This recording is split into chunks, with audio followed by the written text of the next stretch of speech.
because it's an old tier that's getting repurposed.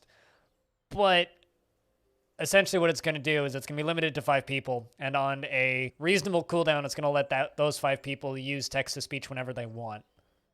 Reminds me of the scene in Over the Hedge, where the squirrel drinks coffee, and he screams, "I found my nuts!" Yeah, that's yeah, that was an okay movie. So yeah, that's a thing that is being worked on in the background. So we'll see how that goes. Do you remember that movie? I will never forget Over the Hedge, because I saw Over the Hedge for my 12th birthday. What year did that movie come out?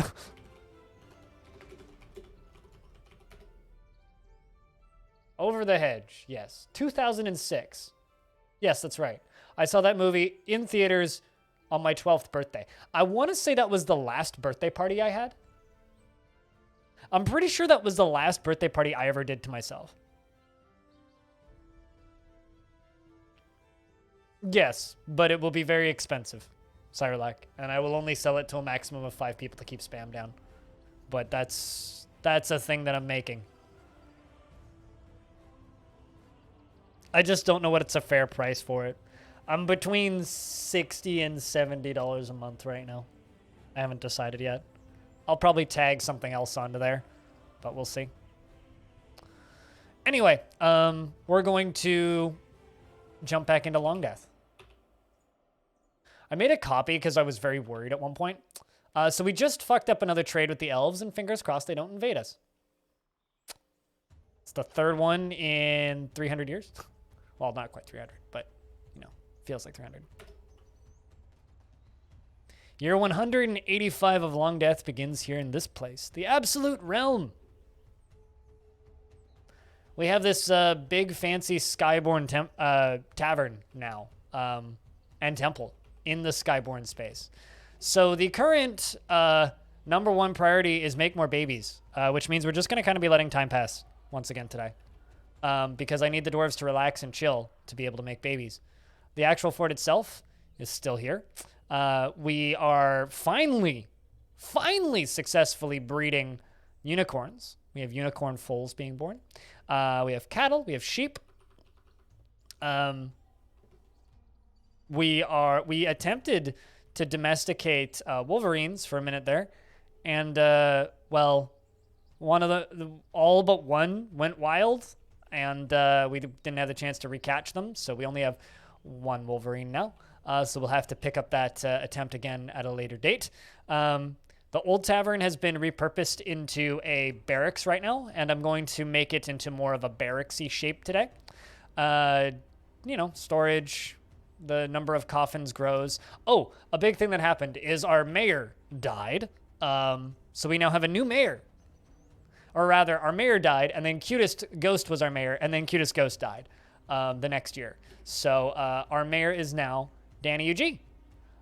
We also have a captain of the guard / dungeon master who's Tiny Goliath. Sparkly 4K has all the other jobs. And then, of course, you know, the militia captains and all that stuff. The actual population of the fortress is 30, but with merchant workers, we are up to 40. There are 2 unnamed merchants, so if anybody really would like a name, I can give you a merchant. The current named dwarves are Defcom, Bluewater, Corvius Suede, Patchwork, Lilem Katsu, Goffer II, Stone, and then Narvicious, Zope EU, Socksmell, Cadanza, Vagario Pro, Zanny66, Hazard Jeff, Bastet II, Treadvic, Clay, Eternal, Anton Iceland, Simplex, Sparkly 4K, Cherise, Kade, Black Hole, Rags Wolf, Vinsati II, Vuzel, Taurus II, Tiny Goliath, Orson Frakes, Abe Zendi, Belag II, The Scoid, Danny UG, and Chimp, Axon II, Peter, and Apostle. Could you get a dwarf? All right, you can have one of the merchants. This is Krabicus II, I think.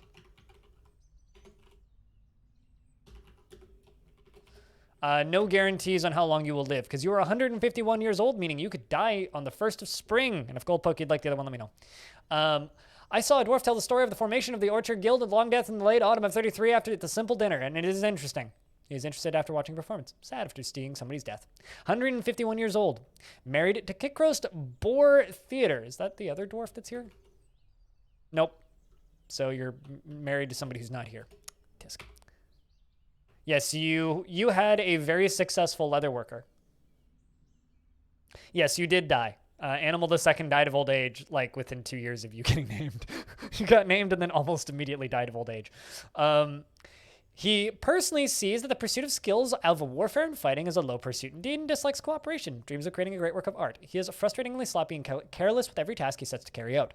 Would never, under any circumstances, speak up or otherwise put forth his point of view in a discussion. Does not trust others, and he is prone to hatreds, and often develops negative feelings. He has a greedy streak, and he has a tendency towards forming deep emotional bonds with others. And he doesn't often experience strong cravings or urges, tends to not reveal personal information, and can occasionally lose focus on the matter at hand, tends to think before acting, and is quite polite. He is grateful when others help him out and tries to return favors. Needs alcohol to get through the working day, and does not mind being outdoors at least for a time. Overall, he is somewhat focused with satisfied needs. That's Kravicus. And so Gold Poke, this would be Gold Poke the third, I think?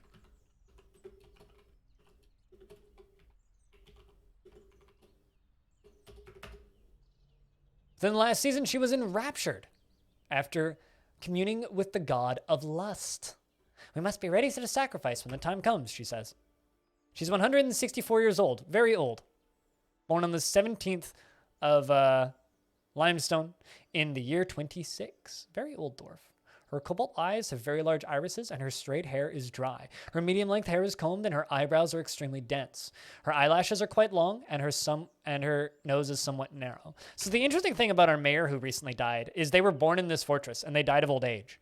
So they were born in this fortress and recently died at the old age of 168. So that's where we're at in this fortress now. Dwarves that have been born in this fortress are dying of old age. She enjoys being in crowds and finds a chaotic mess preferable to boredom of harmonious living. Can be very happy and optimistic and has a strong tendency towards privacy. Has a low sense of self-esteem and is moved by art and prefers the pursuit of... wait, what? She's moved by art and she prefers to present herself. There we go. She prefers to present herself modestly. She is assertive and takes offered help without becoming, and gifts without feeling particularly grateful. Exhales sharply when she becomes exasperated, and her hands become animated when she's angry.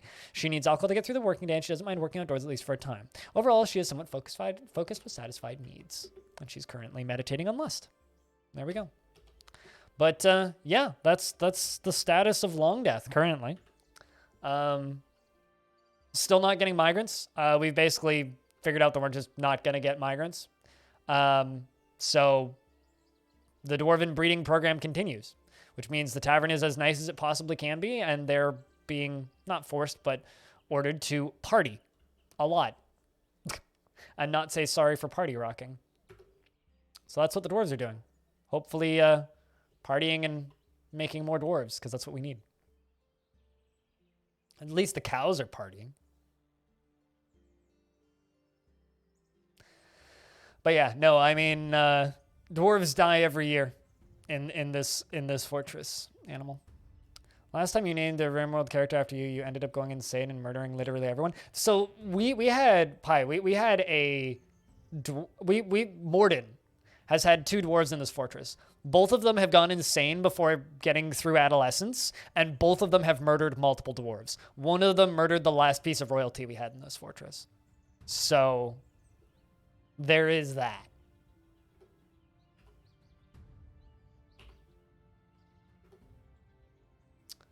So we do have dwarves like that. One of them, his arm was left on a high up space for like 15 years, scarring all of my dwarves.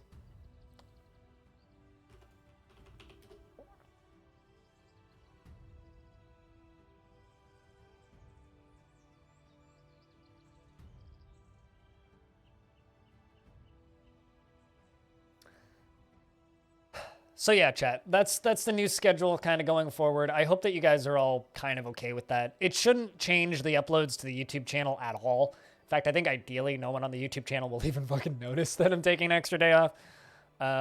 Well, not an extra day off, really. Now I have an actual day off. So I'll still have, like, my half day on Fridays, but it kind of sucks, and it's not what I want to do, but it is the reality of it. And it's the smart thing to do. So something that I've gotten an idea about that would take a lot of prep to actually do is one of the people over on Discord, Vinsati, or Have Some Tea on Discord, has been working on a thing that I think would be a lot of fun. And this thing is, he generated a world that's really, really long. So not a wide world, just a really long world. And this world that he generated, the idea was he'd run from one end to the other on, yeah, you saw it on Reddit, yeah. The idea is that you run from one end of the world to the other end of the world in adventure mode. This is just an idea that I have rattling around in my brain ever since I saw that. What if we get like 4 or 5 adventure mode players that consider themselves to be pretty good and make a charity stream out of it where they would each stream their perspectives, and then me and a friend could restream it and shoutcast it like a race.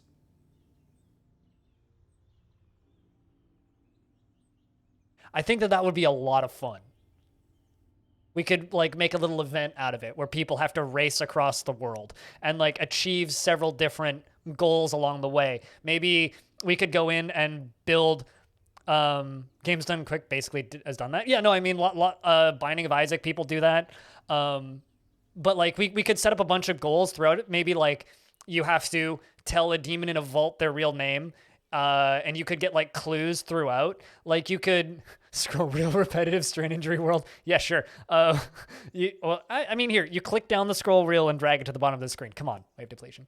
But like we could like scatter a couple fortresses, and they'd have to like go into the fortress and steal an artifact. Like you get a sword from this fortress. You get a breastplate from this fortress. You have to kill a giant or kill this giant and take their head and make it to the end in one piece, like clear an ocean.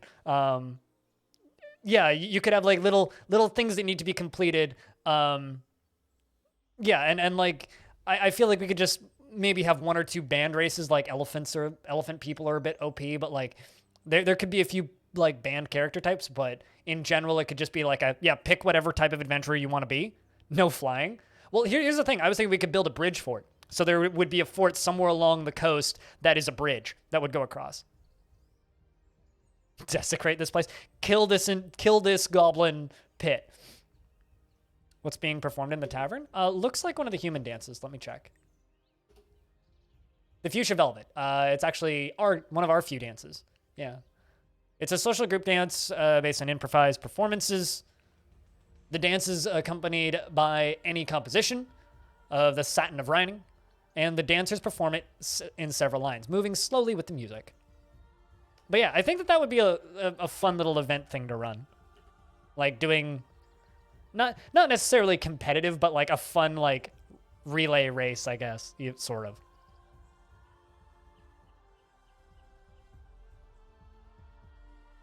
Well, it depends on what adventurer you go with, right? I mean, if you're it depends on your race. Certain races don't need to worry about it, right?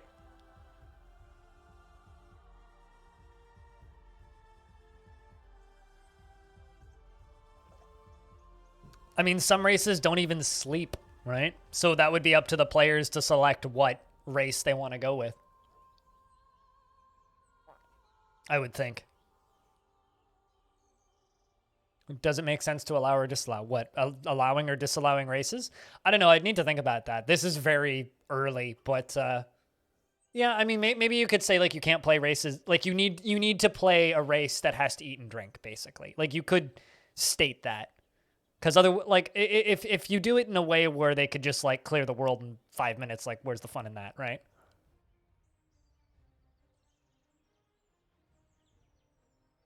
No, I mean, they'd have to make a new character and start over. And maybe, like, get their shit back. find their or like you could have a certain number of artifacts that are optional that get you extra points if you make it to the end with X number of artifacts. So what you could do is you could be like, well, okay, so you run out and you die to something random. All right, you have to do that again and get the rest of the artifacts to get what points are left, right? Could be time limited. I mean, that's I don't think it would be limited to one character. I think you'd be allowed to die. Also, I think that there's probably a world where building one character, running to a thing, figuring out something, and then building, or then retiring that character and starting a new one would also probably be a legitimate strategy. But X many streaming sessions? I don't think it wouldn't go across multiple days. It would have to be completable in one sitting. Like, I'm thinking like 3 hours tops. Like, this would have to be something that we could complete in a day. If we're talking like multiple streaming sessions, then no, that's not gonna work. Not in a viewing perspective anyway. Maybe if you're just doing like a recorded thing, but that would be way less fun. Because like you could totally just like record. That's a weird dance pattern. You could totally just like record it and send it in, but that's no fun. They're still doing the fuchsia velvet.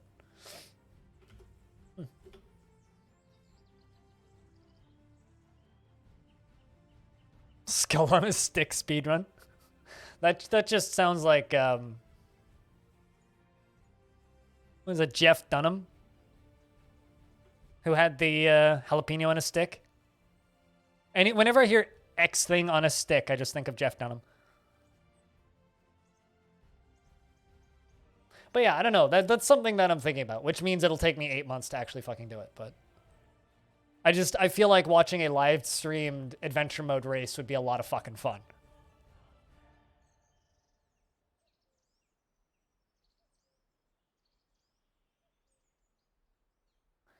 This is a random fucking email to get from Amazon. Save $100 off of an eligible purchase of $250 worth of Post-it notes. I think Amazon Business is vastly overestimating the size of my business.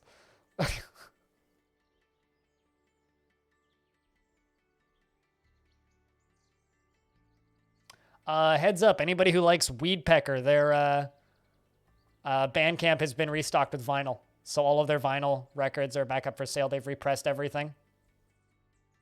Just a heads up to anybody who likes Weed Pecker, because I stream their music sometimes.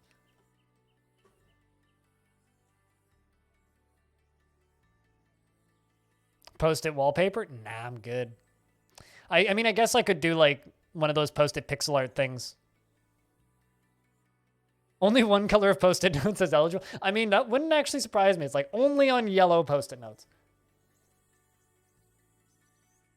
Can't just have like 50 different colors. I mean, if I could just buy 50 different colors of Post-it notes for $100, well, $150, I guess. I would almost consider it and just put it all over my window and draw Mario or something. I don't know. I do think Amazon Business is vastly underestimated, because I do have an Amazon Business account for a multitude of reasons. Still doing the Fuchsia Velvet.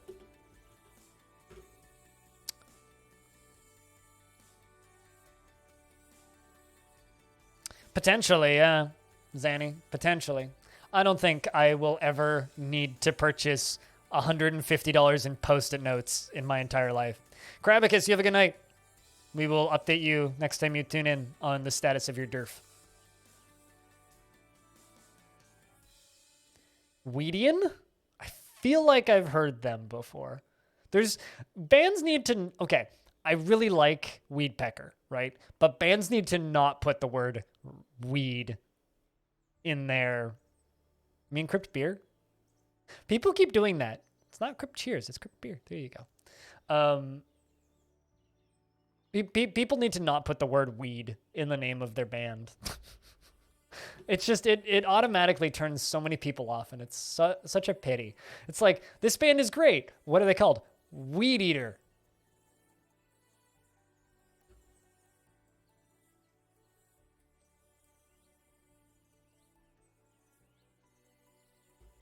Weed depletion. There you go. I mean, that's just a problem I have on a Thursday. Wave depletion. That being said, you should like have a solo project and just call it weed depletion. The humans are here to trade. Zaki, the royal treasurer, arrives once again. Is your hair fully gray yet? His hair is white with a touch of gray.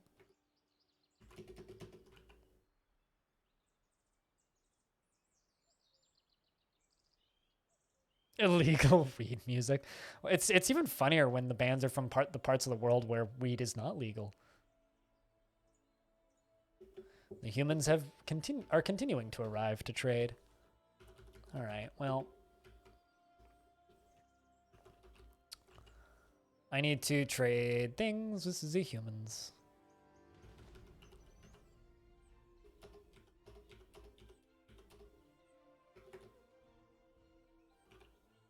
Weasel's fighting with one of my naturalists.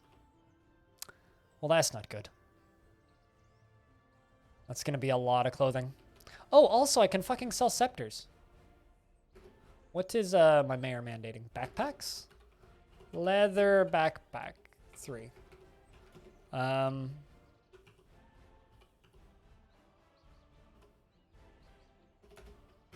Should sell all of the scepters that we get now. Good old Zaki, yeah. Good old Zaki. And Zaki says, on behalf of the Merchants Guild, let me extend my greetings to your people. There is much to discuss. The world is the same as ever. What requests do you have of our merchants? All of the wood, so I don't need to cut any down. Royal Treasurer. Stone, please.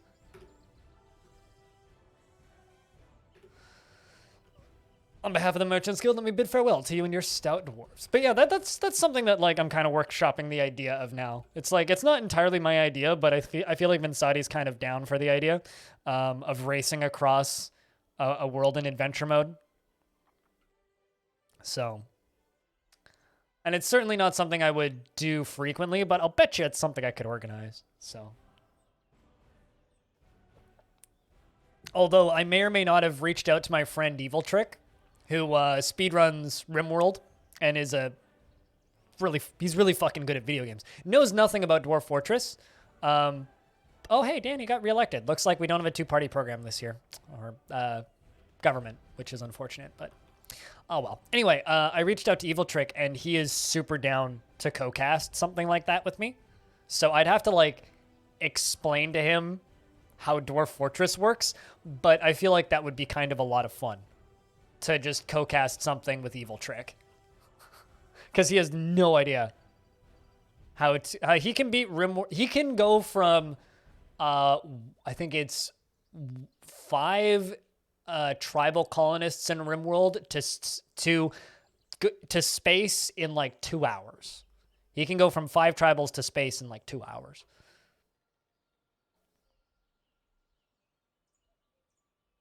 That would be take a day off worthy? What, to watch me and Evil Trick cast Dwarf Fortress races?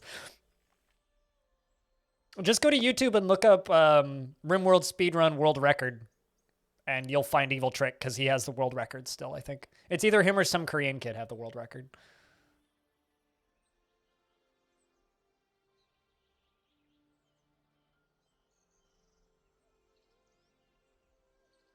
He can be like, what's going on, Chief? Explain like I'm 5 so the others can get easier explanations. I mean, yeah, that's kind of what you need. But here's the thing. I'm not that well versed in adventure mode. Is a cat really...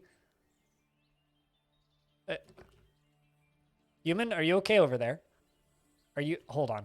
I'm going to deconstruct that ramp. Maybe the ramp is fucking well. I think he got his wheel stuck on the ramp, guys. the little human is like, guys, the wagon's stuck. The hell? Okay, let's see if deconstructing this will fix it. I have a feeling it won't, though. I'll deconstruct the wall pieces after it. I'm thinking about moving the trading depot down to here, though. Like, deconstructing this whole trade depot and putting it in the old tavern. I kind of like the idea of them being able to, like, go in and out that way. Let's request the trader. Nope.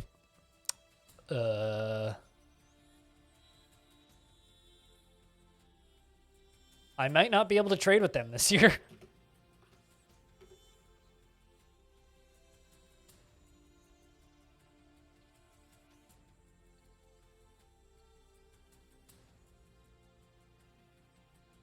Which is fine. It's just, oh no, we can. Just one of them didn't make it in. Okay, sure. I won't ask too many questions then. Hopefully they can leave.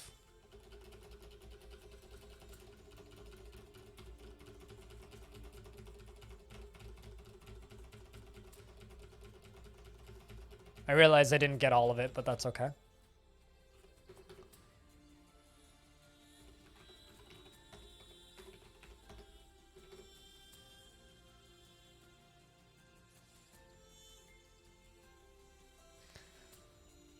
None of the humans we've had as Royal Treasurer have had the unique human and in their name? I mean, merchants definitely have.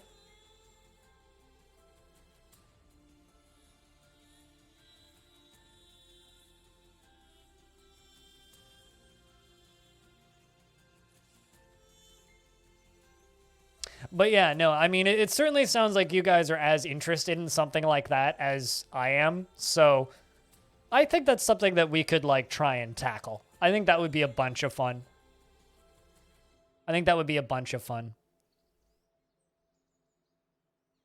Holy crap. Hi, Kiri. That's a big goddamn raid. Sup, Dap, dude? Hey, Anya. Spafar. Silver Streak. There's threes in there. I think I read that right. Streak? Streak. Yes, Streak. Snowso? What's up? Reza Darkside. How you doing?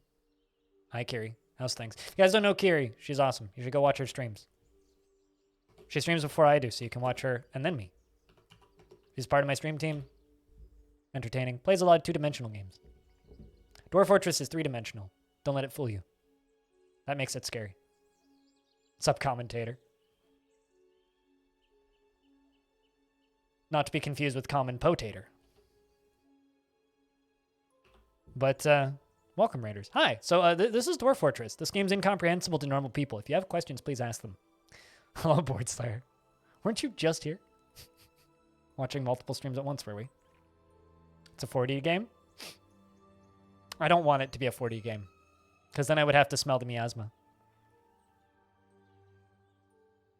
We're not normal, so that's perfect. Debatable. What were you actually playing today? I totally didn't look at what anybody was doing today. I basically just rolled out of bed and sat down at the computer. Oh, you're playing Endzone. How is that 1.0 thingy? How is that game? Because I have that game. I totally could just pop it up and play it some more. I'd probably do it as an evening game, though.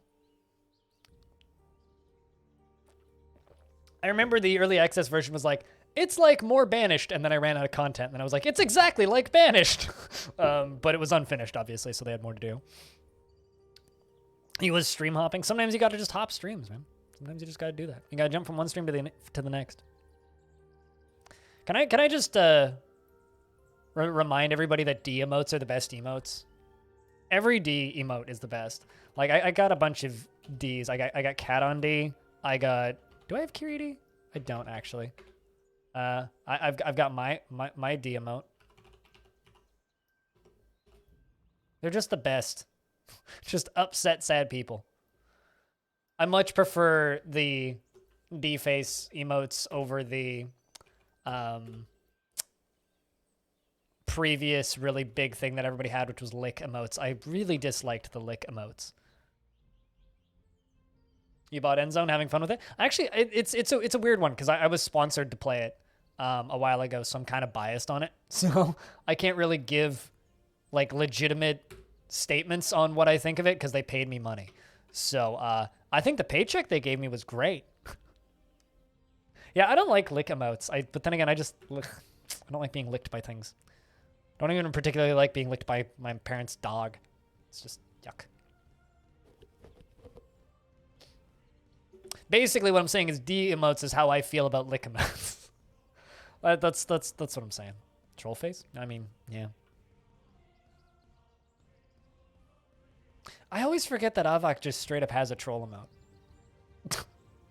Avok just straight up has a troll face emote.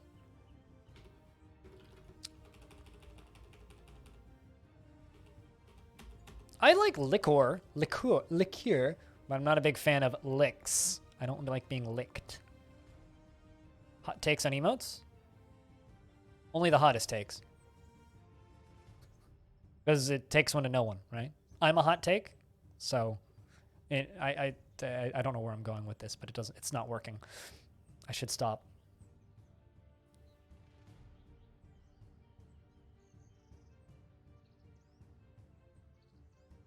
FG old. I like how FG old just fits right in there. What's up, Spitalier? Those things, man. But yeah, no, today's kind of a weird one for me because up until most of my streaming career, I initially streamed 7 days a week, and then I went down to 6 days a week, and now as of this week, I'm going down to 5 days a week because I need to stop marathoning my life away. Because that's what I've been doing for the past 4 years. It's just streaming way too goddamn much. Just way too goddamn much. So I'm still going to stream too much. It's just going to be on less days. Like, it's funny because like my actual goal is to stream the same number of hours, but in less days. So we'll see. Good health. Yeah, I don't have that. I just have a body that wants to fall apart. Passable health. That's possibly achievable. What's up, Eripterus? How's things, man?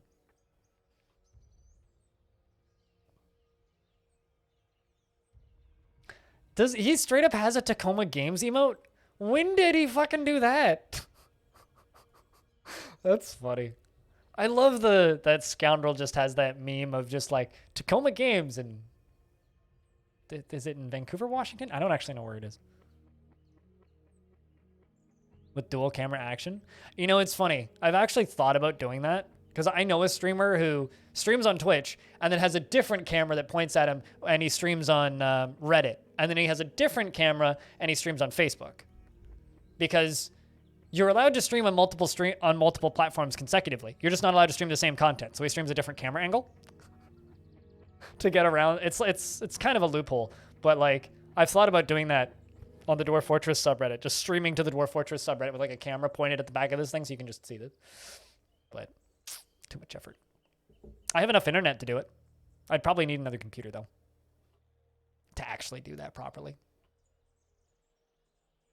But, you know.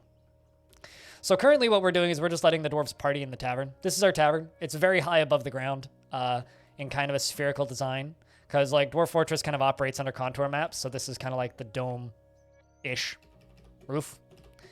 We have this little platform in the middle, which is a temple. And the dwarves are just kind of hanging out up here because I need them to get married because nobody is moving to the fortress anymore because we've been here for too long. So I need them to make babies. Quite literally. On an old CRT monitor? No, because I would give half of my chat headaches. Unless you're suggesting for a different platform, because also no, that would be considered the same content.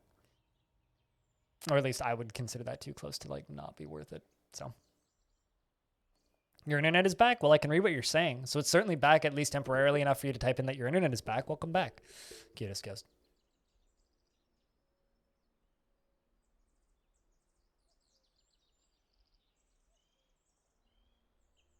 Welcome back. But yeah, no, so that's kind of what we're doing is just the occasional background thing.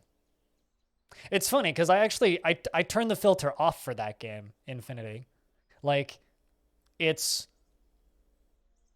has a filter. It has like the stretch thing, which I leave on, but the actual like CRT filter that game has, I turn off because it does give me a headache, Infinity. You died of old age within the year of you getting elected. So you got elected, cutest, and then died of old age that spring. So now we are under the rule of Danny UG, who keeps on demanding I make backpacks and bucklers. Sorry? I feel kind of bad, but hey, Tele, what's up? That works, so you'll be lurking? Good, but I saying good weekend would be like inaccurate. So no, it was a terrible weekend. But I'm trying to make next weekend good. How is that? Yeah, I thought it was pretty funny too, cutest. Also, like it's kind of hard watching old dwarves die that have been in the fortress for a very long time. Which emulator? Rapturus? And what are you using to play it? If I can ask. Are you running it off of like a RetroPie or something?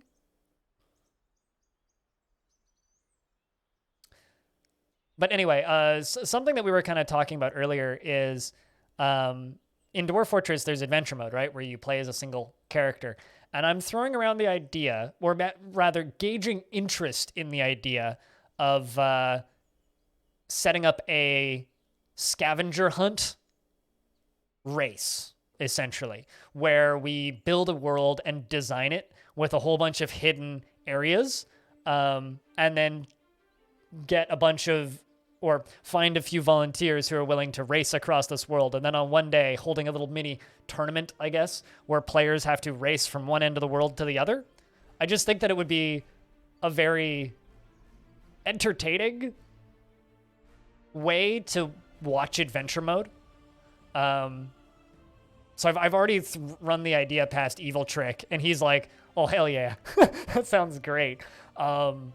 So I'm thinking about trying to figure out a way of us streaming Dwarf Fortress adventure mode races across different worlds. And I feel like that would be a fucking blast. On a NVIDIA Shield with RetroArch, gotcha. I was wondering, because like there's a lot of really interesting kind of RetroPie setups these days. But running off of an NVIDIA Shield, apparently there are ways to like back-end RetroArch onto Xbox Ones, which is like, what? Now they're doing human dances, probably because the humans are here. Playing human instruments.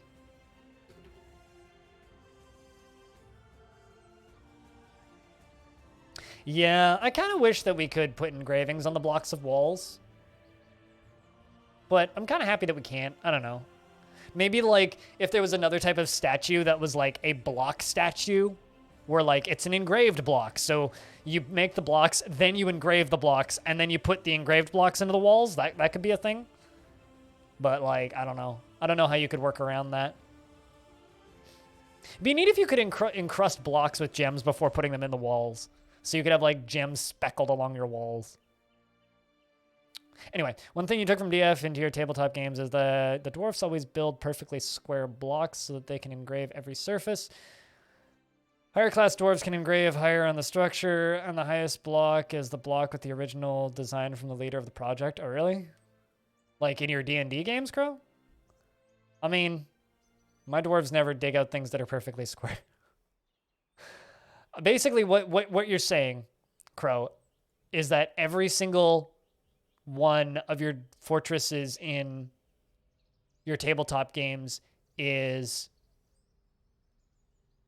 the inside of the toilet cubicle where it's just covered in graffiti. Is that because that's how I'm imagining this, is like floor to the ceiling is just everybody's graffiti. It's just Urist was here, Urist was here, cheese, Urist was here, Urist was here, cheese, I am the mayor, fuck the rest of you, lol. That's exactly correct. Okay, well, that's what I'm imagining then.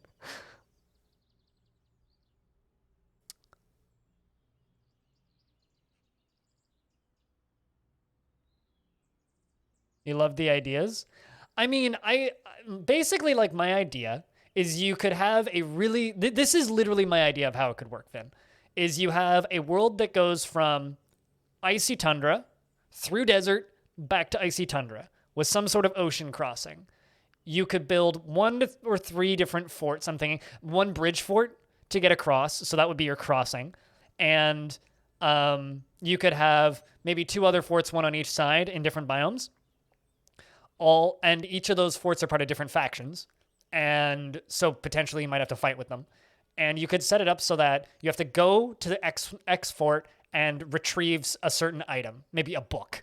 You have to go to the second fort and like cross the ocean and then go to a third fort and receive an item. So you could make it like a combination of a scavenger hunt. So you could have like mandatory items that they need to carry to the end in order to succeed. And then you could have alternate objectives that could score you points. And then it could be a points thing. And then your time is then placed into a little dock, and your time plus the points that you've earned minus the points for the things that you failed on equals your score. And then it could be score based.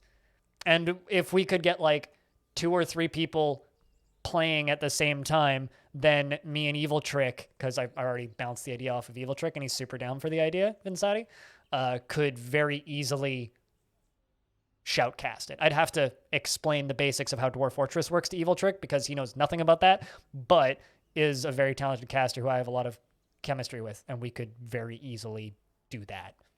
And I think that that would just be an absolute blast.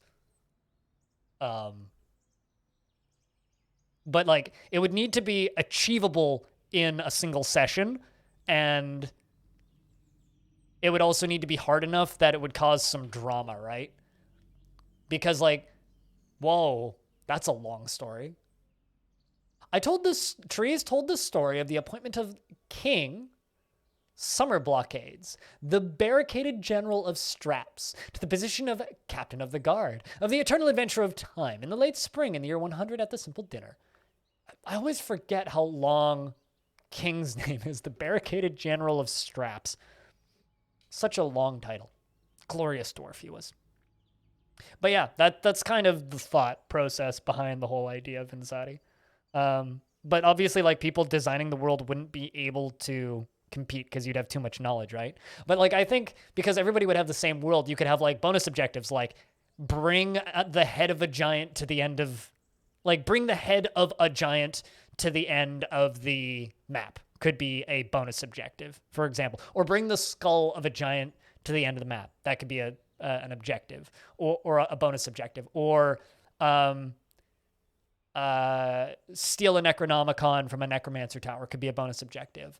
I'm trying to think, like, what like, we could have like a handful of bonus objectives that they could do, but time, in my opinion, would be like the highest point scorer, so you'd have to do it while being super efficient, right?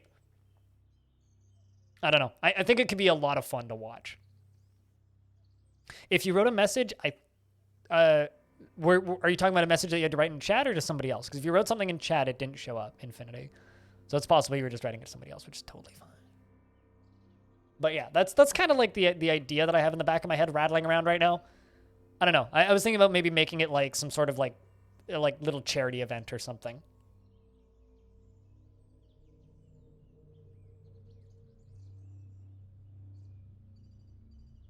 I'm doing well, Nag, or as well as I can be. How can you enlarge a stockpile without deleting and rebuilding it? You can't. But what you could do is you can make an identical stockpile and build the identical stockpile next to it. That's what you could do, is just build an identical stockpile and then add that next to it.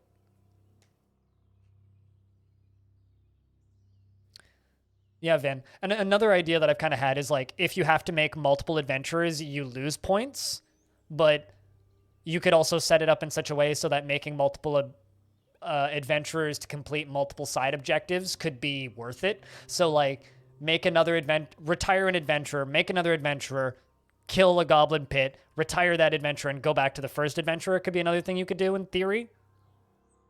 Which would be really interesting.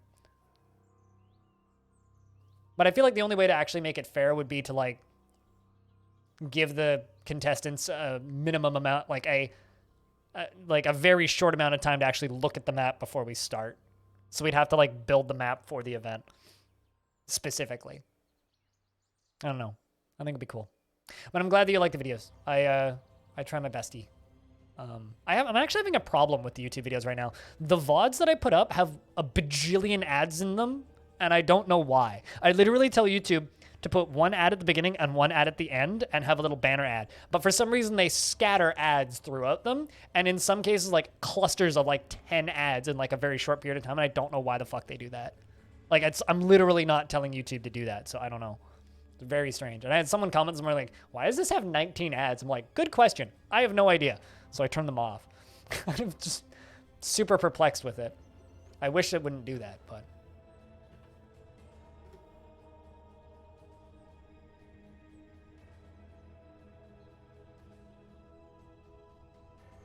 And the fourth to get all their stuff.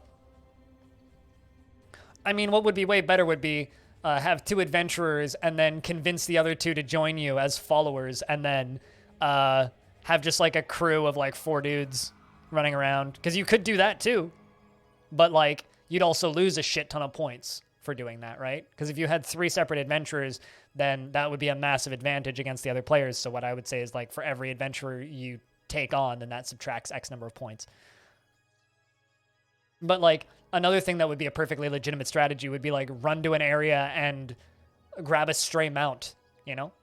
And then suddenly you're just like riding on a horse instead of on foot, and that speeds you up a lot. Or do you go tame an elephant, you know? Like what do you do? I don't know. I feel like it would be an absolute blast to just watch. It would take a lot of organizing, but I don't know. Maybe something we could do in the summer.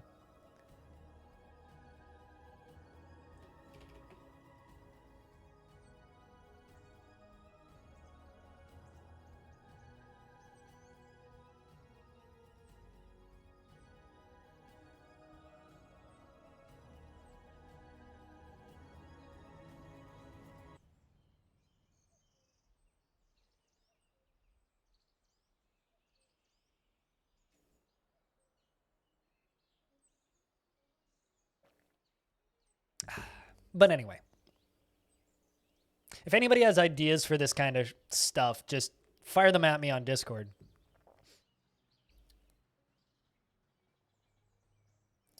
To change a lot of names in Dwarf Therapist, I mean, I don't.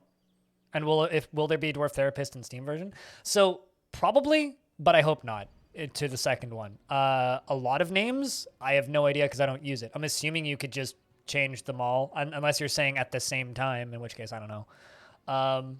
I hope that we won't have the need for therapist for some people in the Steam version. Ideally, I think if this is just my opinion, and you're free to disagree.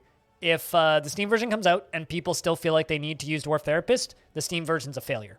Because ideally, the Steam version will be downloadable and comprehensible by an average person without them having to install external software. If you need to install external software, the whole idea of having better UI has failed. So I hope that people won't need the Steam version or people won't think that they need a therapist for the Steam version. Because you don't need it right now. But that's just my take. Also, we have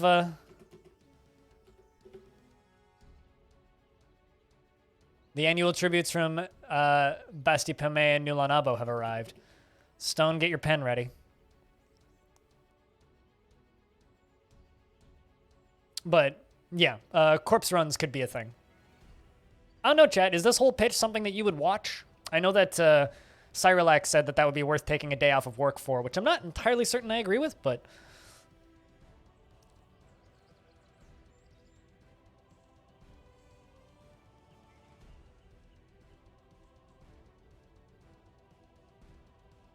you'd watch / volunteer? I could run it. Now, this is just me thinking out loud in ways that I shouldn't be, but I could run the idea past Sui and see if she'd want to give it the tater branding. Holy tits, as usual.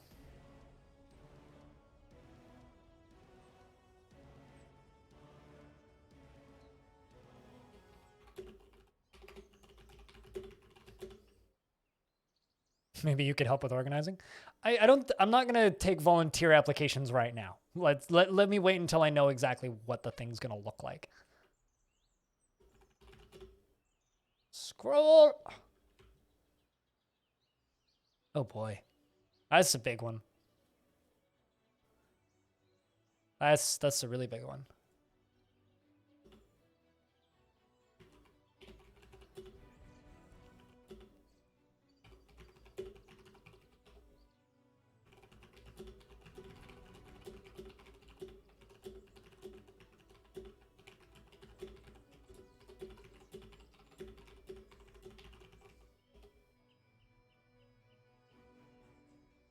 You'll be back later? Alrighty.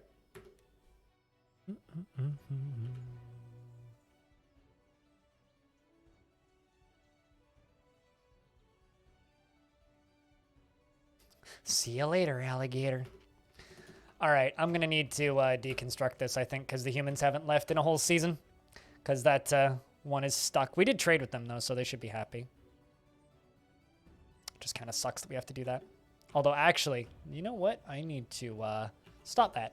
We need to wait for the other human tributors to arrive first.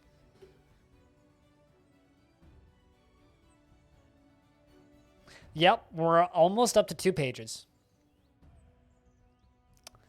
I wonder if we'll ever get to the point where they're bringing us 2 pages. Where's the other humans? What? Oh, there they are, I think. Nope, that was a dwarf.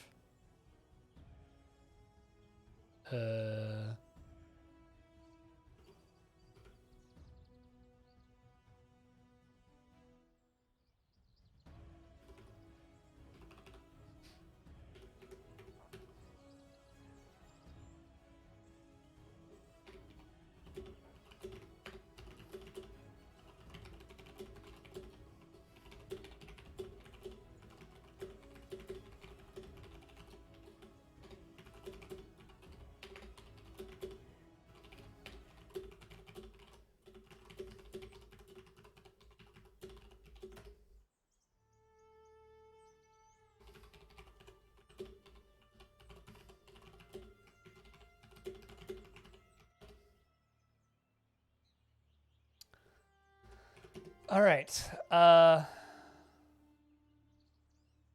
So humans? Anytime this year? How many children? In the fortress, currently there's 7, which is pretty good considering our population is 30.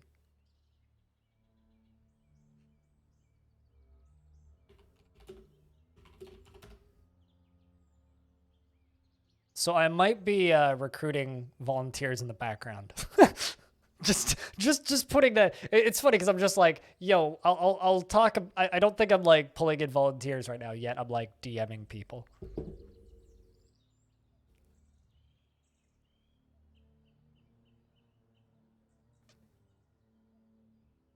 But yeah. So kind of, I really want to get the fortress up to 15 children is kind of the goal.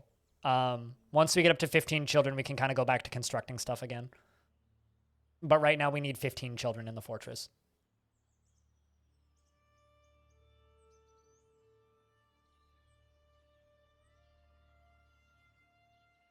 God, this is taking forever. I think I'm going to rebuild this staircase. Because this thing is way too slow.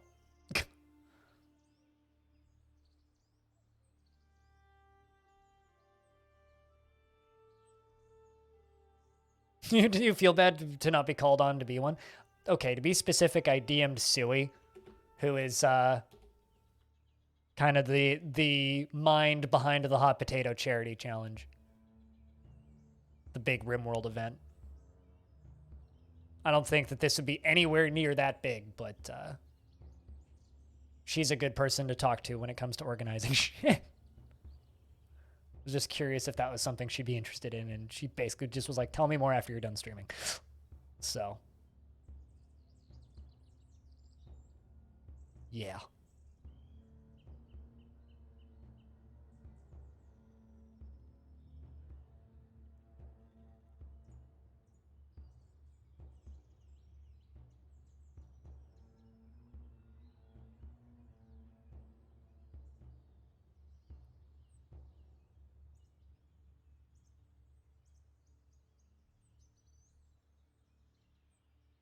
Because there's a few specific people I want to ask if they'd want to take part in first. Was it really that heavy? I'm trying to think, like, the iron crossbow's kind of heavy. Iron two-handed sword. Maybe he's just, like, incredibly scrawny. Like, he is the weakest possible human. I don't think that was really that heavy. No. I was really kind of hoping he'd be carrying a lead table or something. All right, it's time to deconstruct this so that the humans can leave because they got stuck. Which is fine, because I'm going to reconstruct it down here. And I'm going to make it out of Wolverine soap. Those humans will be real clean when they leave. Nah. I need a nice material to make this out of. What's a nice material that I have a whole bunch of? Man, I'm almost out of silver. God damn.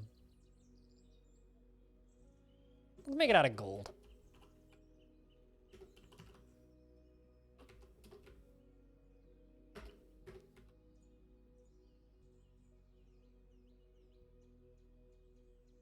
It's their way to protest the tribute. We'll bring you your tributes. It'll just take 17,000 years.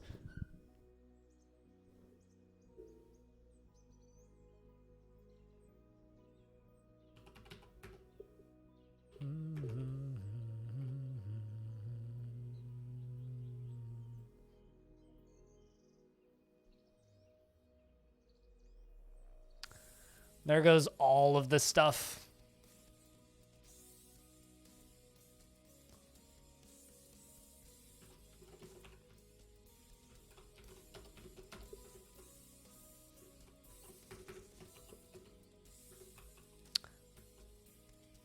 I just need it to be built first. And then we'll be able to check if it's available. Look at all those free wagons. Yes, those beautiful wagons. Such majestic creatures. Absolutely wonderful and majestic creatures.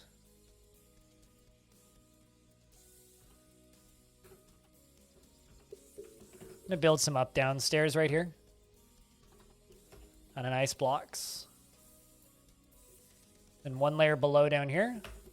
I'm going to build upstairs. Holy shit, that's a lot of Wolverines right there.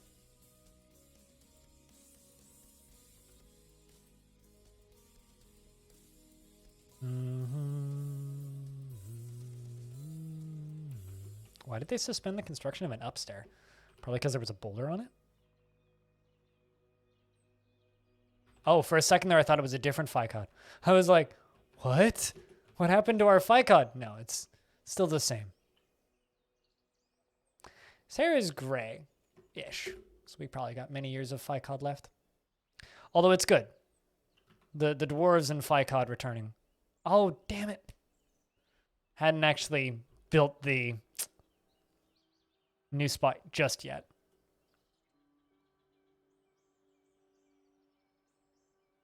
Yeah, right? Right, Diamond?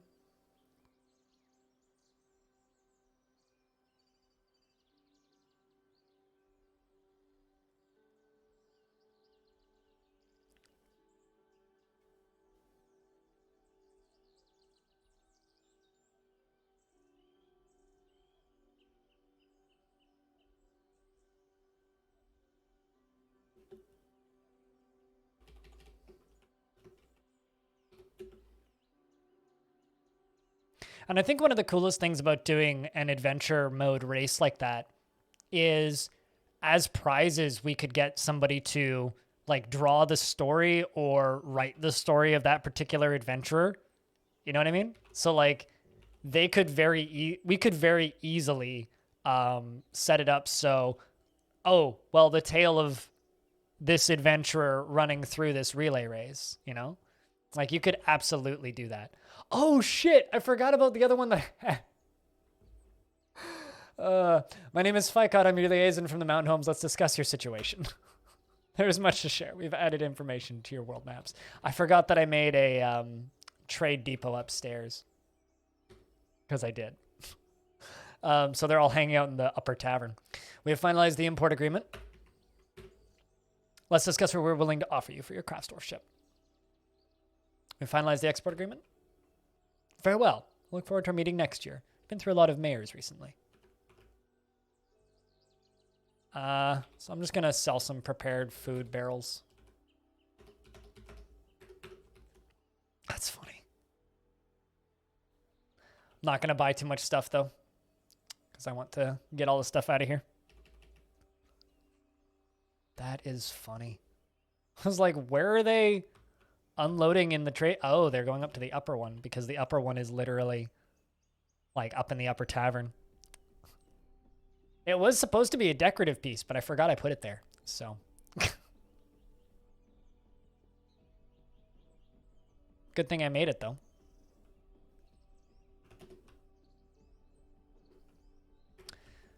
Also, I kind of love it when this actually works. Serve strawberry wine.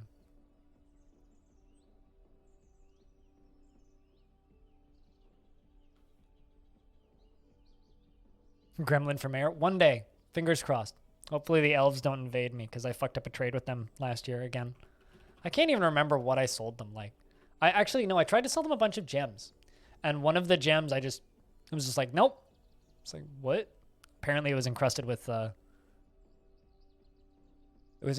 wood. Damn humans, they tried to sabotage me. They encrusted a gem with wood and gave it to me as a gift.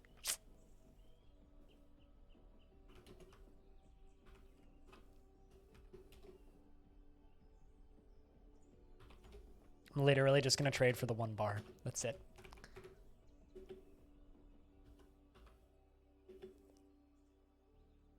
I'll bet you they like hanging out in this tavern, though. It's certainly a nice spot to hang out with.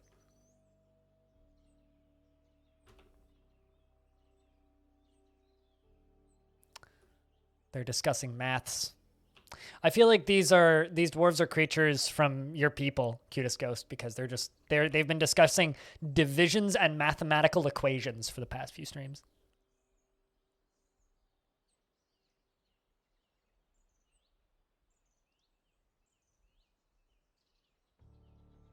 Gremlin for mayor? Here's the thing. You can totally spam Gremlin for mayor. I don't think you'll get timed out for saying Gremlin for mayor. All hail Mayor Gremlin. We need like a... Oh my god. Should I get Cooler to make an animated Gremlin from the Gremlin that they released for the Steam version?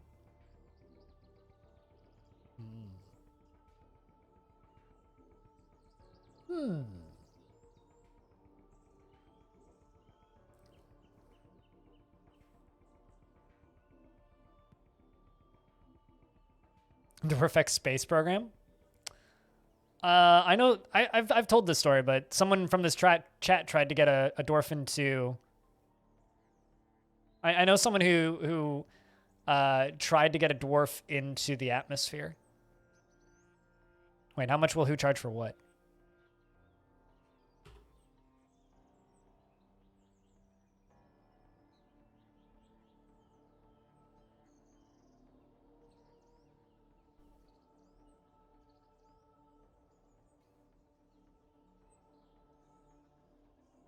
The animated gremlin?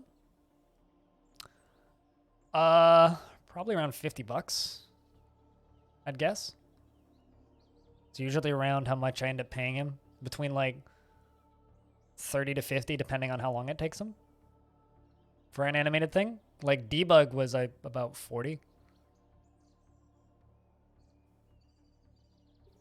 The little spinning record was 30 something. Depends on how complicated the animation is.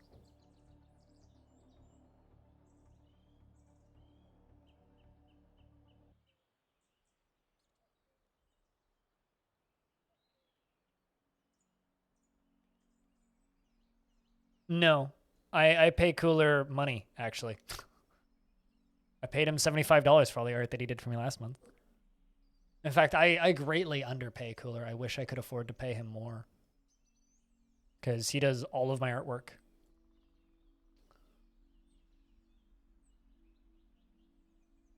I mean, when I paid him for all of the animated bits emotes, it was like a couple $100 I paid him that month. You know, I pay Cooler. I pay my artists.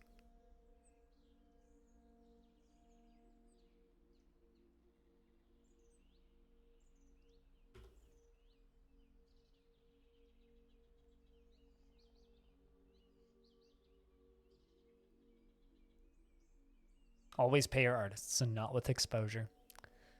Exposure is never worth it. Absolutely never worth it. I actually I got an email recently that was worded like a sponsorship, but was ended with that, and we'll pay you in exposure. And I was like, yeah, you can fuck yourself with something sharp. Yup. Go away. Damn, some big wins. Good win, Darren. I don't actually think anybody lost there. It looks like everybody won. Good jobs. Good hoik.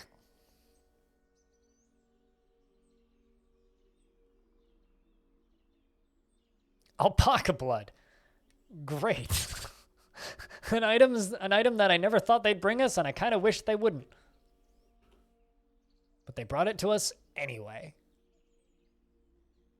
Just what we needed. Beleg II is leading a clothes making demonstration. 37 years old, feels satisfied after teaching clothing making.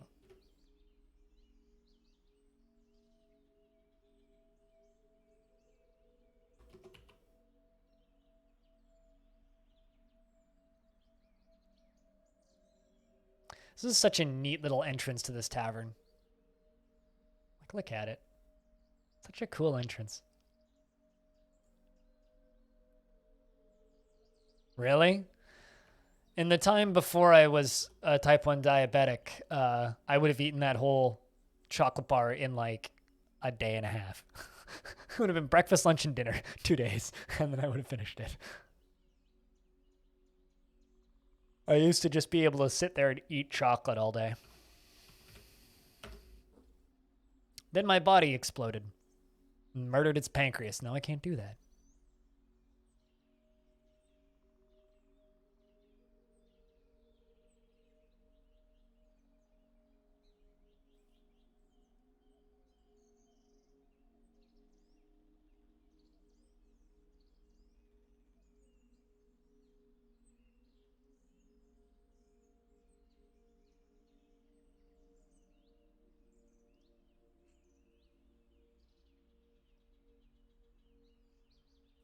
Alpacas tend to end up at the top of the list a lot since they start with an A. Yeah, that makes sense.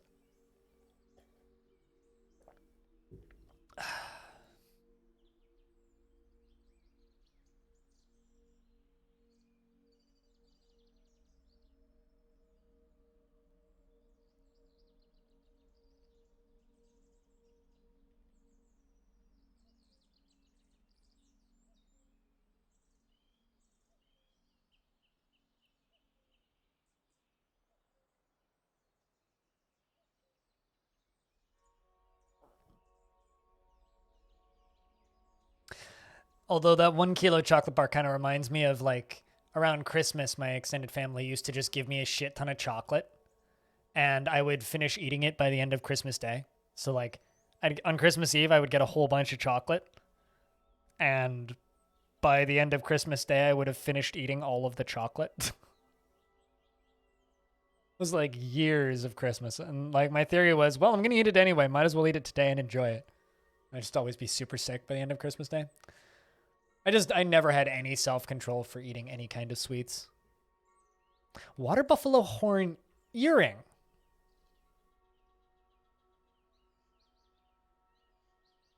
I'll bet you. Hold on a second.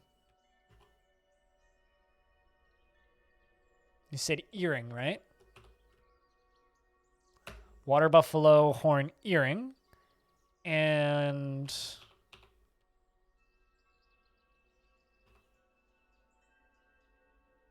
you said water buffalo horn crown.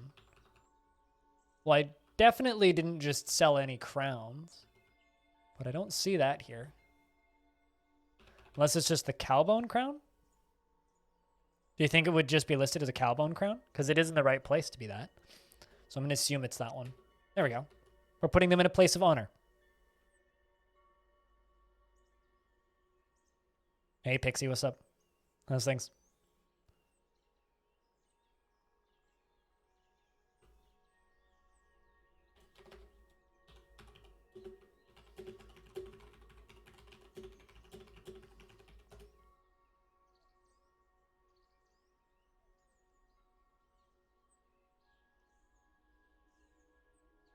What you been doing in Dwarfs? Anything fun or exciting happen? We're currently just going through the painful process of dwarves that have been in the fort for a very long time dying of old age. And it's kind of sad. It's kind of sad to deal with, not gonna lie. Tried to install mods and lost your 1050-year-old world. Oh no, always back stuff up before you install mods.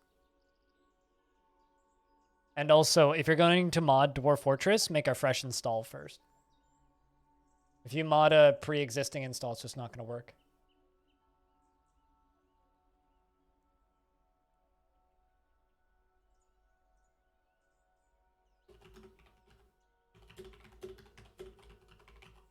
I gotta grab something for somebody on YouTube. Somebody just asked for my tile sets in a comment on YouTube 8 minutes ago, so I'm gonna link it to him.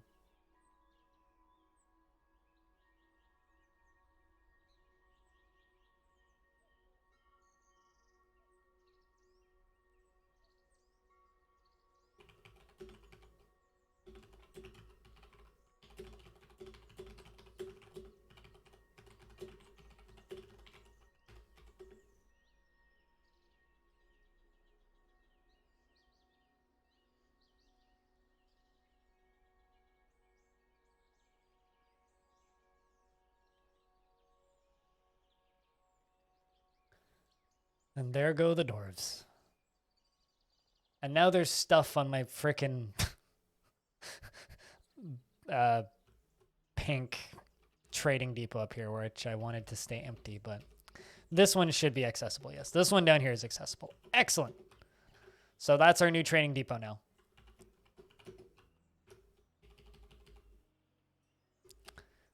What do you guys think of the new location of the trading depot down here? I think it's a lot prettier, personally. I think it's much prettier. I think that the humans will appreciate it. Trying to haggle. Don't worry about haggling in DF because it's so easy to just get more shit. So much easier to just get more shit.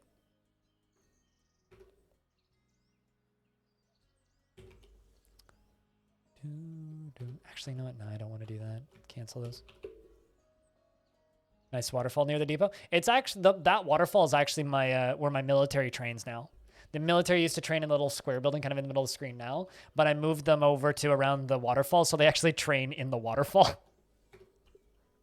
Which is how we run the military now. This is the old tavern after all. At some point, I'm going to need to put a waterfall in the new tavern. I'm not totally sure how I'm going to do that because I'm going to need to get the water up to the new tavern. I'm thinking about like, it would be pretty cool if I could like have water splashing through this as well, but in the temple and then going through the middle, kind of. How many training spears? Ooh, 25, I guess. Because I feel like they bring us a lot of training spears.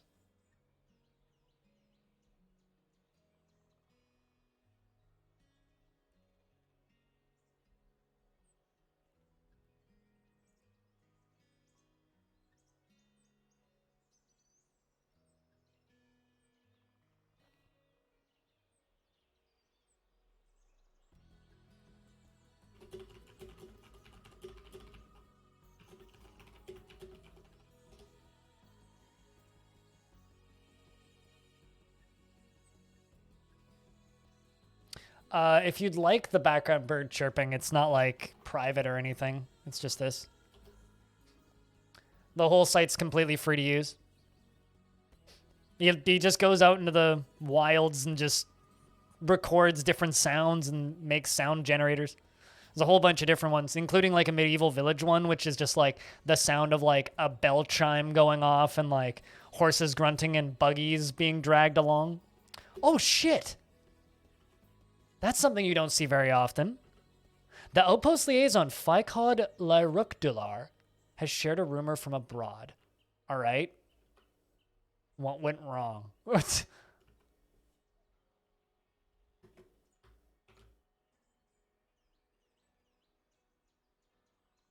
Cog became the mayor. All right.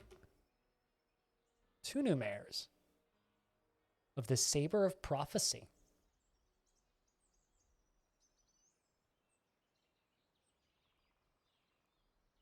Lifetime premium membership.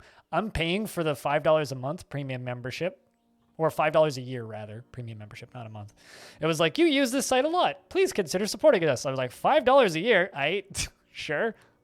So, oh, there's another thing. What's this? Jelu Torrid Mirrored became the Fellowship of Equality, replacing Isaac. Rumor Mob. Rumor Mob? That's a bad last name. The goblins over here have expanded up to there. That's new, I think. Nothing else in the Dwarfosphere, though. Armies still invading. No mall group channeled. These goblins haven't expanded at all. Interesting. Yeah, it's real neat when you get rumors. That's one of the reasons you always want a... what's it called? That's one of the reasons why you all... Whoa! Huh. That's something you don't see very often. Dwarf just got distracted by something and dropped their goblet filled with wine on the floor.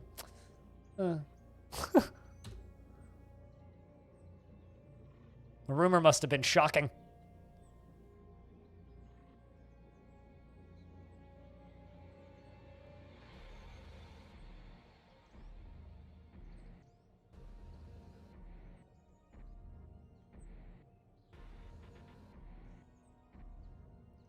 What, like the name Kibs for a dwarf?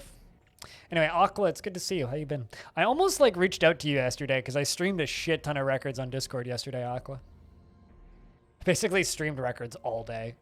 Did like nothing else.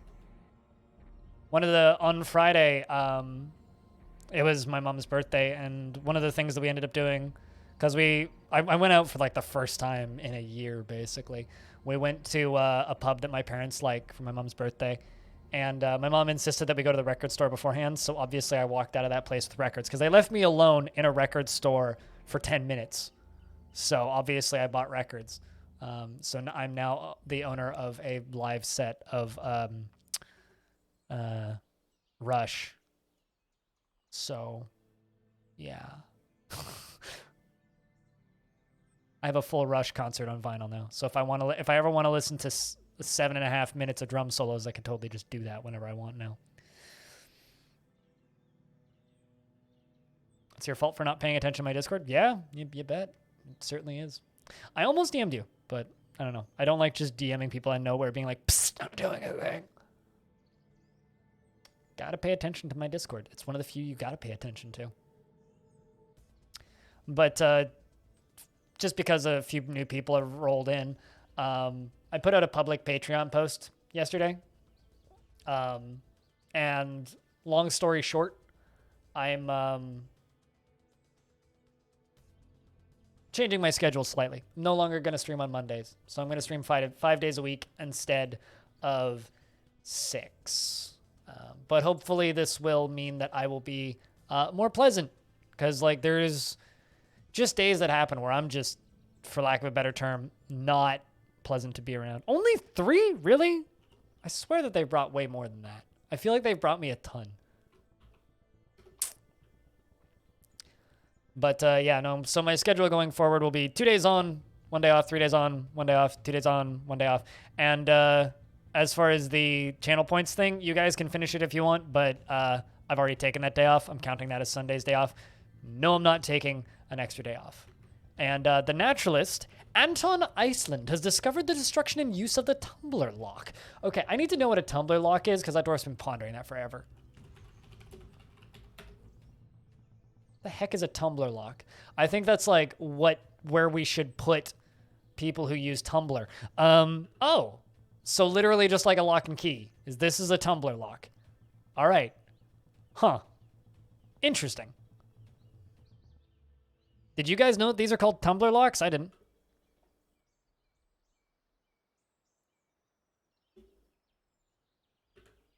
Can we like discover the 4chan lock next?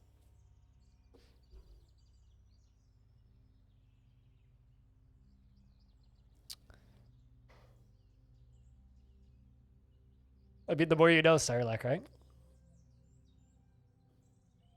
Oh, okay. I was just mixing all of the training spears together, not specifically maple. Specifically maple, yeah, no idea. I thought you just meant training spears in general.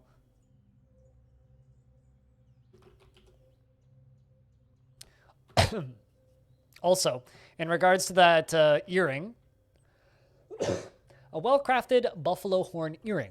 This object is adorned with hanging rings of yak bone and menaces with spikes of green glass. Wave depletion.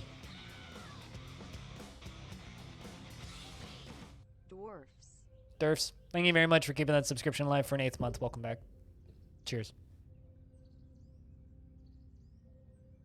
That's the, is it the lock-picking lawyer or is it another one? Because I'm familiar with the lock-picking lawyer, but I think that's the only locks.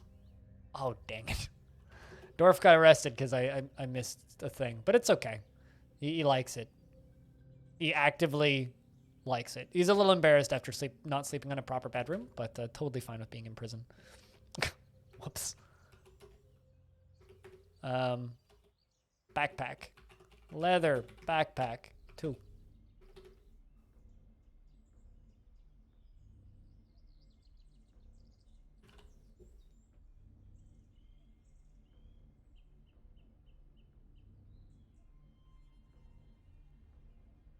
But seriously, thanks for the 8th month, man.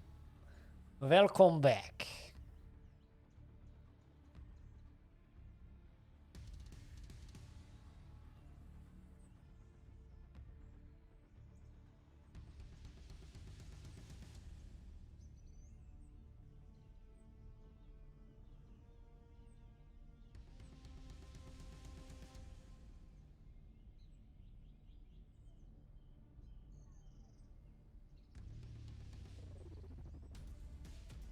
But yeah, we're going to have a lot of clothing and shit that we're going to need to offload.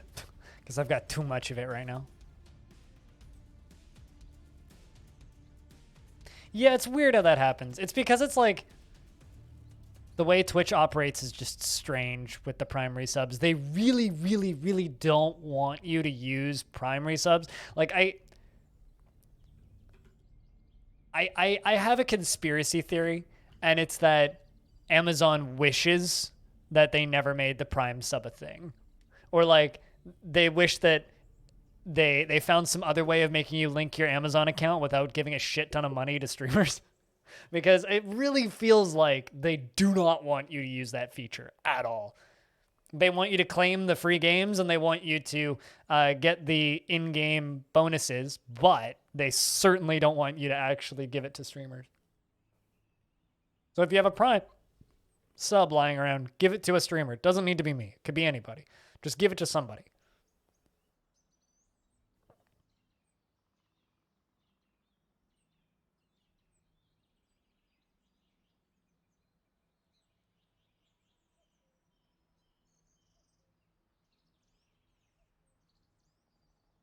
I guess fuck Amazon because you always give me my... Yeah, exactly. It's money that is reserved for Twitch streamers, and you could just give it to somebody with a few clicks. But just be cool like my mom and give somebody your Twitch Prime. My mom gives it to me, but like you don't necessarily need to give it to me. Just give it to somebody. I mean, like, do you remember when Amazon or when Twitch Prime gave you ad-free viewing on all of Twitch? Just, you don't see any ads on all of Twitch. That was a thing that they did.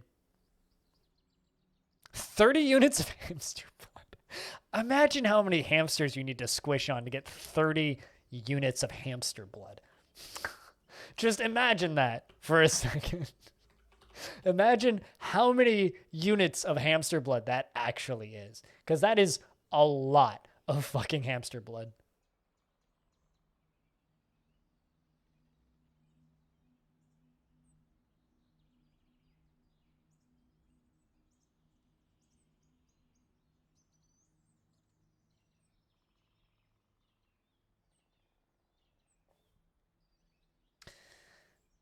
Now that I don't even want to think about. Imagine that. I mean, Dwarf Fortress is literally all it does is it asks you to imagine things that you don't want to imagine, Aqua.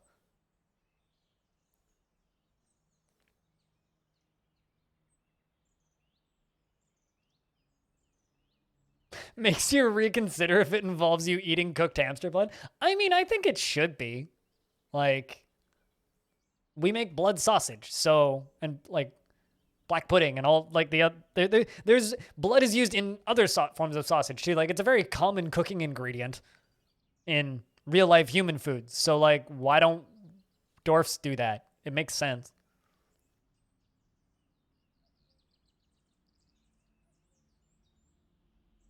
You gave a unit of blood and you were ready to pass out if you stood up too fast. I need to get blood taken on the weekend.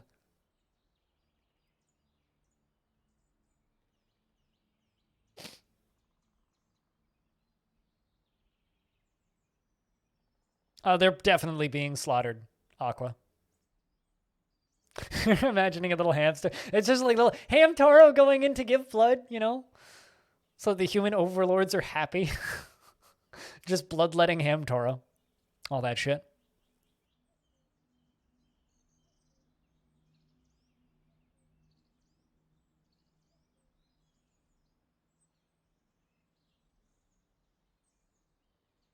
But not blood. Yeah, I don't know. I mean, it's an unintended bug that you actually get blood in barrels in the first place. We're not supposed to get blood in barrels, period.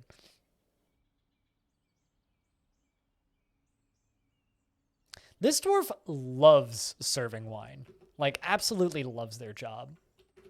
It's funny because, like, I couldn't keep Nervicious happy. This dwarf kept getting sad for various reasons. They just wanted to spend time with friends and family. And then, like, I made them into the tavern keeper, and all they do is run around serving people drinks, and they're just super happy all the time now, which is great. Although they might at some point drown some poor human if they fall over or fall asleep in the tavern. But hopefully that doesn't happen.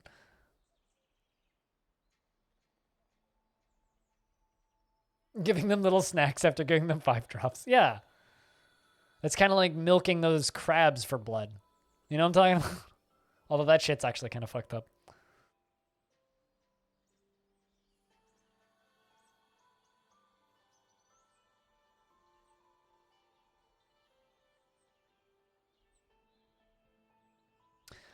So I kind of want to get rid of that little building in the middle with all the items in it. That was where I used to have the trading depots. I'm suddenly thinking, what if I just, like, caved it in? And then I'm like, nah, it'll fall through the floor. Horseshoe crabs because they have copper in their blood. Yeah, it's fucking disturbing. I watched a video about that that was sort of like how it's made, but way darker.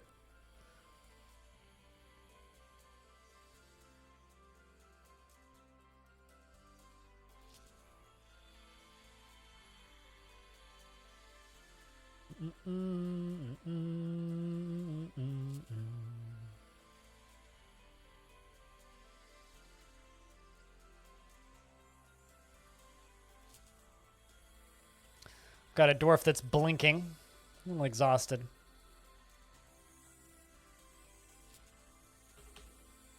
Yeah, no, I mean, people can see it. It's one of those fucked up things that we probably shouldn't be doing, but we are anyway.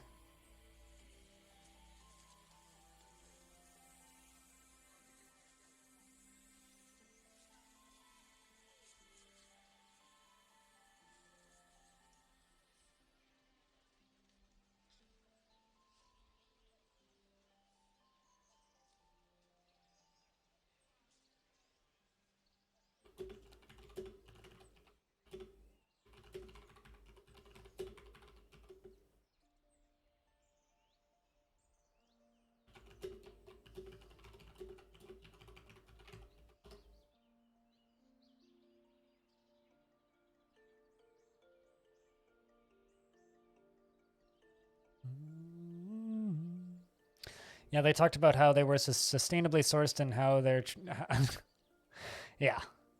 No, they're certainly not as sustainably sourced. But, you know, it is sustainably sourced. Apostle II has given birth to a brand new baby girl. Erish. Does anybody want to claim this baby girl for their username? Brand new baby girl in the fortress. If you do not currently have a dwarf in the fort and would like one, I will play favorites for new people who haven't been in the fort yet. An absolute believer in the rule of Allah and has a negative views of those who exercise power over others and dreams of creating great work of art. Utterly fearless when confronted by danger to the point of lacking common sense. Will still put her hand into the cookie jar when told no. Have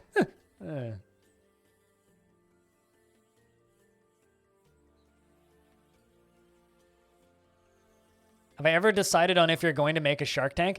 It's not something I can just decide on doing. I'd need a shark first. If I somehow manage to get a shark in this fort, you bet your ass I'm making a shark tank. Yes, you can be in the fort, Pixie.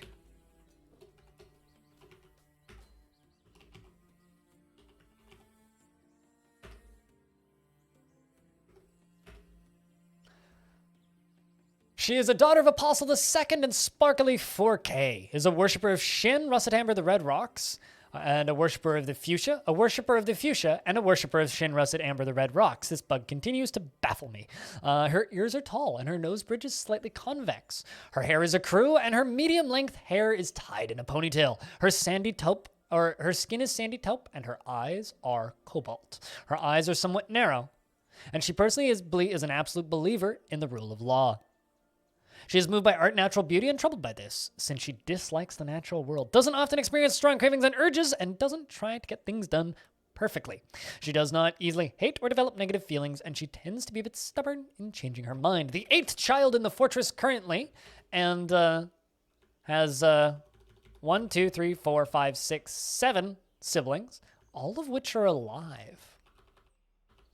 Unfortunately, you never met your grandmother who recently passed away. Rest in peace, Suey. You were a good dwarf. The weeest Babs.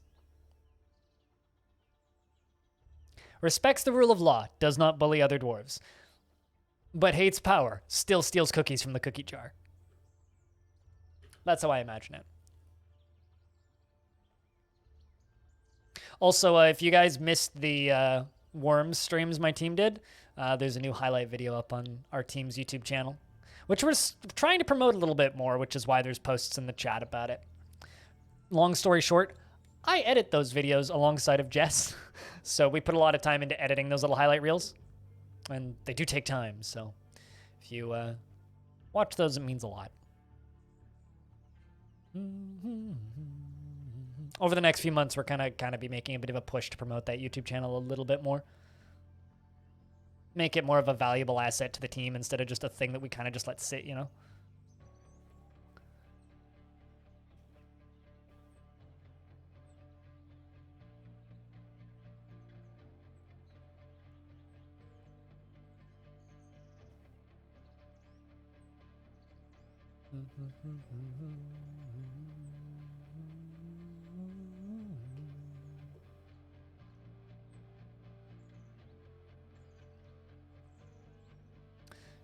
This part of the fort.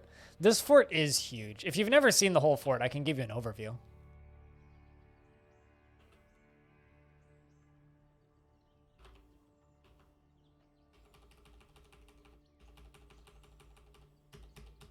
So this is the top. That's the beehive. The sky construction that I'm still working on with the tavern. All the way down to the main level.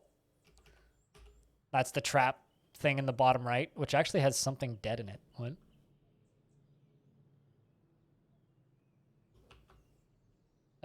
No, nothing died in there, but there's a bunch of blood in there. I don't know what happened in there. Probably like a weasel or something ran in there. Then down here is the ground level. How do you deal with flying enemies? I hide underground, and then they come to me. Time to do some chores? Yeah, that sounds like a good time to do some chores. Down here is the coffin lair. All maze. Mushroom field, drains, the coin storage, and the cavern lair. Which has scary monsters in it, so we don't go down there much.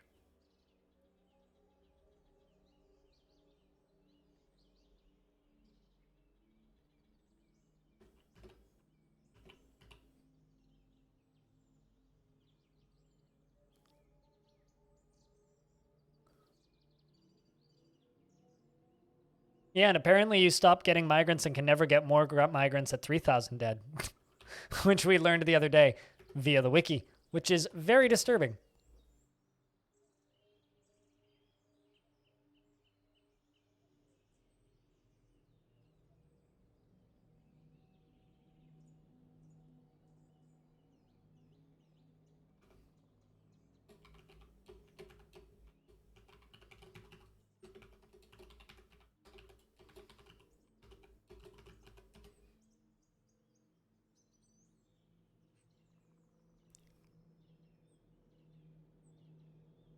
You have a twitchy, glitchy stream. I can't manage to fix it, so I'll have to take leave. Oh no. We'll check back again.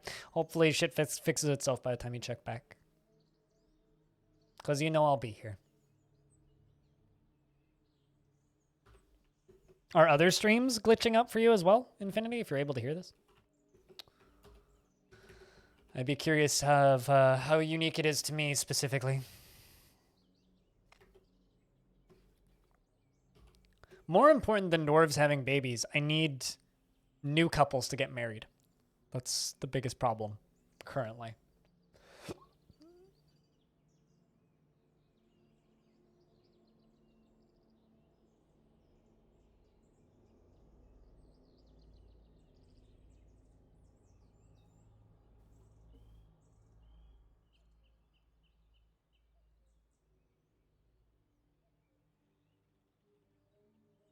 Yes.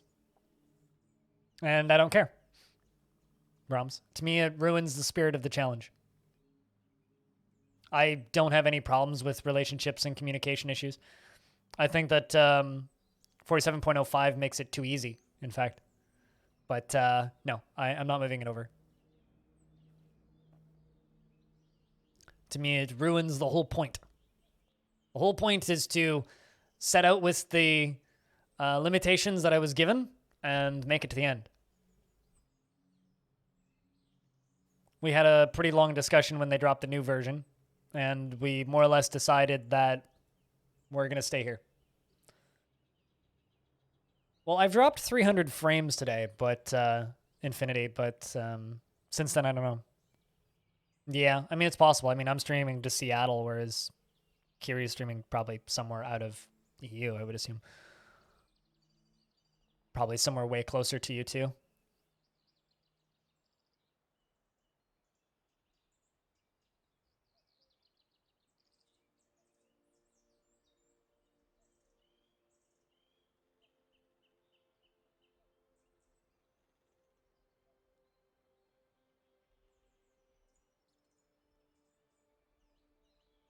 But yeah, no, I don't quite agree with a lot of the changes made to the more recent version. I dislike how extreme it swung. It went from being like a fun challenge to keep the dwarves managed to being a thing that I don't need to think about, which is fine for different kinds of forts, but for this fort, it removes all of the fun for me. So it's like I have the option of being really bored and having less glitchy moods, or having fun, having to manage them and micromanage them, and not. So I choose to actually enjoy my time playing DF.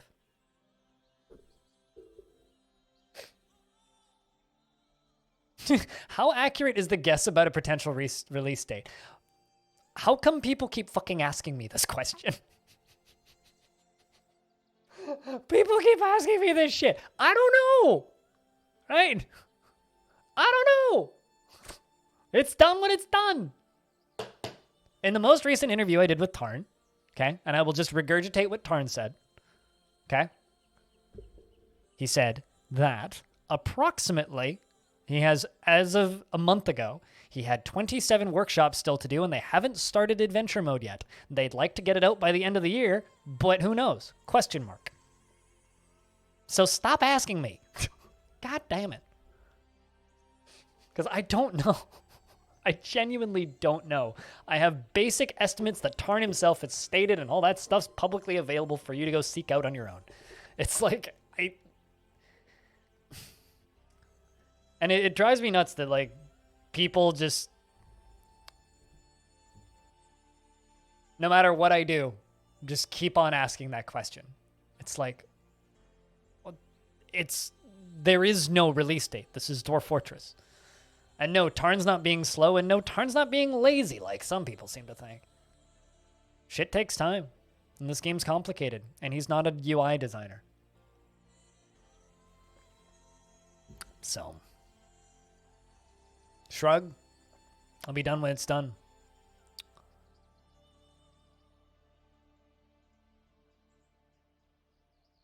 Lavishing your dwarves is usually your main goal for the fort, kind of. Oh, you mean like there's less value in making things really nice for your dwarves? Yeah, exactly. Like it's super satisfying to take a dwarf and recover them. And as somebody who's not super interested in the combat of Dwarf Fortress. Like, it's fun sometimes, but the current version, 47.05 is great if you just want to murder shit. That's not really how I play Dwarf Fortress. At least not with Longdeath. In fact, most of the time I try and avoid the combat, and we'll try and maintain peace as long as possible until ties break. Like, peace is optimal. If we have to go to war, then we must. You know, that kind of mindset towards things. So that's how I like to play Dwarf Fortress. So for me, it's like, oh, this is just too easy. Whereas I like the, okay, well, this dwarf's upset. Why is this dwarf upset? Okay, well, what does this dwarf really like? Okay, let's put that in their bedroom. Okay, what else does this dwarf really like? They like this specific fabric. Okay, the next round of clothing we make is just going to be that fabric. That kind of stuff. And I enjoy doing that process. And that process is just gone in 47.05. And as far as dwarves getting married and dwarves having kids, it's totally fine in this version. You just actually have to give them time off to do it. You know, if a dwarf walks past another dwarf in a room for 5 seconds in the current version, they're immediately best friends. And I kind of don't like that, because not all dwarves are, you know, super social and outgoing. Some of them are a little bit more reclusive. And we need to account for those kinds of personality types, which to me makes the game a lot more believable and enjoyable. So, yeah, I think it looks fine. Like, even the parts of the UI craze that I think are like kind of gnarly looking are like totally acceptable. And like, I think that the Steam version UI that they've shown is at best good and at worst acceptable, which is more than it needs to be, in my opinion. Like, it doesn't need to be, you know, mind-blowingly amazing by any stretch. It just needs to be good. You know what I mean? So, I'm sure that it'll be done with time, but just like the faster the pandemic ends and the less forest fires that happen this summer, the faster it'll get done. If 2020 hadn't happened and there was no forest fires, it'd probably be done by now. It'd probably be done by now. But just like, Tarn needs to move this summer because he's getting essentially informed by his landlord that they're selling the building and demolishing it. So he has to move, which is going to take more time out of things. Also, he's thinking about moving, which is taking more time out of things, you know? So it's like, it's just one thing after another, and there's nothing that we can do to control that.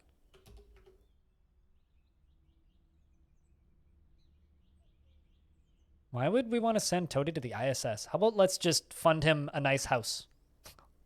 You know? How about we fund him that? Just like a nice house somewhere like outside of the city, far enough that like he can just live and be happy, but also be close enough so that he can still do what he wants. That's what we need to crowdfund him, just a house where he already lives.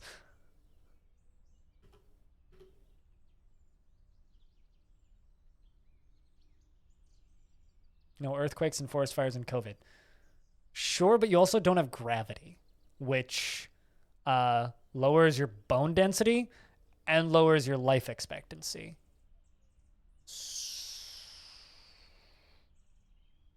So.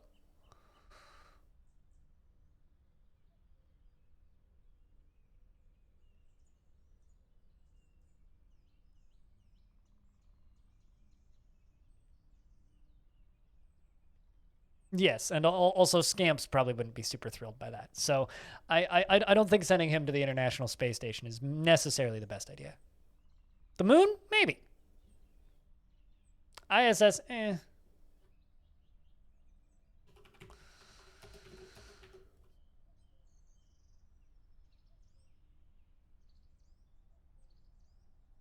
But yeah, I don't know. I think that kind of the most important thing that we need for the Steam version is to just not pester and be patient. So I guess in many ways, it's probably better that people are pestering me and not Tarn. It's probably better that people are asking me when it's out, because my only response is, nah, and Tarn's response is basically the same.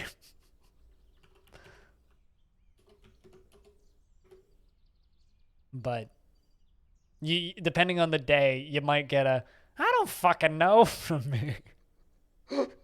Depends on how many times I've been asked that day. Moose, thank you very much for the 14th month. Very nice, good way to 2 years. Whoop whoop. Yes. Yes. Very nice way to 2 years. Whoop whoop. Indeed. Thank you very much for the very nice way to 2 years. Whoop whoop. I hope you're doing well. And thank you very much for sticking around for the 14 months. Chat, can I get a big round of beers that you've already started? I'd like to see at least 14.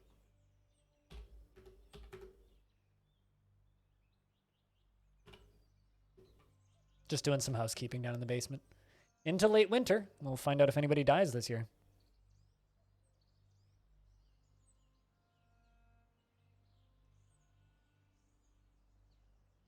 I wonder how old the oldest child is right now. It's Stone. It was 11. Stone will either grow up today or next stream.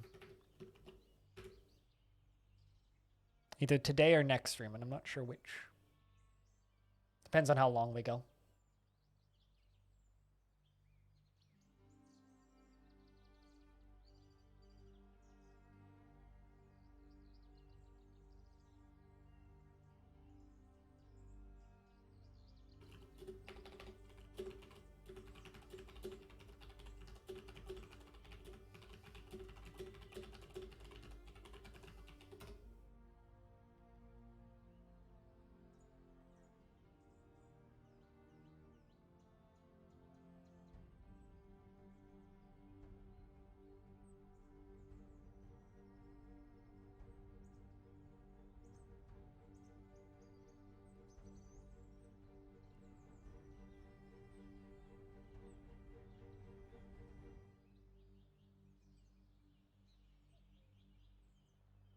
Yeah, soon she will be a fully grown up rock.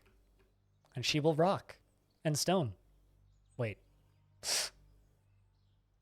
How big does a rock need to grow before it becomes a roll? Rock and roll? Anyway. I'm not funny, so I'll stop talking. Look at that little baby candle pixie. The problem is we've got way too many siblings in this fort right now. That's kind of the main issue that we're going to run into, I think. It'll be the 4th attempt at a stone. Hopefully this one lives to a ripe old age.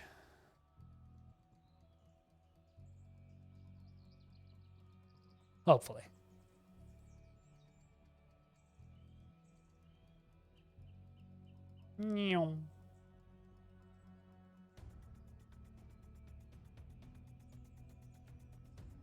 Stones have died of natural causes? Have they? I know the first one didn't. Or was it, or did the first one die of natural causes? Because I know one fell down the stairs. That was Stone the Third fell downstairs. Did Stone the First die of natural causes?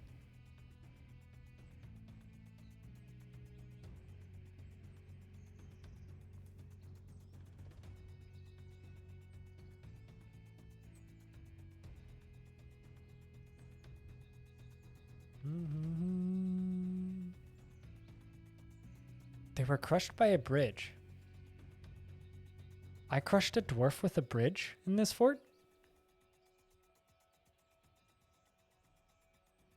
Because at least one fell downstairs. I remember the one that fell down, that was knocked down the stairs. I do not recall crushing a dwarf with a bridge. I believe you, because you have a better memory for this stuff than me. But man, I crushed a dwarf with a bridge? Huh. Weird. I certainly remember a dwarf falling down the stairs.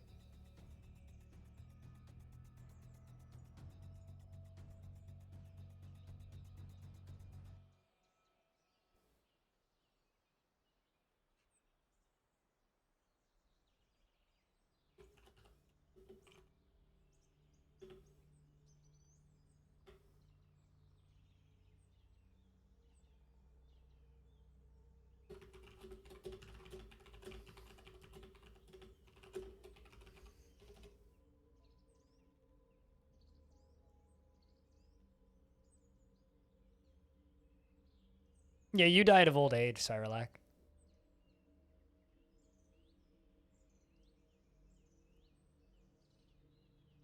Because I don't believe I've crushed any dwarves with a bridge in this fort.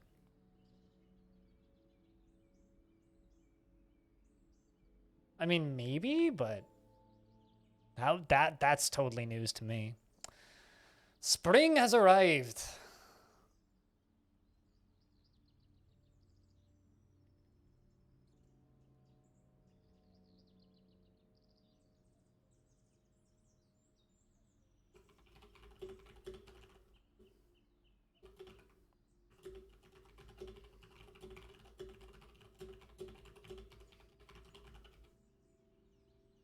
It was a ceiling.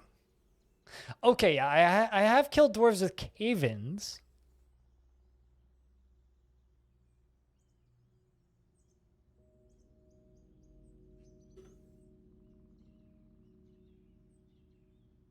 Cadenza! And Goldpoke! Who was literally just named today. Man. R.I.P. Cadenza. At least it was 2 merchants who died of old age. Let's just make sure I have coffins for both of them. I don't believe I do. Oh, there's one.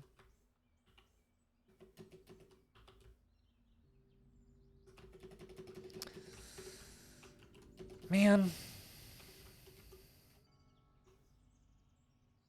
Yeah, okay. So that I do remember happening. That I remember, but I do not recall, because I remember, because I know I lost a few dwarves in cave-ins in the early days of this fortress because there was a lot of digging. So that to me makes perfect sense, and that I do remember. I do not, however, remember crushing a dwarf with a drawbridge. That would be new to me. So, yeah.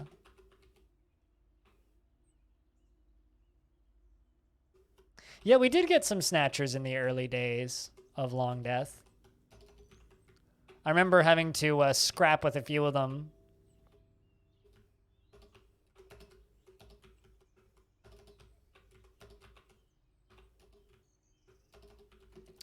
It was terrifying days.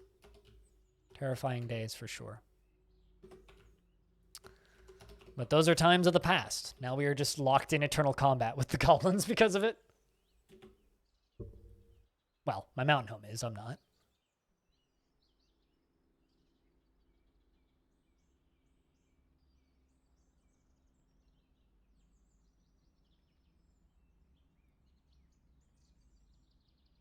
Oh, tribute arrived, which I totally missed.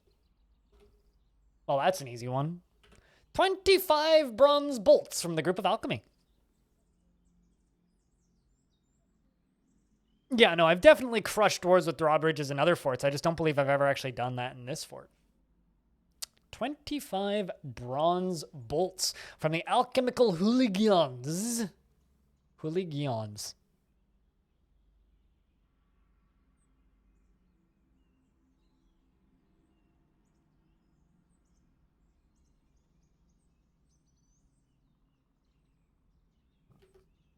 You misremembered what crushed her? Damn offended that you would suggest that I would crush a perfectly good dwarf in Longdeath. That is absurd. I totally almost accidentally crushed a dwarf the other day, though, because I was trying to do some garbage mashing, and I thought that all the items that I'd told to be dumped had been dumped, but they hadn't been. There was actually one that hadn't been dumped yet, and I super duper almost crushed a dwarf. He missed getting crushed by a couple of frames. So I certainly almost crushed a dwarf the other day. And, you know, of course, like, I had that dwarf that fell through 10 Z levels worth of floor, which is very impressive. But I feel kind of bad when I name dwarves and they die the same day, but Cadenza died, which is unfortunate. Cadenza was a good dwarf. Chat, if you want to invest your tickets, you can do that now. Investments are open.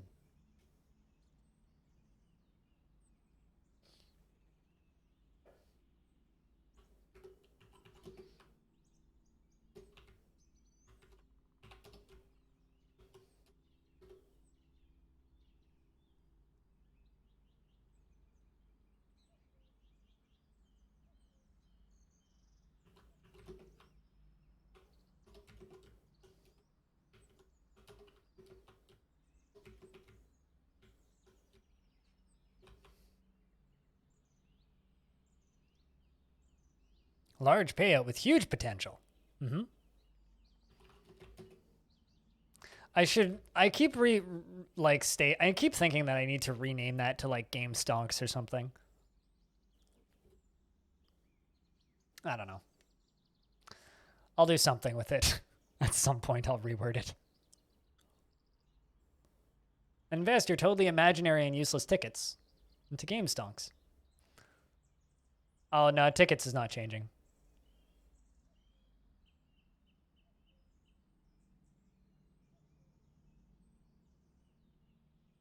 That's too ingrained in the stream at this point. Imagine how long it would take me to retrain chat that the currency is called something that isn't tickets.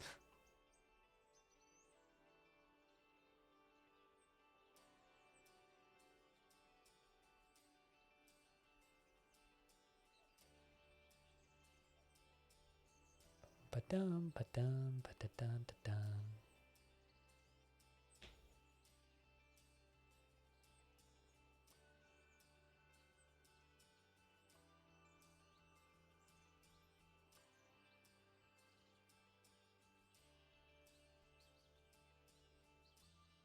Oh, yay.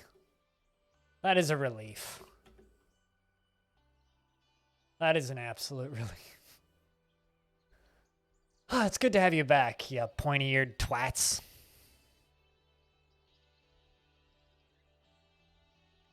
Every time I fuck up with a trade with them, I get super worried. I'm like, oh no, they're not going to come back next year, but they always do.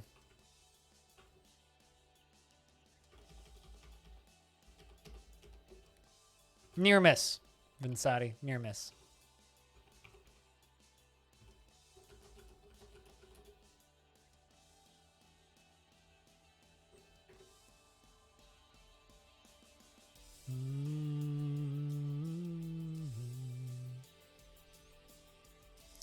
Yeah, most of the stones have been ladies.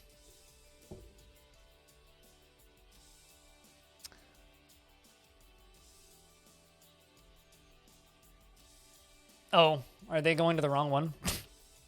I think they are. Yep, they did. All right, maybe I'll need... Actually, you know what I need to do is I need to forbid this one.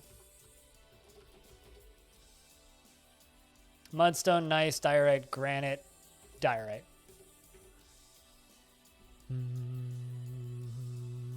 Congrats to the winners. Oh, also, Vin, I didn't actually say thank you properly, but thanks for the patron support stuff.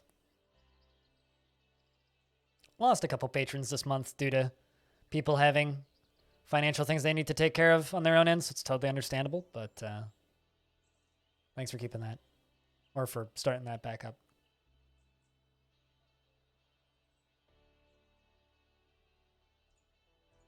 All of the tributes will be in triple digits. This means it's time to add another tributor. Although, knowing my luck, I'm going to request a tribute and fail.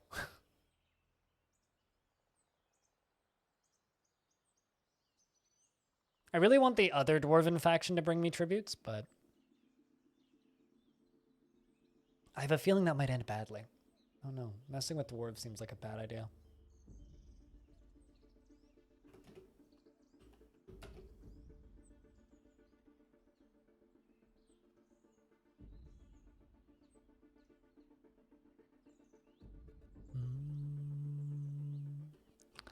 Well, they brought another unicorn, a dingo, brown badger, another... Whoa. That's straight up a breeding pair of unicorn. I don't think they've ever brought me a male and female unicorn in one before.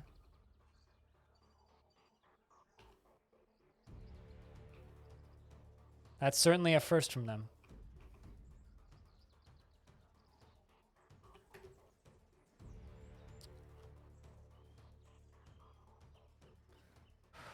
Exclamation point bees? What, not the bees? Don't do what you can't afford, eh?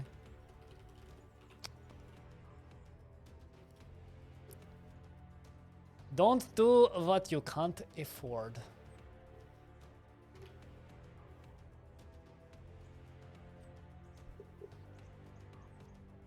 Oh, fly just landed on my microphone.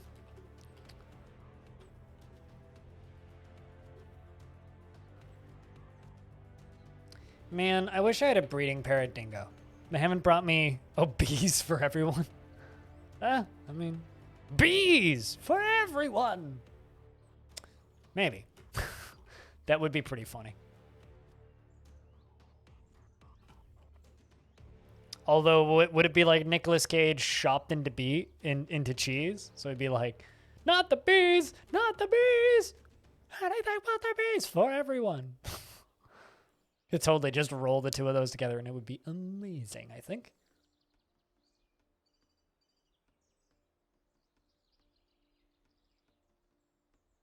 It hath start rain. That it be.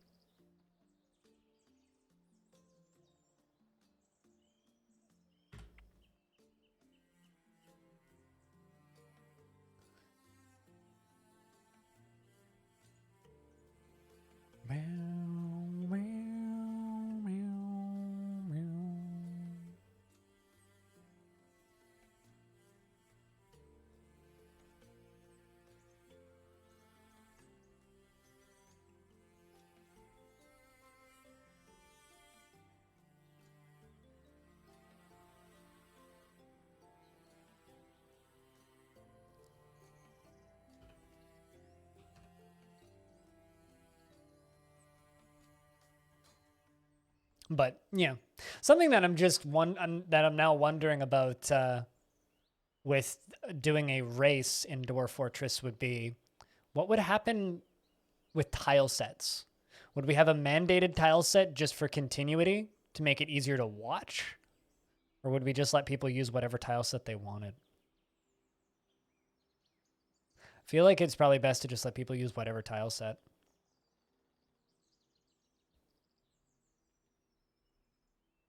Although you could refer to the tile sets like different jerseys. So you could have like X person in this tile set versus X person on this tile set. Oh, that could be a bit of a mess.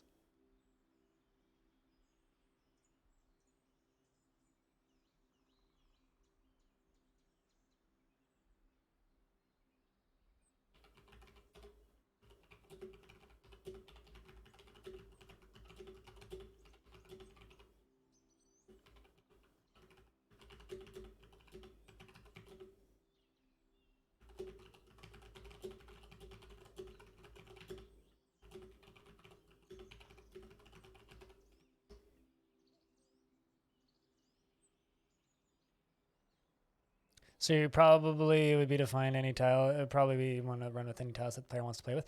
I think it's pretty niche for players, but I feel like ideally, as with any event like that, if you do it right, people outside of the game will watch, right? Like that's the goal, would be to set it up so that people who don't play the game would show up just to watch. Like, I don't speed run, right? But I watch GDQ every year, right? I got no interest in speed running myself. There's a few games I've thought about it, but like really it's not something I would do.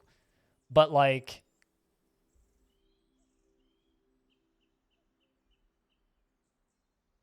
you know, it's not something I would do personally, but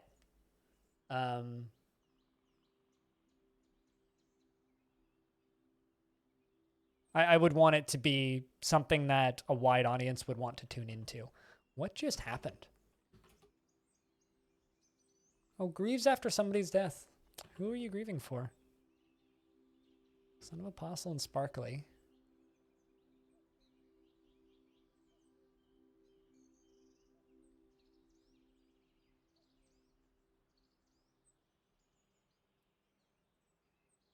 Plenty of people you could be.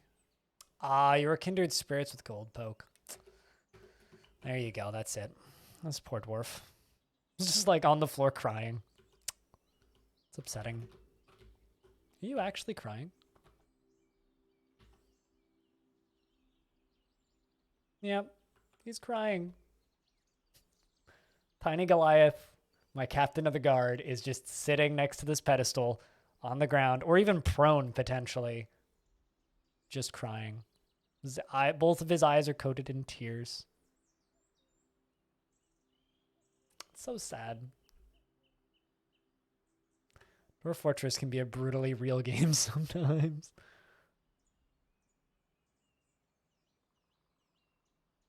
Just sitting there crying. Really couldn't think of a better place to do that, though, aside from the beautiful tavern. Was disillusioned after being enforced to decay of a friend. Oh, shit. I thought that I put the corpses away. Guess I didn't. I totally built all of these, but then totally didn't put the coffins in them.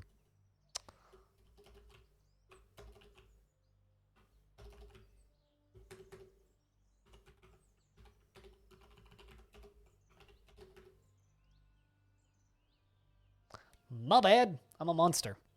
Turns out. Merchants will be leaving soon. I was distracted because the elves were here to trade. That's why I forgot. It's because I was trading with the elves.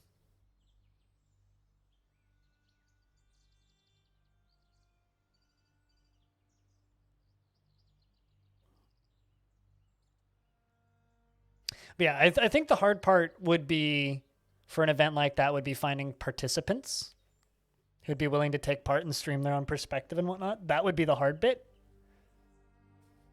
I'm not too worried about finding people to watch because I can promote a live streamed thing, especially if it's for charity, which is what I would do something like that for, because then people wouldn't pressure me to do it as frequently if it went well.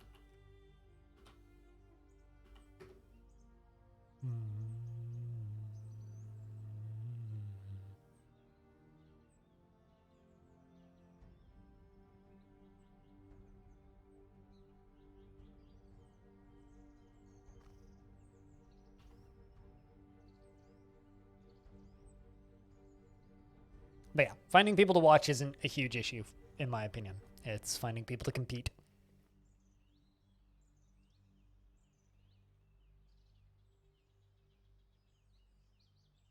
This is madness! Madness? Everybody put your shit in the bag. Hobo's here to rob you. Watch out, he's got a gun. And a weeb. How's things? How's your day been, Hobo? I'm just putting bodies away. Of course, the tavern keeper has to put the corpse away. It's fitting. It truly is.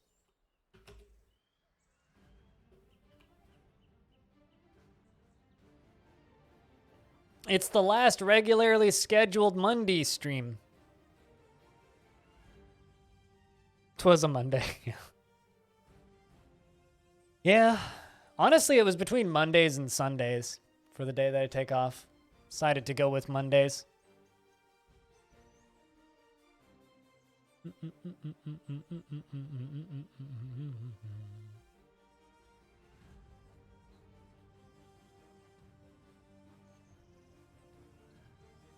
You don't know if you want to pog or pliz that? What do you mean pliz that?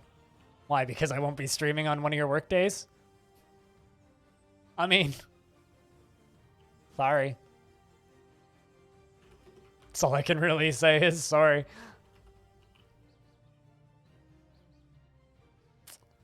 I mean, I think it's probably one of those mixed emotions. Like, I fully understand why someone would be sad that I'm streaming one less day a week, right? But, like, also if it means I can do this reasonably for more years, that's probably a good thing, I would assume.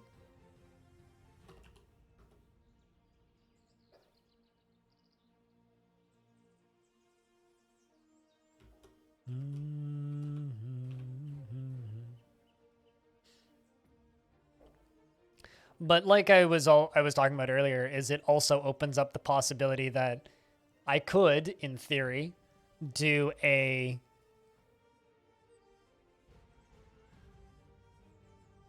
His last day of Stupid Skull. I could, in theory, also do bonus streams, which I'm already thinking about doing. It's like, because, you know, Lethal Frag will do his, like, 31 days of Fragmas, where every day of December he streams, usually it's just FTL, basically, but, and other roguelites, which is probably pretty similar to what I'll do. Because occasionally, on weeks and months where I'm feeling real fucking good, I could just stream anyway, you know? Because what I was talking about earlier is, like, the most of the time, vast majority of the time, I'm okay with the 6-day-a-week schedule. The vast majority of the time. It's just when I'm not okay with it, I'm super not okay with it. And when I'm not okay with it, it gets really tough to be even remotely okay with it. So it just kind of makes sense to rein it in a little bit, if you know what I'm saying.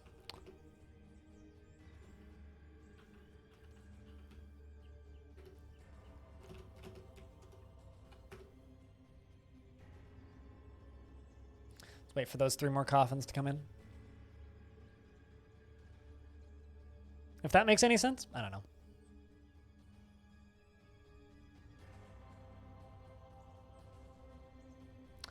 And it also means that I'll have more time to do stuff in the background as well.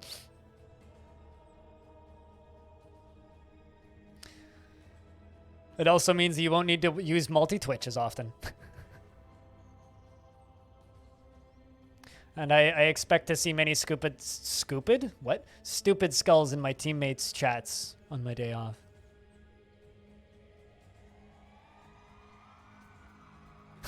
One less day of the week where Hobo needs to bitch about multi-Twitch not working properly because Twitch is real bad at letting you watch multiple streams at once, which in theory would be more ads at the same time, which would in theory be more money for Amazon, but isn't it?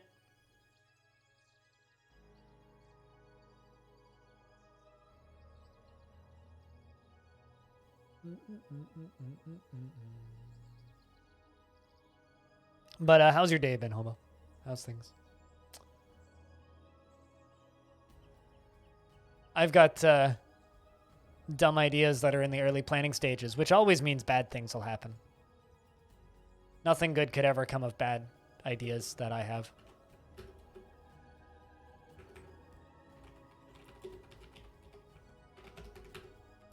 You need to make 3 iron bucklers.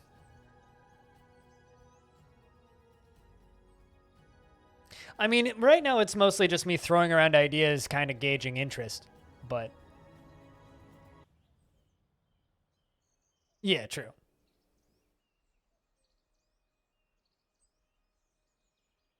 Yeah, totally, Hobo. But the dumb idea that's in the planning stage is like, Vinsati keeps generating these really long, skinny worlds.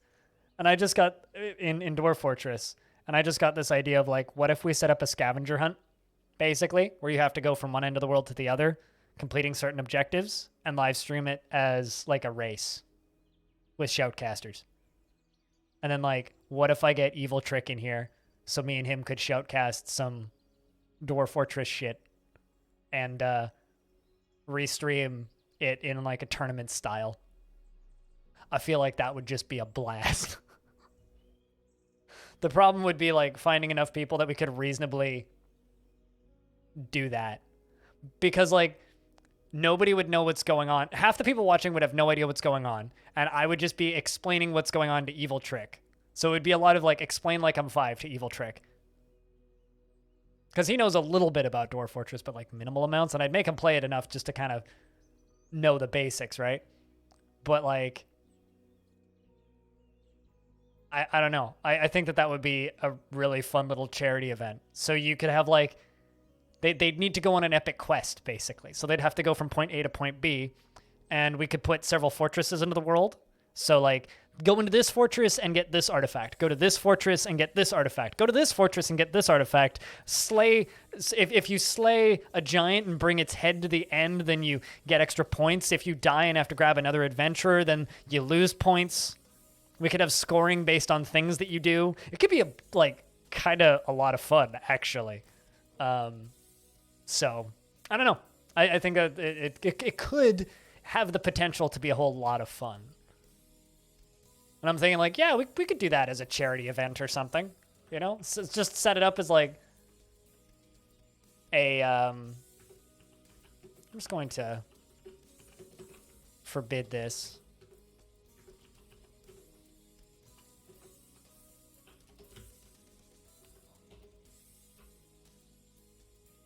Claim that.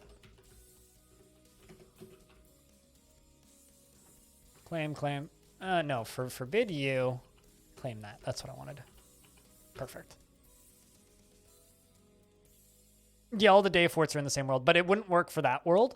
The reason it wouldn't work for that world is because, well, the worlds that Vinsati generates, where's the Reddit thread that he posted? I think he put it in self-promote. Are like this. So really long. Not wide and big like the other worlds, but really long. So you start in the far south and you have to go all the way north, basically. But you could have like a fortress around here and then a bridge that you have to cross, then a fortress around here and then something over here, and then sneak into one of these fortresses along here and steal something, go to one of like these monasteries and kill somebody, and then like go to this volcano where we'd build a fortress and steal something, and then you know what I mean? Like going from place to place like that would be kind of neat. That kind of thing. So it would be a world designed specifically for that.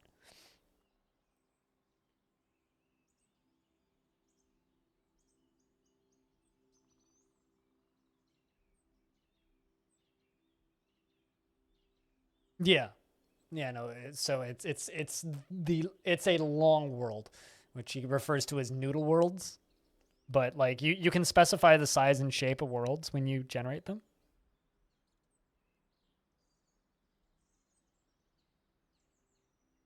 I mean, I probably wouldn't do day forts to place items, but I would definitely make forts in it. Like I wouldn't call it day forts specifically, but it would be a similar format, yeah. I'd probably spend more than one day on it though. So yeah, I can actually make like big-ish forts. But yes, it would be like that. Although I don't know if I'd be able to stream it because I wouldn't want people to know what's in the forts. So I'd probably work together with other people to build locations.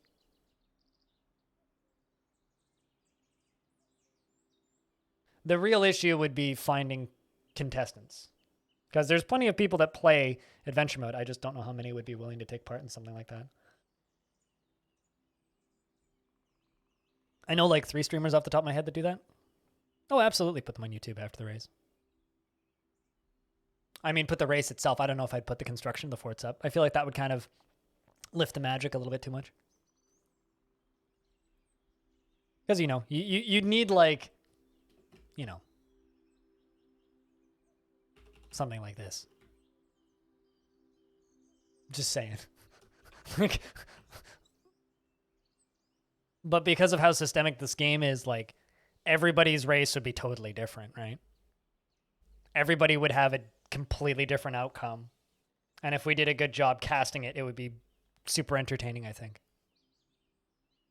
But I don't know. My image in my head is do it like a bracketed tournament with like brackets all the way down on like 3 different worlds or something over like 3 days, and just do it all for charity. That would be kind of my image in my head of how you'd do it.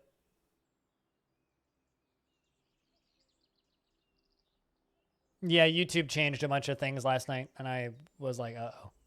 Haven't actually looked at it much this morning. Yep, they super duper did. They super duper did. Fortunately, they haven't changed anything in the dashboard, though. So YouTube, or at least the parts of YouTube I look at on a regular basis, look the same still, which is nice. But I mean, YouTube has progressively been designing itself worse and worse and worse every year.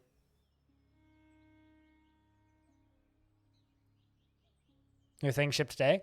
I had an order that was for a thing that I sent you a DM about, Ryan, which was supposed to arrive on Friday and then was supposed to arrive today. And I just went and checked this morning and it's still in Germany. So I don't think that's arriving today. Unless like they're just fucking putting it into a hyperloop and just boom over here today. I don't think I'm seeing that today. Oh, also Ryan, as of now, this is the last Monday I'm streaming.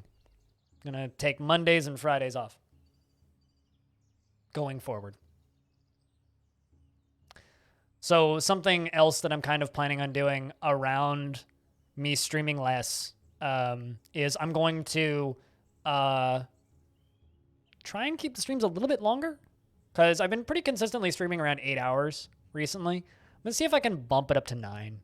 Kind of get back onto the older, like longer. Like I feel like if I could go through this shift and stream longer hours overall, that'll probably make me happier. They may have teleporters all over there already. Yeah, I mean, maybe they're finished building the Hyperloop through the ocean. What'd you do, Ryan? What did you do? What did you do that you've been meaning to do ever since you got money? Did you buy a new stylus?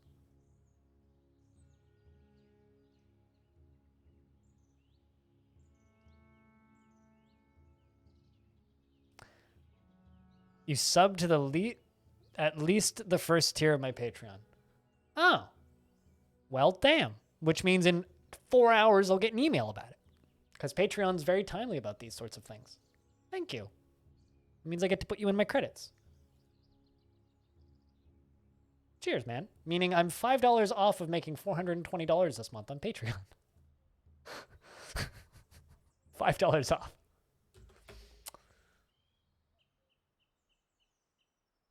A giant bat is fighting with a giant cave toad, and the giant cave toad is no longer stunned. Well, thank you, Ryan. Jack, can I get a round of beers for Ryan? For giving me money, which I should be paying him for because he's on my podcast, but, you know.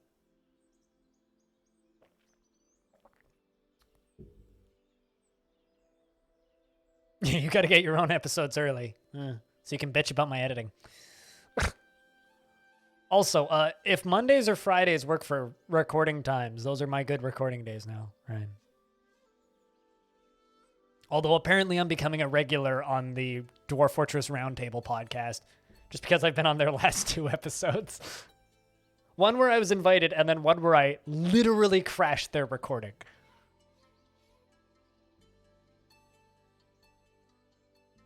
Mondays are probably good. All right, well, we'll talk. We'll figure it out. Because this weekend, F1.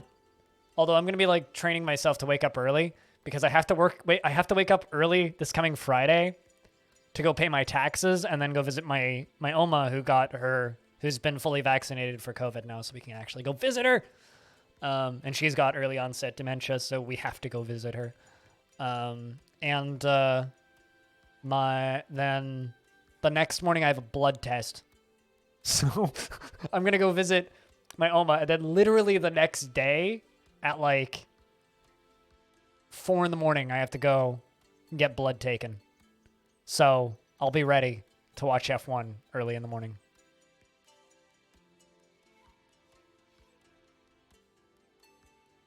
Did you finish watching Drive to Survive yet, Ryan?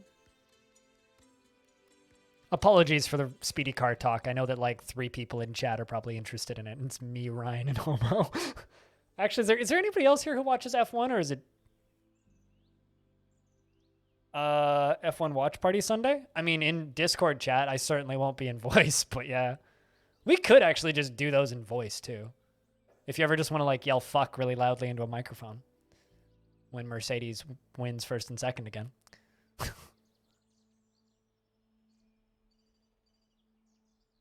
Gotta support the homies. Speaking of homies, one of your friends is streaming Eve again. Is he okay? Does he need help?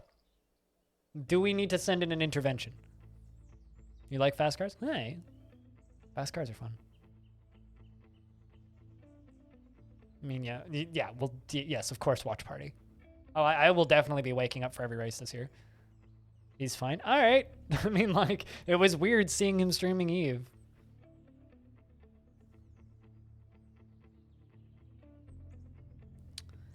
Maybe I'll buy a subscription for the year and see if I can fix it. I don't know what the F1 TV Kodi plugin is, but nothing wrong with Eve. I don't know. It's like any kind of addiction, you know? I feel like when people quit an MMO, it's generally not pretty. Generally, people are not like, I'm done playing this video game. I enjoyed my time with it, and I don't want to play it anymore. Usually it's like, fuck this stupid fucking game. What the fuck's wrong with anybody who plays this fucking game? God fucking damn. It's like everybody's mad. Yeah, it is weird seeing.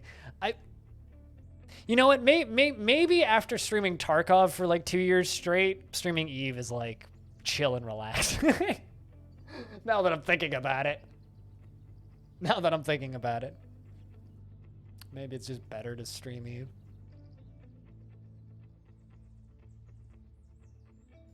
Much calmer experience, shall we say.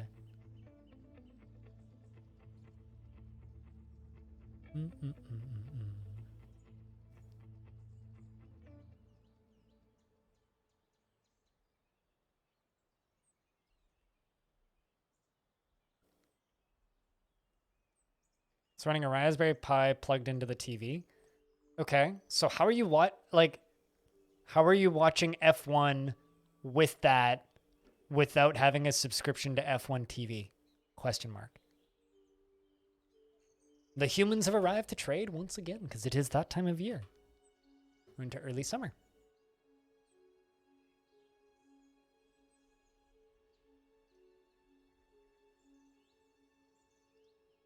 We call it Sweden? Sure. Okay. I know nothing about how that shit works. So, I don't know. If you're gonna watch a service though, I'd just pay for it. Maybe I'm like old fashioned in thinking that it's like good to just pay for the thing, but I don't think that should be considered such a radical stance for things. Especially to me there's kind of a difference between like, oh, this is only available with a cable subscription. Because in that case, fuck yeah, steal it, go nuts. But I don't know, when something is so available as like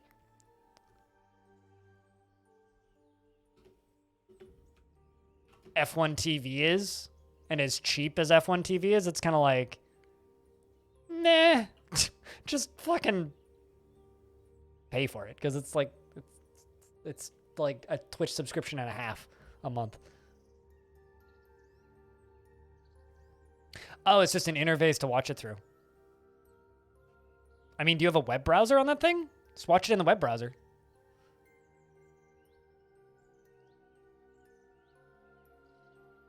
Another human caravan has arrived. Good stuff. Meaning they'll actually go where I want them to.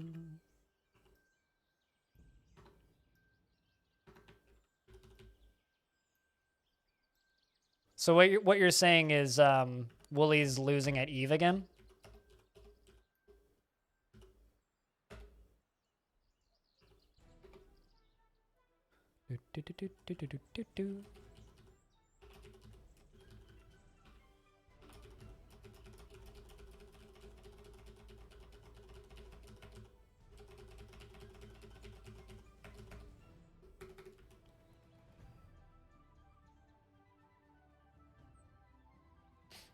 You keep telling yourself it's for real and then it's not. Okay. I mean, I've been winning at RuneScape since like 2012, so I almost relapsed when they put it on phones. On behalf of the Merchants Guild, let me extend my greetings to your people. There is much to discuss. The world is the same as ever. What requests do you have of our merchants? Same as per usual.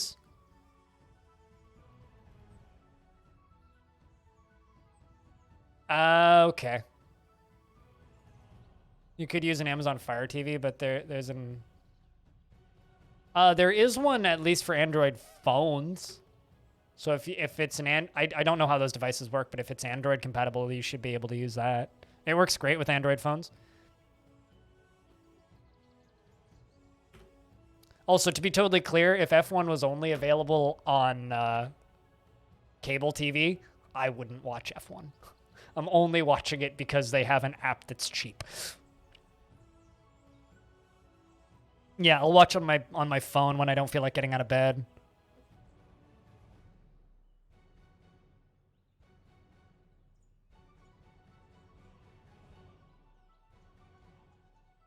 Has Fire TV built in? That's how you normally watch? Gotcha.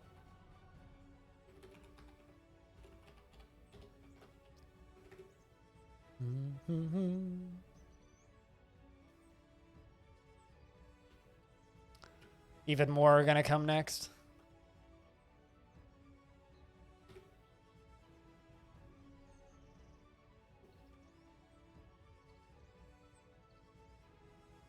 Kind of like that they're using the underground passages to get stuff back and forth here. I'm also kind of surprised that my normal whiners haven't started whining due to not being able to train as much.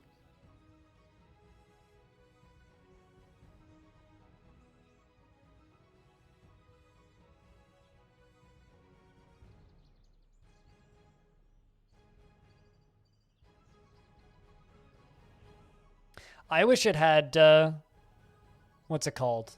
Roku support. Because the Roku app is available in every country in the world except for Canada and Ireland. For some reason. And you can't sideload it. It's like, what? Alright.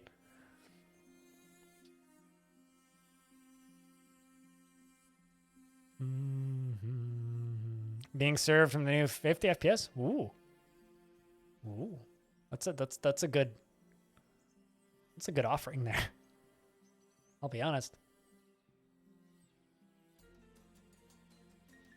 If you type an exclamation point F1 and you use my link, you can get I don't think it gets you a discount or anything, but I get money. Mind, what's up? It's good to see you. Hope things are well. Does it give a discount? I don't actually know. I haven't looked at it in a while. Kind of forgot I had it until Hobo just typed it in. Yeah, it's 20% off. There you go.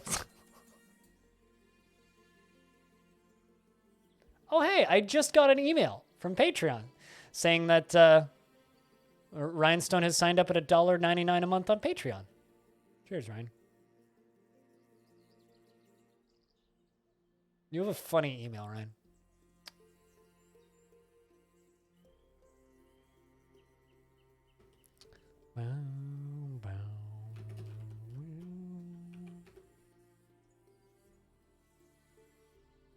I mean, why would you pay monthly for a service like F1? You're going to want to watch the whole year. Come on. Also, that still is kind of a deal.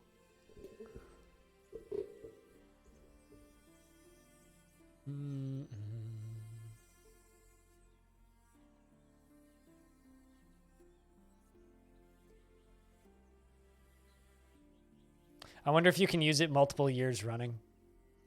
Aqua. Because I don't actually know.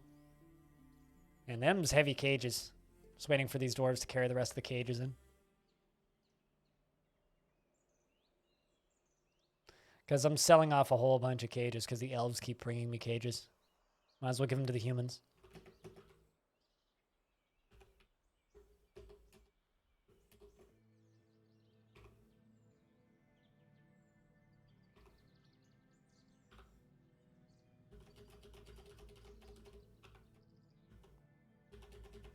It's just a burner email? I getcha.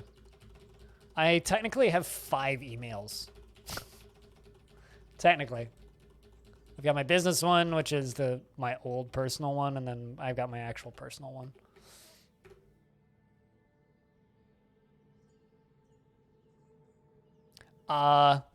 Including like old dead emails, I got way more than 3. I've got probably like a dozen. I think it's like mandatory that everybody should have like a business, a pleasure, and a spam email.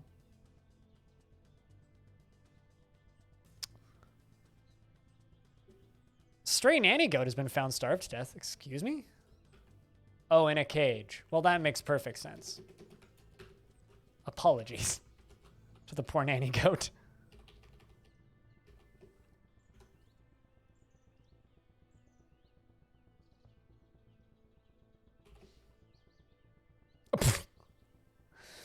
Look at all the dead animals we are finding in these cages. All those little red W's and G's. Those are dead animals that we found in those cages that starved to death in the cages. It's a little distressing. I'm not gonna lie. A little bit distressing. Oh yeah, that would do it.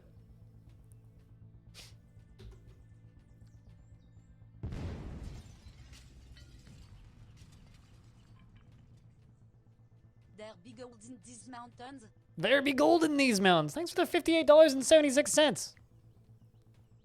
That was a big explosion sound. Jack, can I get a round of beers? for the $58.76. That's a big tip. Thanks, Mind. Cheers, man. For helping keep the stream funded one person at a time. One explosion at a time.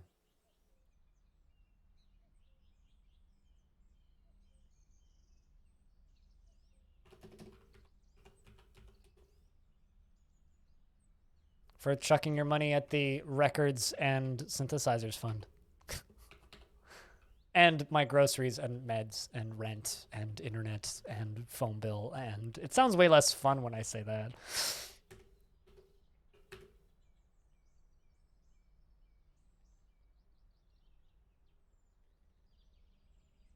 But definitely mostly the records and synthesizers fund. Hey, Psychon, what's up, man?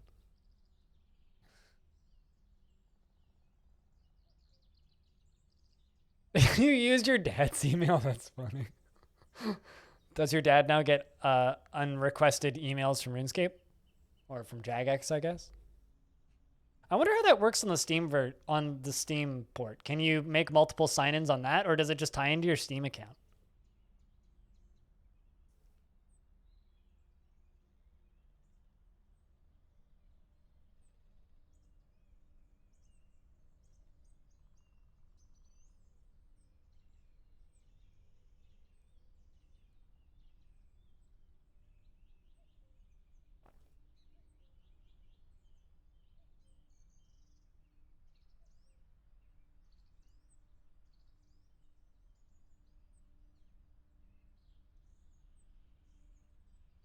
Yeah, that's fair.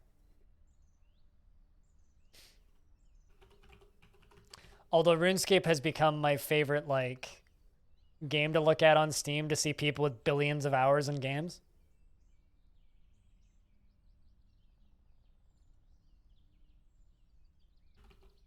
It's just very funny to me.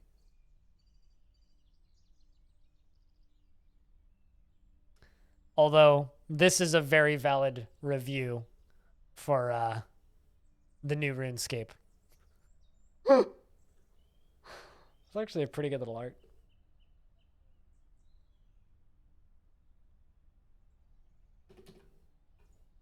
You installed RuneScape, it's all ogre.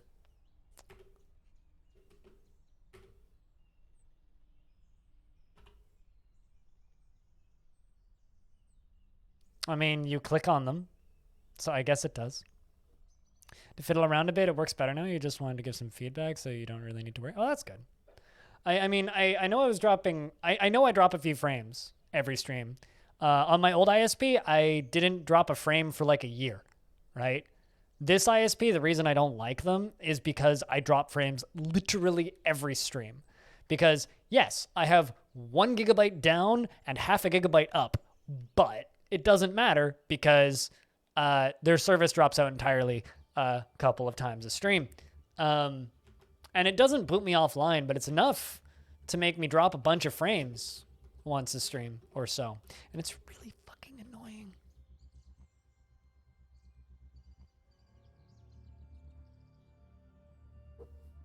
You wish it would show your actual hours played? Yeah, that's why I like MMOs that are on Steam. It's like EVE Online's on Steam, and sometimes I like to look at EVE Online on Steam just to see people with 15,000 hours on games, you know? Yeah, like top review for EVE Online on Steam, 2,398 hours. And it's a negative review. It's like, yeah, seems about right. 5,000 hours, that's a positive review. 4,300 hours.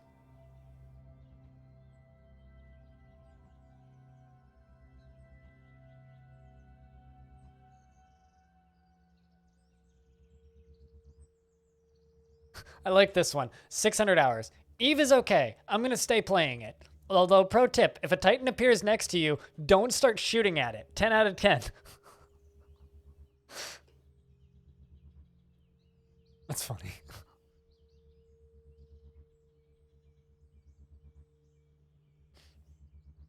You played that game way too long? Yeah. It's one of those games that I could have gotten into in another world, maybe. But just didn't. Thank Christ.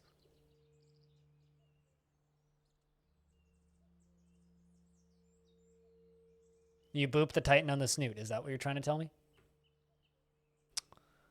It is bull slaughtering season. And then we're going to go back to partying. Oh, it does a great soundtrack, actually. There's a good mod for RimWorld that just puts the entire EVE Online soundtrack in the game, which is actually a really good mod. I like that mod a lot. But yeah, to anybody who may have missed it, I'm going to be talking about this a bunch this week. I'm no longer going to be streaming on Mondays. I'm now taking Mondays off and out of the schedule so that I can, instead of just streaming all week and then editing all day Friday, stream all week, edit a quarter of the day on Friday, and finish the editing on Monday. So I'll have like 3 days on camera, 1 day off camera, 2 days on camera, 1 day off camera, and it'll give me a little bit more. Hopefully, we'll see. We'll test this for a little bit and see if it helps my energy and general mood, because frankly, there's days at a time where I know for a fact I'm very unpleasant to be around due to the absurd number of hours that I stream. And this is just me working my way back to a little bit more of healthier work-life balance. Although life is still obscenely boring right now, so who knows how much of actual life that'll be.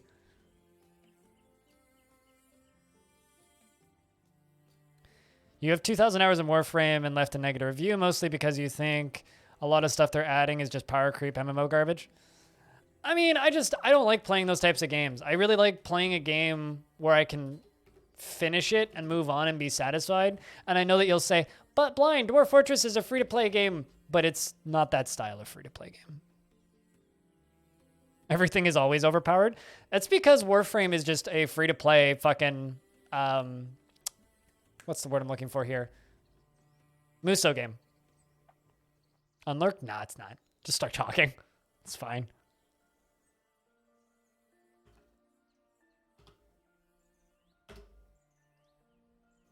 But welcome back, Aqua.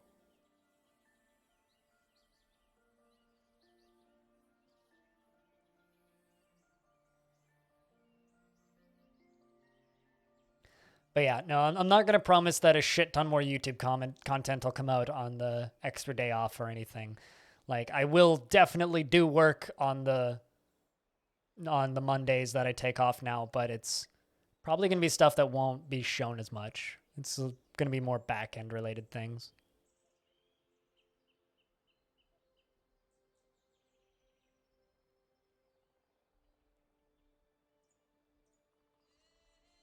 Long work hours aren't great for anyone. I mean, there was a time where I worked a full... And, like, this is the reason it's really hard for me to swallow taking the extra time off, Aqua, is because there was a time when I worked 40 hours a week and streamed 30 hours a week and was functional, right? I think Civ 1 on the Amiga holds your record for time spent. That's saying something considering how long ago it was I stopped playing. Yeah, I probably, my time record on a game is probably League of Legends. I hate the fact that that's true, but I think it's 12,000 hours over 3 accounts on League of Legends. Because I remember looking at it and being like, oh, that's how much time I have in-game. So I played a lot of League. I was playing League like 12 to 14 hours a day, and that was over 5 years. But that was only for the first like 3 years, and then I got a full-time job.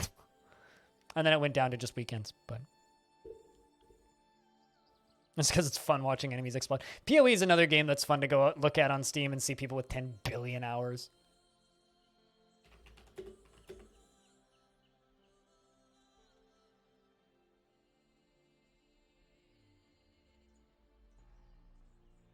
Yeah, the top review for Path of Exile is 7.6 thousand hours.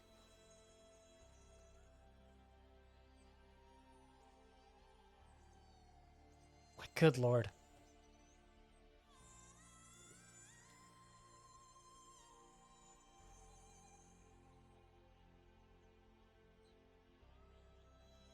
You need more time to rest and chill. Yeah, that's maybe part of what it is, but it's kind of hard to swallow, Aqua.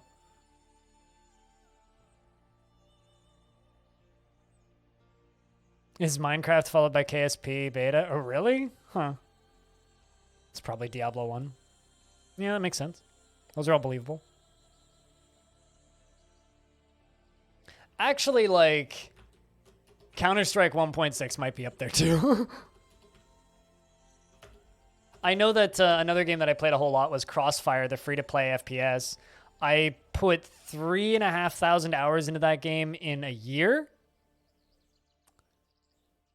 And then I uninstalled Xfire and played the game for another 4 years.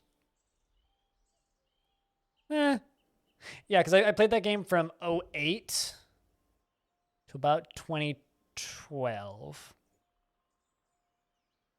On and off. Kind of flipping between that and Counter-Strike. But I played way more Crossfire than Counter-Strike. So yeah, it's probably like League of Legends, Crossfire, Counter-Strike, somewhere around the tide-ish. And then probably RimWorld, actually. And although I'm pretty sure I've passed RimWorld with Dwarf Fortress hours now.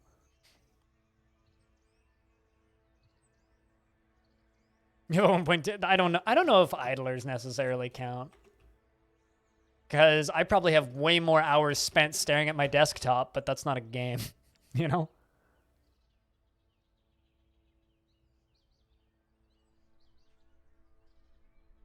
But they do, Ryan, click.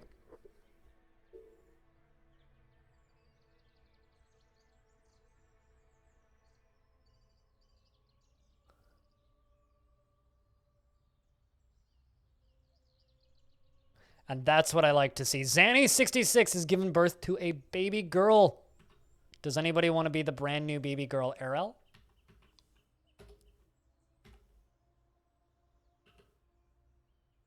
The brand new baby girl.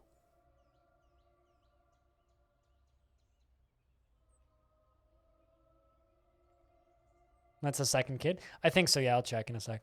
You think it's time Rhinestone gets reincarnated? Rhine 2, I think? Yeah, Blue Water's your older sister, Ryan. Blue Water. So Zanny66 and Vigario Pro have a second child now. She was born today, which makes her very young indeed. Her very long hair is tied in a ponytail, just like real life. And she has a very clear voice, unlike real life. And she has a deeply recessed chin. Her close-set, large, irised cobalt eyes are sunken.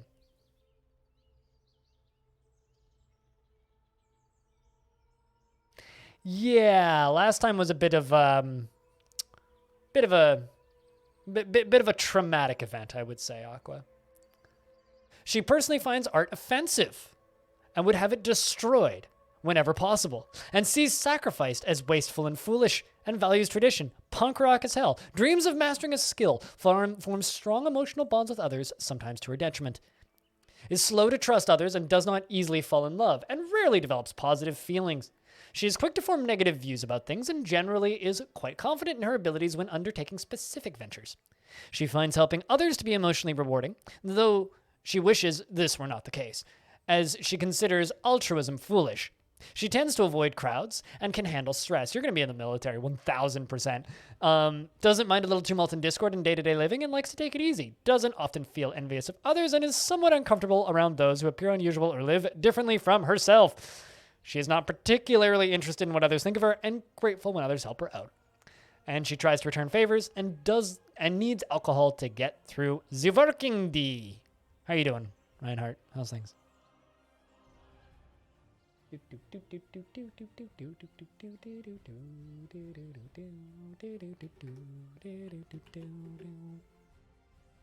Oh shit, there's a depressed dwarf. Oh, it's Abe. Time to turn the military back on.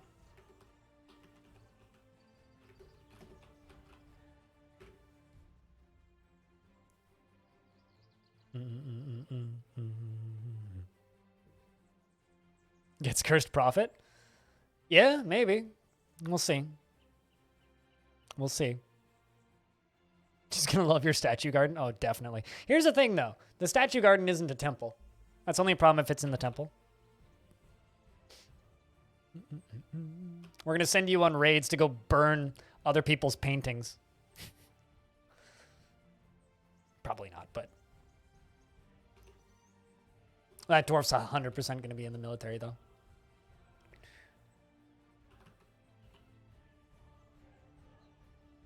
Look at that nice unicorn population grow. Make an artifact steel pick. Oh, that's rad. That's a story arc. I mean, hopefully.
That is a lot of miasma. I'm feeling most of the meats are rotten, so.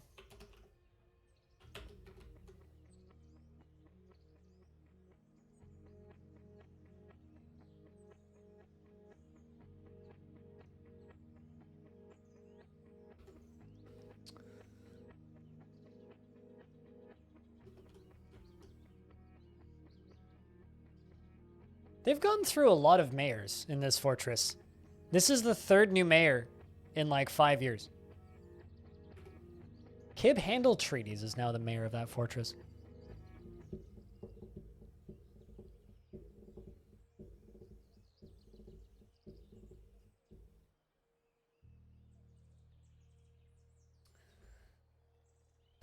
I'm hungry. I should probably get lunch soon.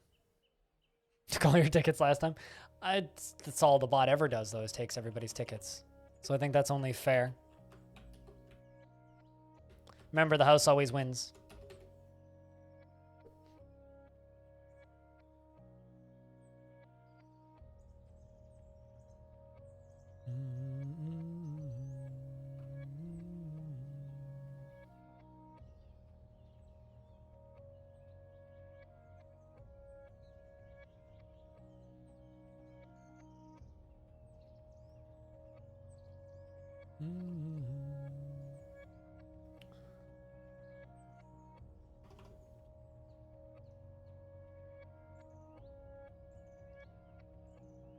Sad Tarn didn't get around to the procedural tavern games.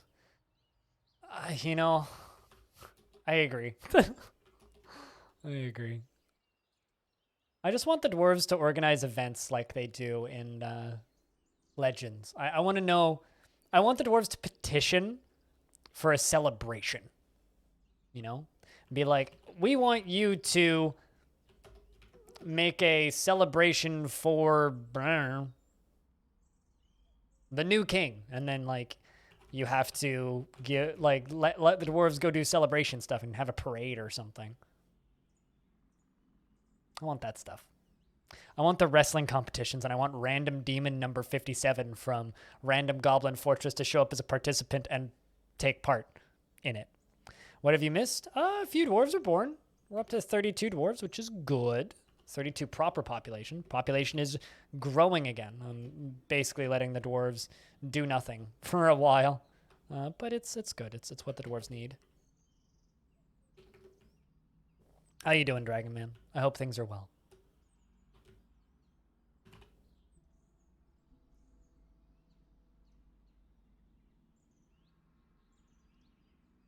Yeah. I mean, I would say I'm looking forward to Villains Part 2 more than the actual, what's it called? I'm looking forward to Villains Part 2 more than I'm looking forward to the Steam release. I mean, I'm stressed about the idea of the Steam release, but I'm looking forward to Villains Part 2, which might sound kind of backwards. Like, you'd think that I'd be upset for both, or excited for both, but in reality, like, I'm kind of really just excited about the one.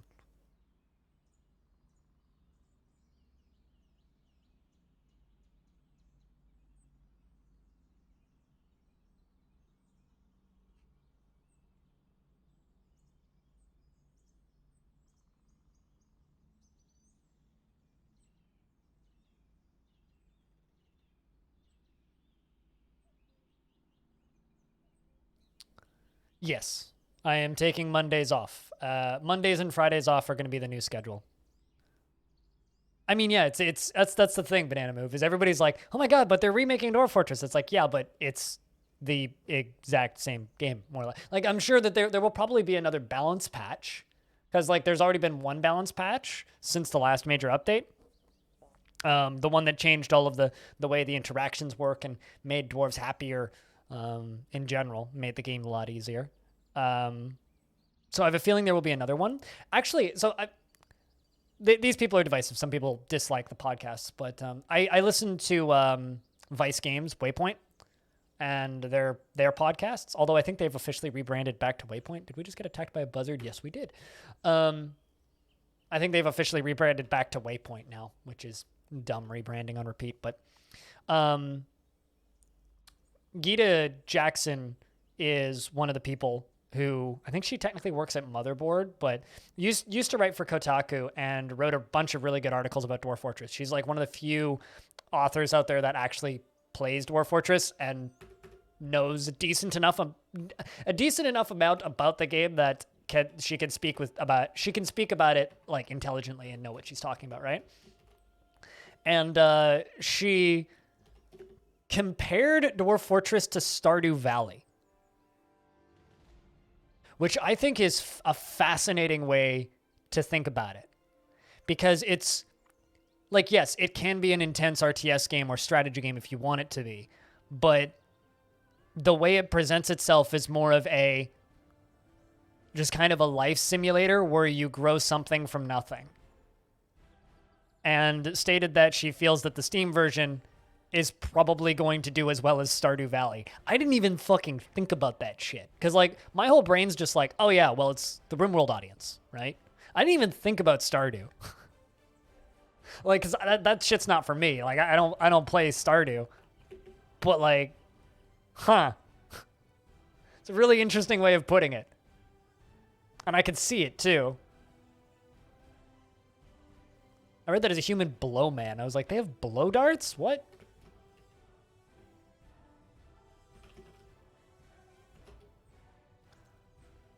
This is one hell of a nice place to work out. They're working out in a waterfall. Mind blown? Not quite mind blown, but like, definitely like a, huh. How you liking it, Dragonman? Monster Killer is my favorite thing Craig Smash has done. I need to watch his new series. I'm a couple episodes behind. Caps Lock with, that's all good. It's fitting for Mind Blown.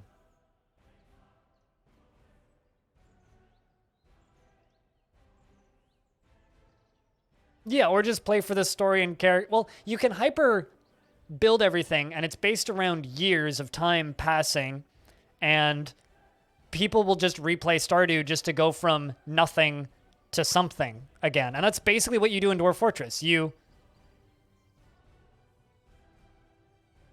get to you start a new fortress to make something out of nothing again, right? And some of it carries over, some of it doesn't. It can or it cannot carry over at all if you want to start a new world or be in a different faction.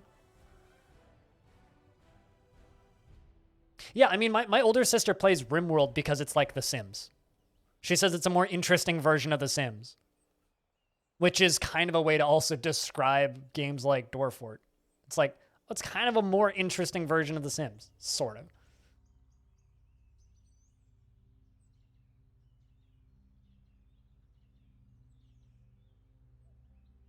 I mean, come on, it's not The Sims unless you drown a baby in the toilet. Come on, please.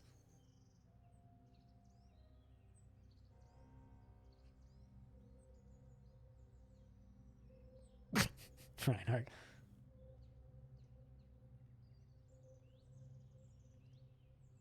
She really likes Stardew and RimWorld. I mean, they're good games. Saying that you really like Stardew and RimWorld is like saying that you like two of the best indie games made in the last 10 years. I was like, yeah, that's pretty valid. Oh, I definitely drowned a baby in an overflowing toilet in The Sims, so. And shotguns. And AK-47s and killer attack robots. Early autumn. Stone. Heads up. Paperwork time. This human merchant's running real fast. But yeah, no, so like that's something that I hadn't even thought about, you know? It's like comparing Dwarf Fortress to Stardew is a very thing to me. Well, that's an easy one. I don't know if Stone's here, but one iron anvil. If Stone doesn't pop up in chat in like a minute, I will just copy paste it over to Discord. Can we not meme about RimWorld though? Because like that shit doesn't get old at all. And I'm totally not tired of those old samey jokes. Because there's only 3 things to do in RimWorld that are remotely interesting. I mean, what? It's probably all the human merchant could carry. Wait until you see the other one. Yeah. Anyway, I'm just going to screenshot this for Stone because I'm assuming Stone's AFK.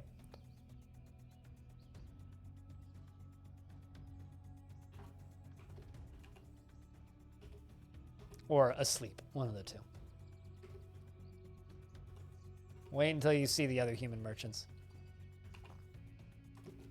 Although this one is dragging a mule behind him, so maybe that's cheating.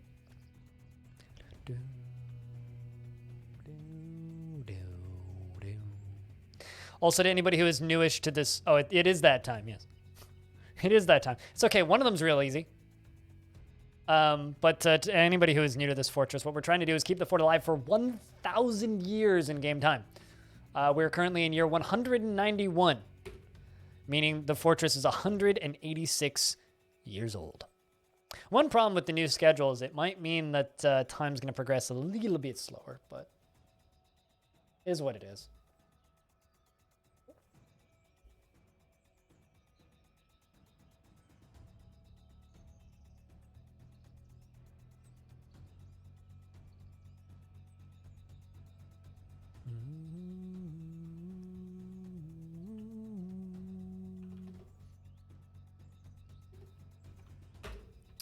Let me know when you're ready for me to scroll.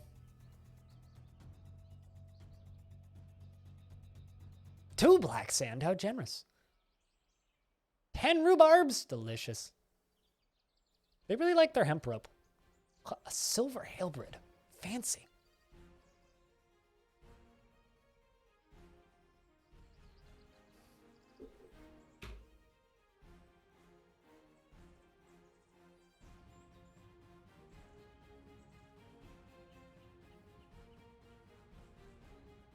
I'm trying to find... Oh, there it is. Man, that is like a page and a half. Fuck, these guys were like half a page when they started. An iron helm and iron anvil. I think they... Oh, more hamster blood. I think that they brought the iron anvil just to kind of like spite the humans. 5 beef plants. Yeah, just what we wanted, Whitcode. Just what we wanted. Yeah, 1 boar. Just to bore us away. It's a boreable.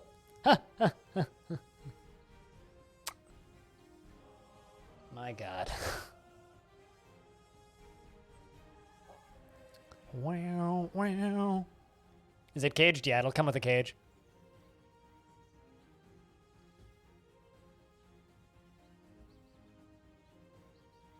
Oh no! That sucks. Why does everybody's bank freak out when they're like, you're trying to buy a thing online? So many people's banks, people are just like, my bank freaked out when I bought a thing on the internet. It's like, wait, is that not like a normal practice? I'm just gonna make a shit ton of charcoal.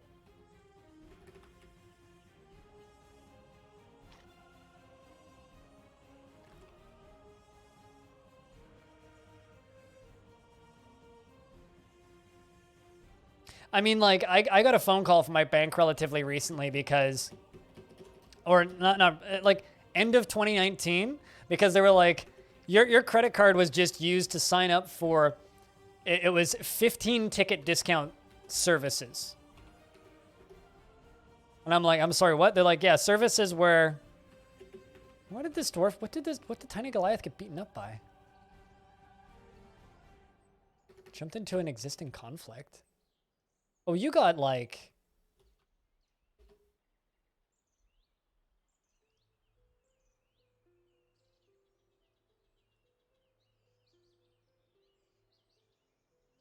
Oh, you were fighting with a buzzard. Okay. So he was fighting with a buzzard. grabbed the buzzard by the throat, punched the buzzard, the head smashed into the body into an unrecognizable mass.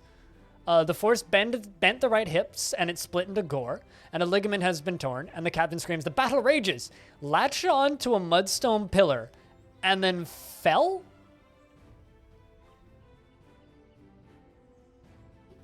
Oh, so Tiny Goliath was fighting, I guess, up here? Somewhere? With a buzzard. Oh, must have been right here. So was fighting with this buzzard right here, and then got stuck here, and then fell, and then landed there with the corpse of the buzzard, and now is being carried to hospital. I hope you're okay, Tiny Goliath, because that's quite the fall. But was blissful remembering sleeping in a good bedroom. So, well, wait, no, that's B-Log, not Tiny Goliath. His right foot's real bad. It's okay, though. You're in the hospital now. Maybe he jumped to hit the buzzard? Maybe, yeah. That's how Stone 2 died. I feel like I should build more safeties around that. I'm thinking about, like, surrounding it in glass, actually. I think maybe I'll do that today, because that would be an easy addition to make. Up and down, just put little platforms all the way around and then just surround it with glass. But then maybe they'll just, like, jump through the glass. I don't know.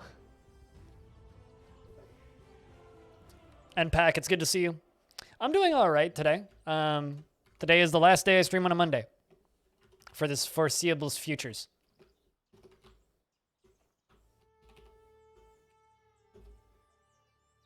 I love how Wolverine soap is the first and nearest material to make stuff out of. It's like, would you like to use Wolverine soap to build this floor? No? What would make you think that I would want to use Wolverine soap to build this floor? Thank you.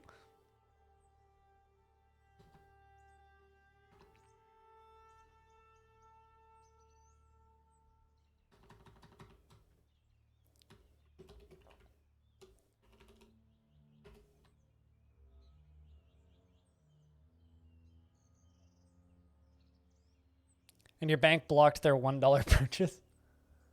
Good on your bank. Yeah, I don't know. But no, my bank called me and basically just asked, they were like, was this you? Did you authorize all of these? And I was like, nope. And they're like, all right, we will refund all of that and ship you a new card. And I was like, cool. Thanks. Weird. But that's literally only ever happened once. So, and I've never had any problem buying anything on Amazon or any other like legitimate service. It's got to just be like American banks being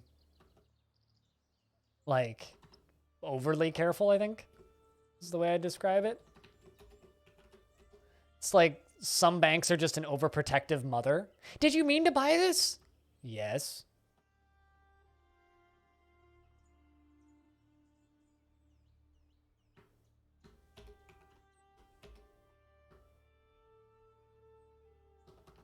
Like, I used to have a viewer who would tip the stream pretty frequently. And every single time he would have to, every single time he would buy bits, he would go to buy bits a second time.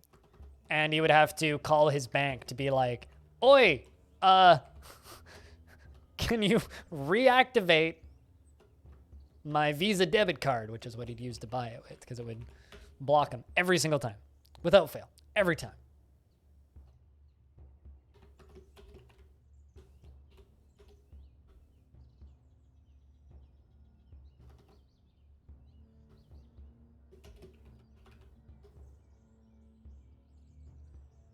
Few hundred and then gave you a new card, and then a couple years later they didn't stop a $1,000 purchase from Asia.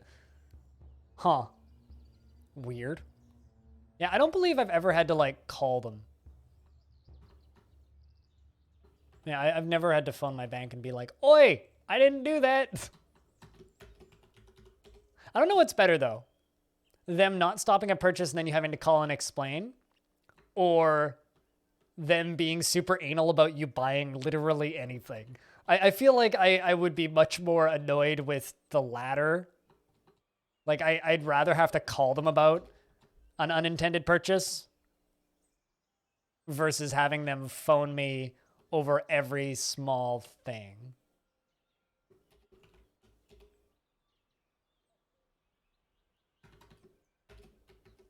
If that makes any sense.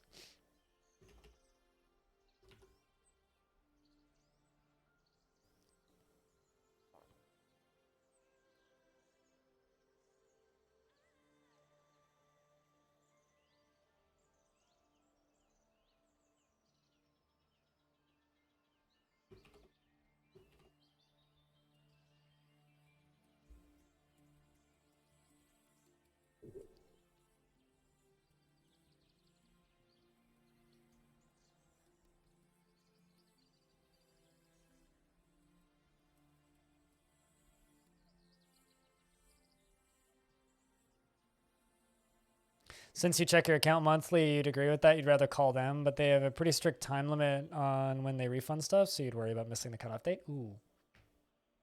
Yeah, see, I don't know anything about that.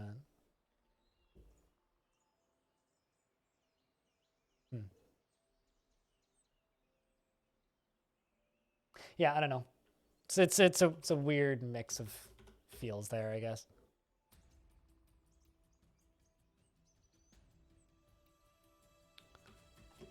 Hey, Dave.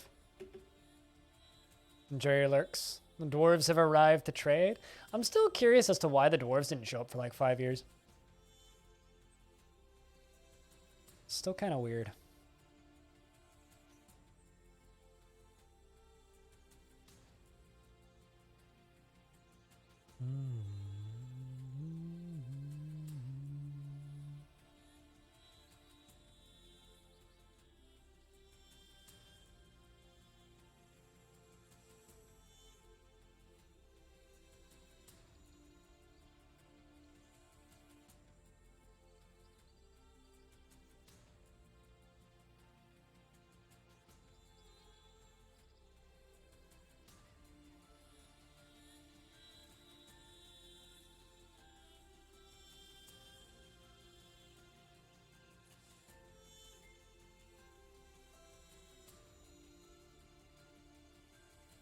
Yeah, I know. And I know what it was. There was a dwarf standing in the way. I know what it was without even looking at it. Because I know where I built it and I expected it to probably happen. It was around the staircase that I was just assigning. Because if there's only one spot for them to stand on the stairs here, right? So if two of them try to stand there, they can't both construct. No, it's not a buzzard. The buzzards are all dead. Speaking of, I should dispose of some more bodies. But yeah, no, there's only so many spots for them to stand, so it doesn't matter. I am your liaison from the mountain homes. There's much to discuss. We've updated your world maps. What requests do you have of the merchants? More woods.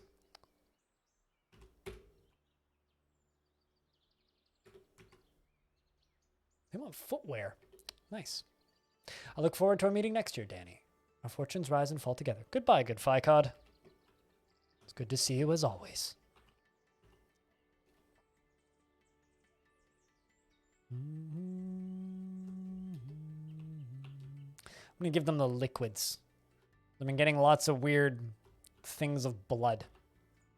Look at all my hamster blood and dingo blood and all that shit.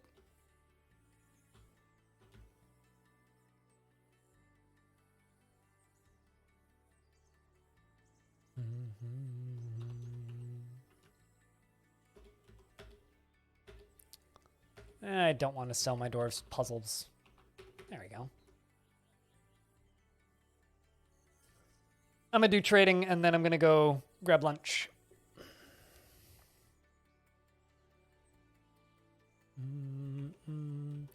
How's Abe's brain doing? There you go. Satisfied about teaching kicking. Excellent. Let's get the military to help us transport stuff.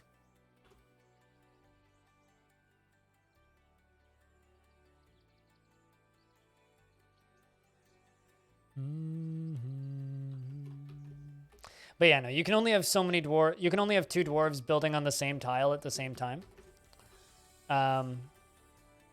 So it's not something I'm super worried about happening. Aqua. Just kind of expect that.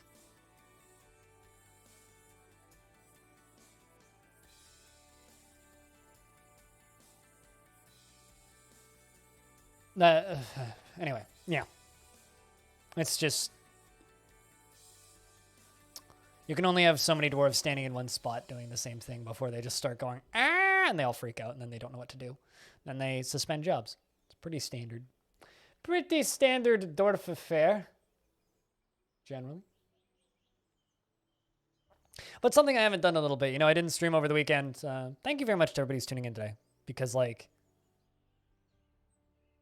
it's always stressful taking some days off for me. Like, it's never... I don't believe I'm ever going to get to a place where, like, I don't just expect literally nobody to show up the next stream I do. So big shout outs to Kiri for the massive raid earlier, and thanks for tuning in. Doesn't matter if I have to take care of myself if I can't afford to live. So, you know, and if everybody decides one day to stop watching, then I can't afford to live and stream goes away forever. It's got nothing to do with that's kind of the hypocrisy of this industry. The audience always wants you to take time off, but they have no idea how much it cuts into your daily income. Like I lost a ton of money over the weekend, but it is what it is.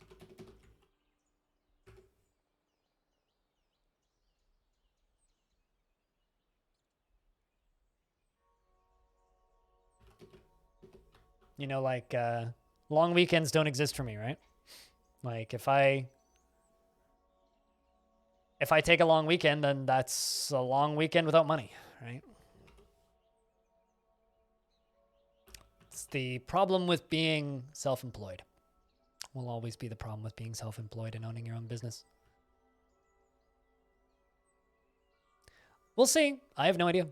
It might be significantly worse for my mental health, and then I'll go back to 6. You know, we'll find out.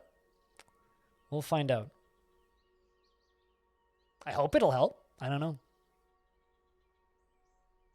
I haven't had 2 days off a week in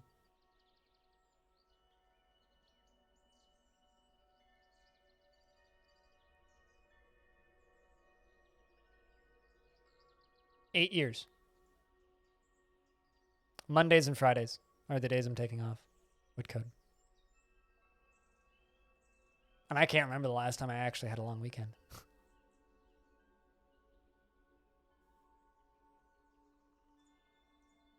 Yeah, as part of my schedule, I haven't had 2 days off in a week since in 8 years.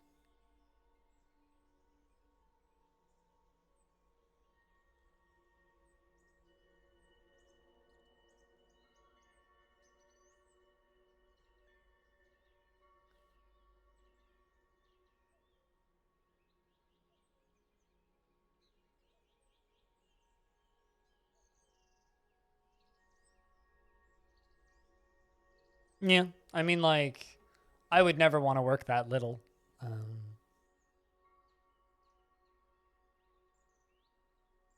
So there is that. I would never feel good about only streaming 3 hours in a day. Unless it's like a late night bonus stream or something. It's way too little. Way too little. That's a weird dance pattern. What are you guys doing? Fuchsia Velvet. Really? I've never seen them do that in that pattern. Interesting.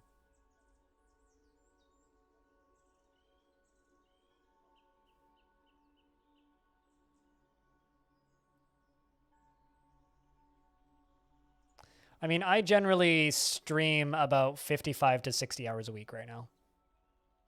And I want to keep that around the same. Like, occasionally there'll be a week where I do like 40, but usually it's like 55 to 60 hours a week worth of streaming. Like in the last 6 months, there was like, because I went through yesterday and looked, there was like 1 week where I did 35 hours. Every other week in the last 6 months, I've done 40 to 60 hours a week of streaming, sometimes way more. There was 1 week where I did 90.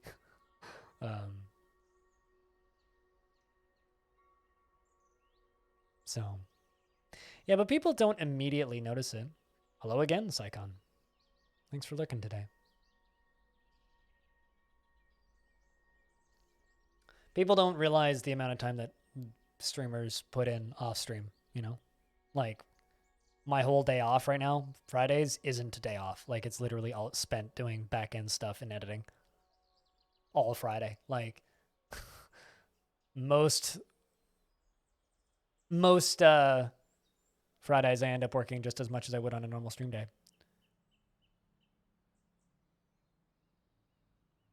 But I'm going to stop bitching now. I'm going to go get lunch.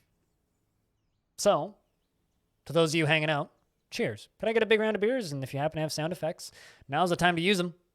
I will be back in a couple of minutes with a sandwich in hand that needs to be ate. BRB.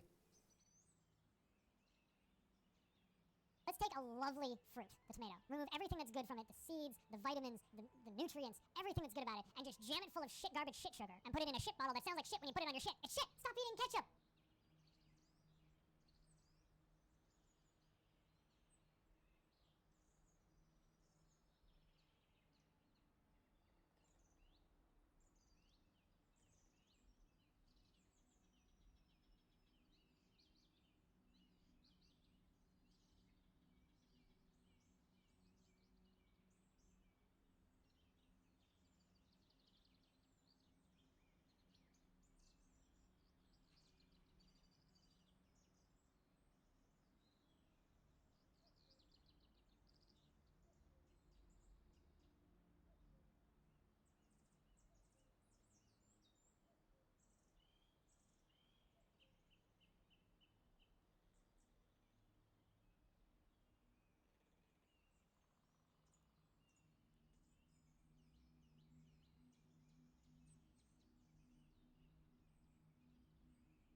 I feel like most people would assume that if you have a number like 89 at the end of your name, Psychon, that it's the year that you were born. I feel like that would be a pretty common assumption. But anyway, we back. Just gotta punch a few numbers into my phone.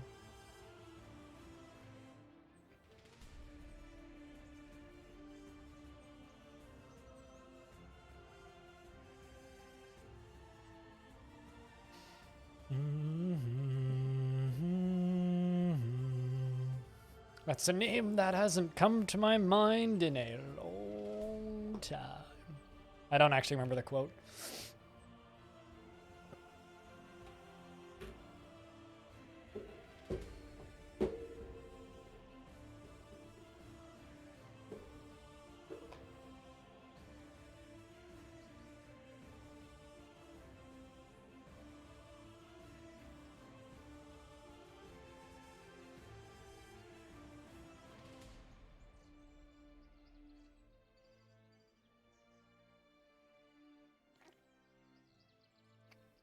Sure.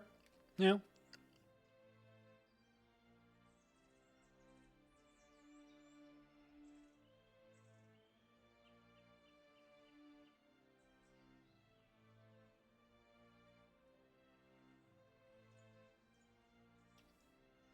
What, in the Steam version, Ryan?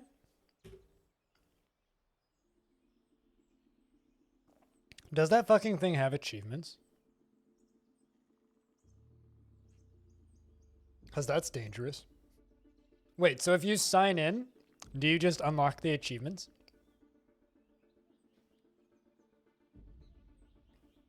Because if you can unlock the achievements from signing in, you should see if you can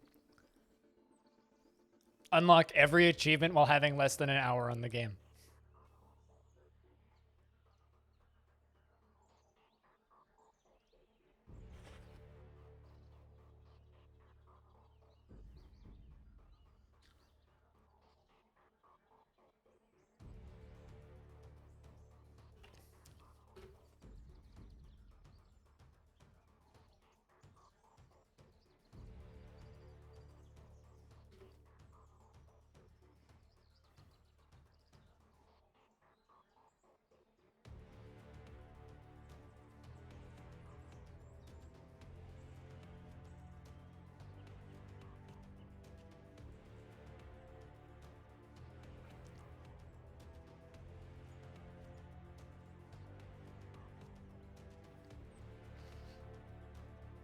You're missing 5. Wow.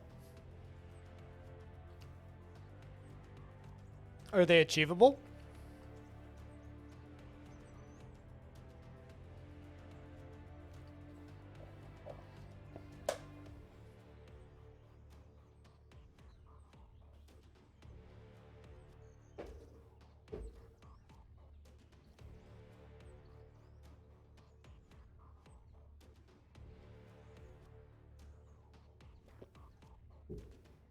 It's not really... Is it a fake name or more just like a nickname that's stuck? I never was quite sure as to whether or not Obi-Wan Kenobi intentionally hid his name. Because if so, it's a really shitty nickname.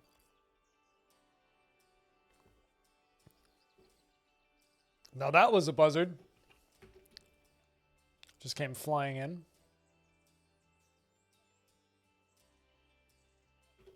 It's okay though, we won.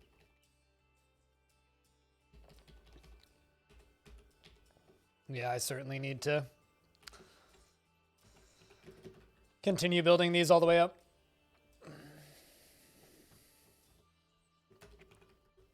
That's what we're doing right now.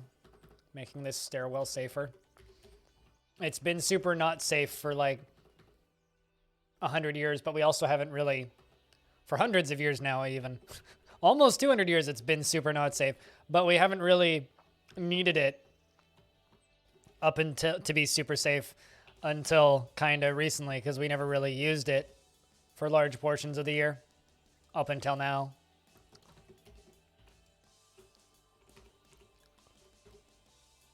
And now that we're using it, we need it to be safe. I'd really rather not have dwarves, you know, fall and go splat. As hilarious as that would be, I really don't want dwarves to do that.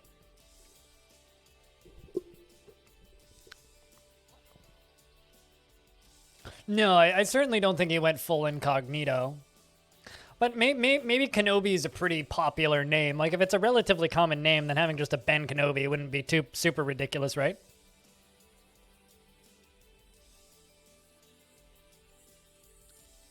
But I don't know. I don't know. All this Star Wars talk kind of has me excited to play Jawa Fortress.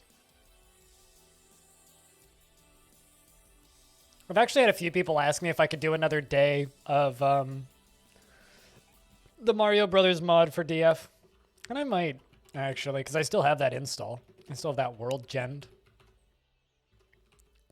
Do another one-off day of that shit. Maybe in a month, sometime in April.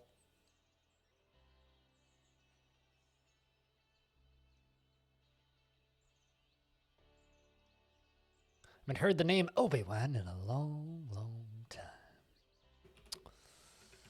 Man, I wish I still liked Star Wars. Or rather, I wish I liked the new iteration of Star Wars. So I've got so many fond memories of liking Star Wars, but I can't bring myself to like anything that Disney does. Which is kind of a me problem more than it's a problem with Star Wars, but... That or Disney just needs to be, like, significantly less shitty.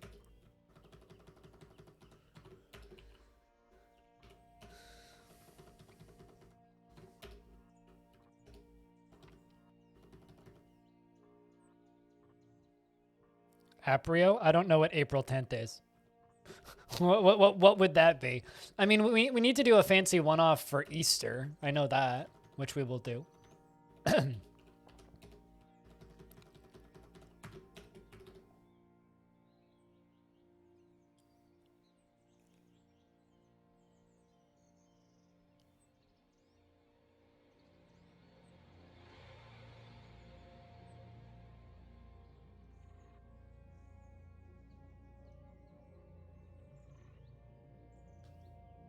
Yeah, but like, Aprio doesn't really spell anything that I'm aware of. Whereas Mario is a thing that I am aware of. April 10th is not a Mario character, so that doesn't make any sense.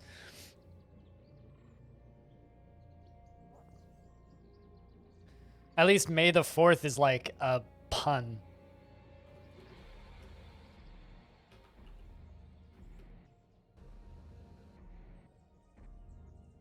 Okay. Fair. I mean, so is Mario Day, but like, at least Mario Day makes some sense and is a bit of a knee slapper. Whereas what you just said makes no sense and isn't a knee slapper, so.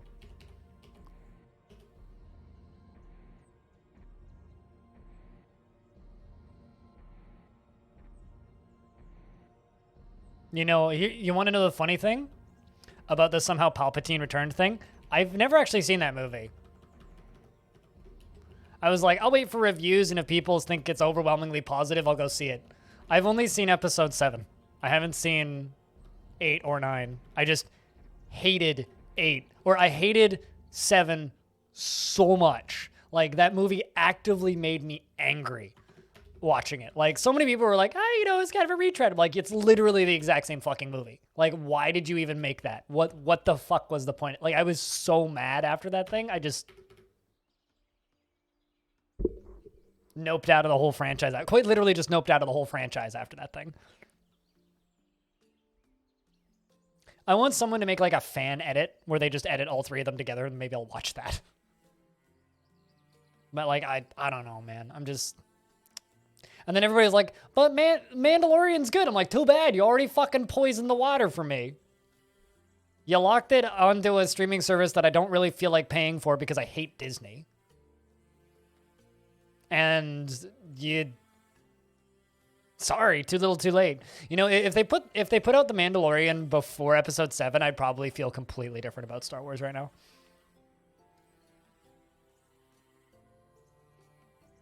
Don't ever watch 8. I've been told that.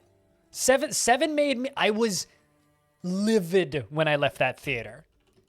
What's funny was I saw it with my little sister, And she felt exactly the same way. She was just as mad. Like, we both left that movie theater and took the train home and literally bitched all the way home on the train about it, to the point where we're like, we should probably talk quieter because there's people on this train that might want to see that movie. And we were just so fucking mad after that movie came out.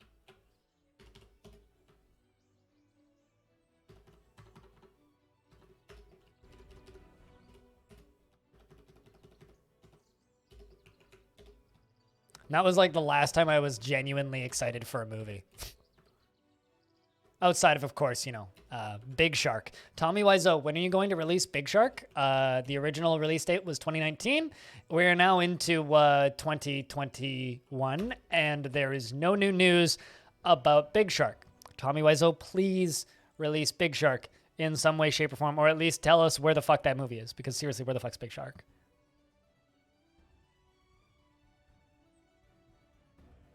Walked out of the theater at the end of before the end of episode 9. Based on the Wikipedia page I read about the synopsis of episode 9, I would have too. Or at least started screaming at the screen. One of the two.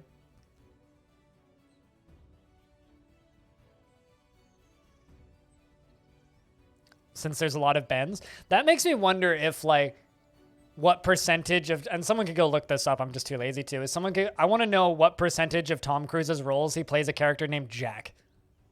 Like, I almost wonder if that's, like, just in his contract now that he has to play a character named Jack. Because it certainly feels that way.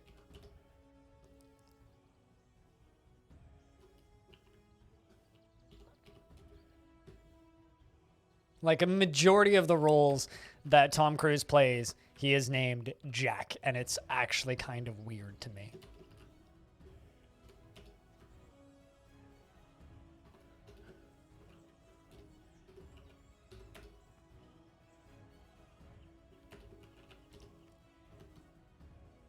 Oh, also, I know when the next Jupiter Hell patch is dropping. I don't know if I should go leaking it, but Jupiter Hell patch day streams, if I'm up for it, this is kind of like something I'm going to say about the new schedule, is if I'm up for it, I could, there is the potential for like a short bonus stream on a Monday. And if I'm up for it and the stars align, I may do the occasional stream on a Monday if I'm feeling okay, feeling up for it. So that's something I kind of want to just like leave out there as a possibility. And Jupiter Hell patch days are something I might make time for occasionally, depending on the patch. Like if they decide to release the game from 1.0 on a Monday, fuck it, I'm streaming on a Monday.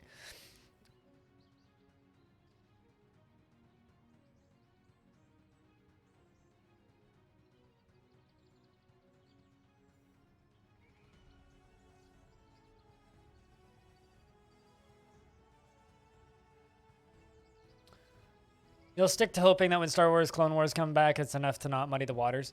I think that it's time for a new big space opera series to just kind of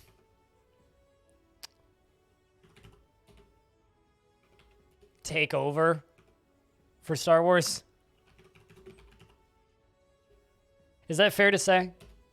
Like, someone just needs to come along and take the torch. You know? It's time. Investments are open. I think it's been time for a while. Yes. Just like my record streams. Buzzard must have stolen something.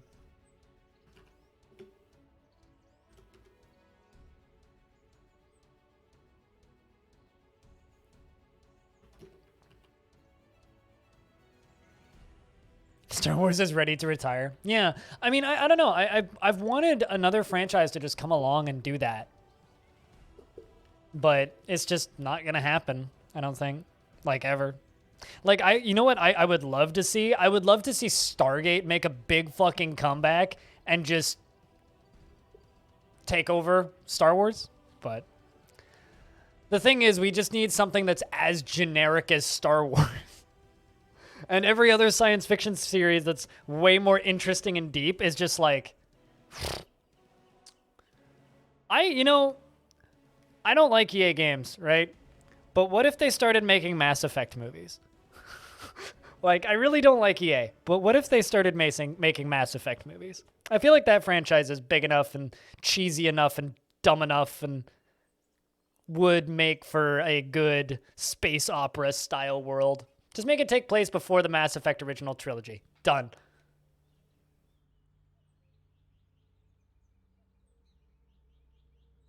Featuring plucky bands of space heroes. I mean, fuck, you could probably get Mark Muir to be in it. I would watch that shit. That would be great. No, there aren't Mass Effect movies. There isn't even like a Mass Effect animated series. Which is wild when you think about it.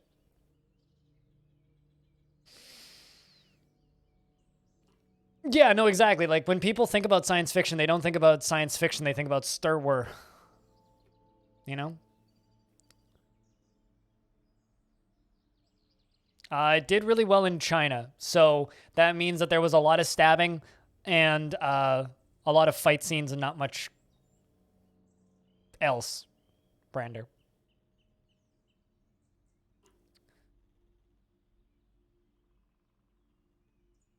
A great remake of Buck Rogers. I'd watch a gritty reboot of Duck Dodgers. Like, if someone made a gritty reboot of Duck Dodgers, I'd be in. They could just bring Firefly back. But here's the thing. If they brought Firefly back the way Firefly was, I don't think it would do well. Like, genuinely, I don't think it would do well. Not that I don't like Firefly, it's just, it failed the first time for a reason, you know? Nobody watched it. Yes, it has its hardcore fan base, but like, it failed for a reason.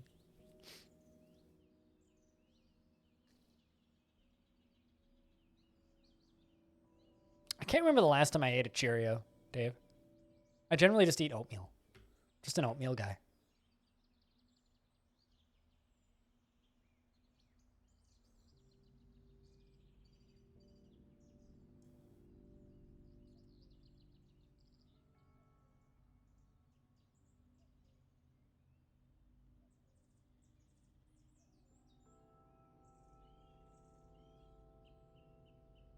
A generic fantasy movie than Warcraft is great. I believe it.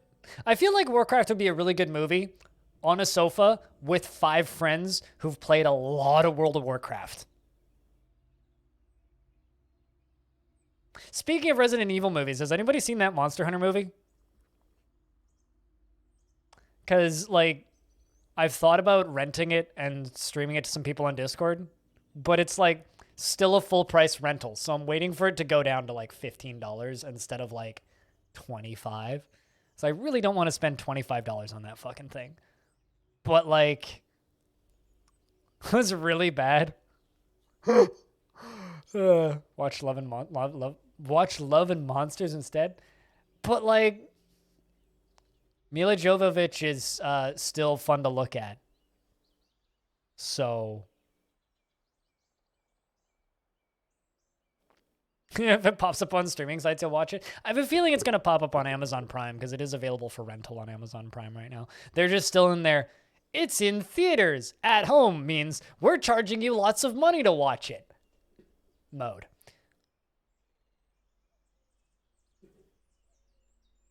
But I would totally watch and shit talk that movie.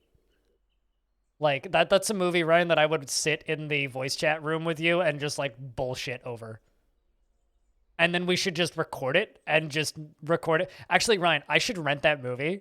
We should watch it and do commentary as an episode of audio tapes. So us just doing live reaction commentary to that movie for the entirety of it. You're disappearing and playing Monster Hunter Rise. Okay, if you insist. Go play Monster Hunter Rise. Have a good time vanishing.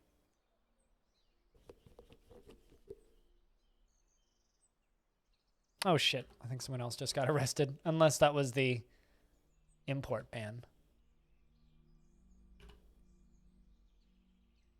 What are you storing? Yeah, okay. They are finally getting the wood. Excellent.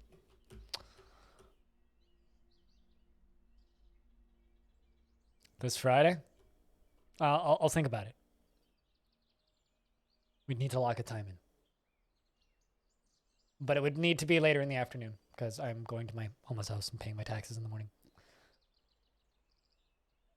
Being an adult all day. How dare I?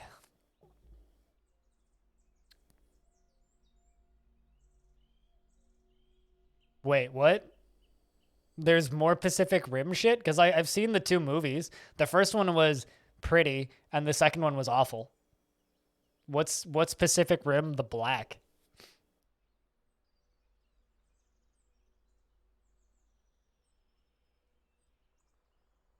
Oh, also, on the topic of things that probably shouldn't exist, they made a Pacific Rim anime? Huh. On the topic of things that shouldn't exist, they made a Altered Carbon movie.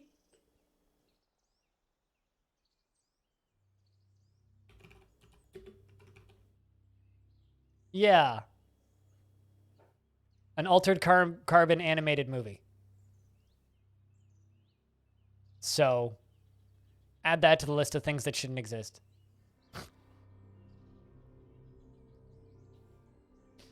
Which I learned existed the other day.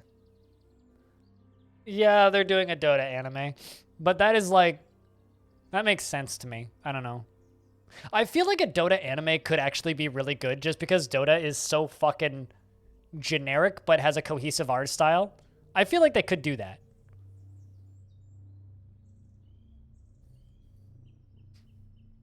It's just like if they made a League of Legends anime, it would probably be totally fine. Although League of Legends lore is some of the most broken, busted bullshit in the universe, so maybe it wouldn't be.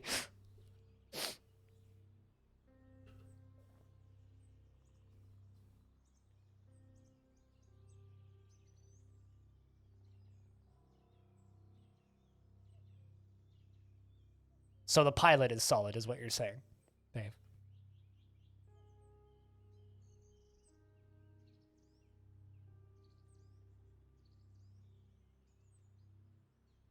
Man, I wish that Altered Carbon Season 2 wasn't utter fucking trash. That first season had so much potential. The first season was like jank, but it had a lot of potential. But then since then, it's just, ugh. Everything beyond that first season is just, ugh. What is wrong with you? What the fuck is wrong with you?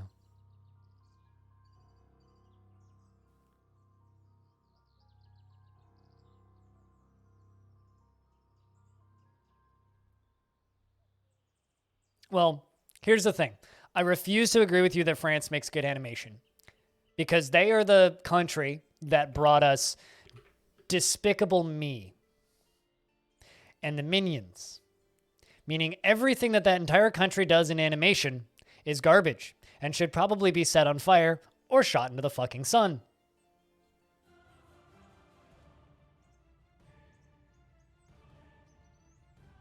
Visually, they look great. Yeah, fair enough. Because, yeah, it's Illumination is Illumination, the animation studio. Stone has grown to become a peasant. She felt enjoyment when making make-believe. What do I care about how I speak? What do you care about how I speak or how I live? Is 12 years old, born on the 1st of Opal near 179. Her nose is broad, her ears are slightly flattened, her cobalt eyes are slightly sunken. Her long hair is combed, and her hair is ecru. Her skin is sandy taupe. She personally believes that little is better in life than a good party, and has the highest regard for loyalty. Affronted by the whole notion of maintaining decorum, and finds so-called dignified people disgusting. Thinks that it is one of the utmost importance to present a bold face and never grouse or complain or even show emotion. Finds the ideas of independence and freedom somewhat foolish and does not respect the law, disregards tradition, and respects power, and values tranquility and a peaceful day. Dreams of crafting a grand work of art. She finds something humorous in everything, no matter how inappropriate or serious, is quick to anger, and almost never feels discouraged. Actively avoids crowds and stressful situations. She is often cheerful, and she often acts with compassion. She is conflicted by this, since she sees these tendencies as impotent to the quest for power. And she is curious and eager to learn. quick to form negative views about things, and she can assume that the worst of two outcomes will be the one that comes to pass. She is humble and tries to do things correctly each time. She tends to share her own experiences and thoughts with others, and struggles against this tendency, as she finds open expression offensive, doesn't handle stress well, generally quite confident in her abilities when undertaking specific ventures, and she generally acts with a narrow focus on the current activity, needs alcohol to get through the working day. She likes olivine, billen, honey, yellow barrel, cassowary leather, giant warthog hoof, and white spotted puffer parchment. That's oddly specific on the last one.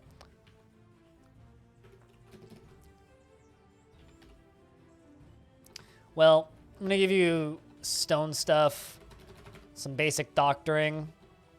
I'll give you butchery. For crafting, we'll give you leatherworking, stone crafting, bone crafting, glass making, and clothes making.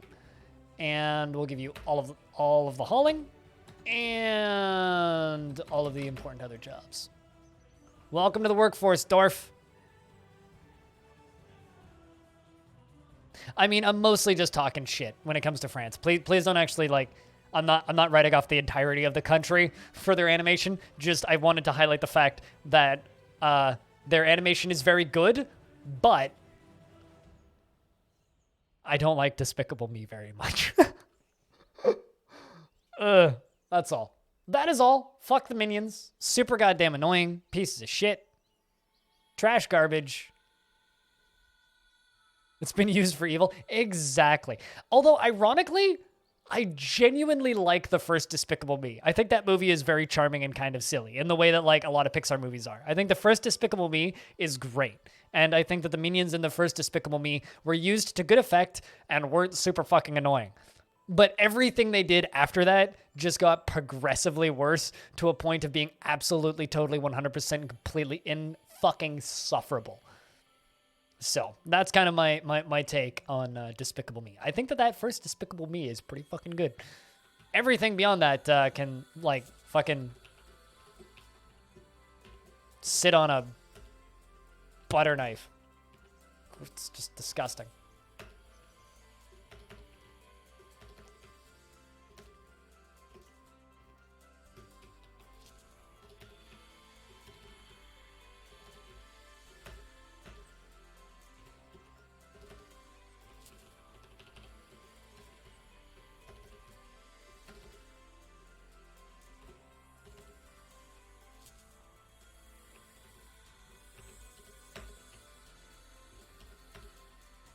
Waiting for the next Evangelion. It's never coming out, man. I got over that need to see the next Evangelion because I just, did this magical thing called read the fucking manga. So. You know what I still would love to see? Even though in my heart, I feel like it would be bad. I would absolutely love a sequel to District 9. I feel like in my heart it would be terrible. I still would love to see it. I want to know how that story ends. It's never going to happen, but man, I'd love to see a sequel.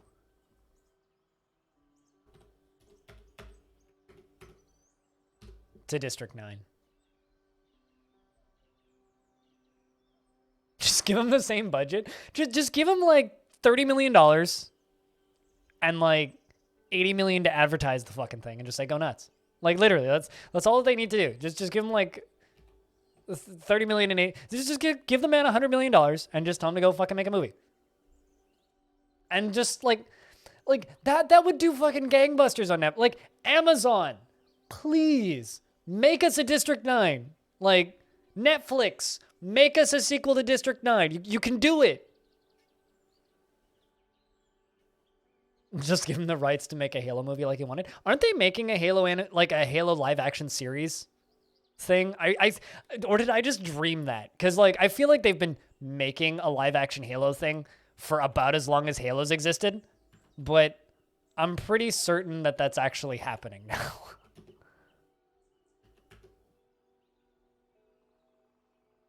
Hello, stupid. How is you?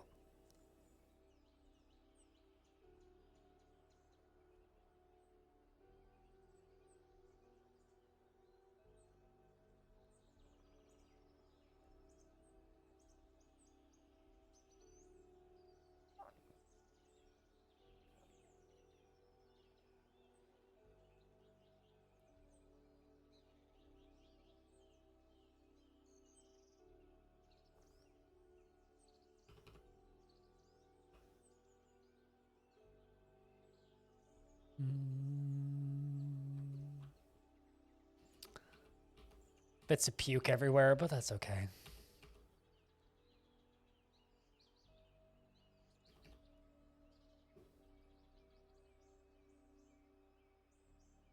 The origin of Master Chief. Here's the thing, right? I don't want a Halo movie about Master Chief. You know what I mean? Like, that's not what I want.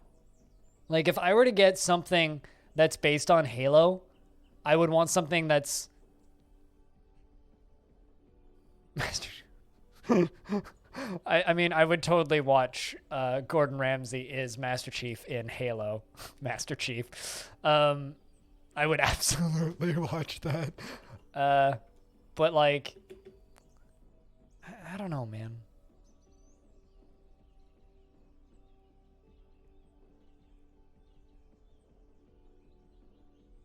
And it was bad? Yeah. But, like, I don't know, man. I don't know what time period of that universe. I wouldn't want it to be centered around Master Chief.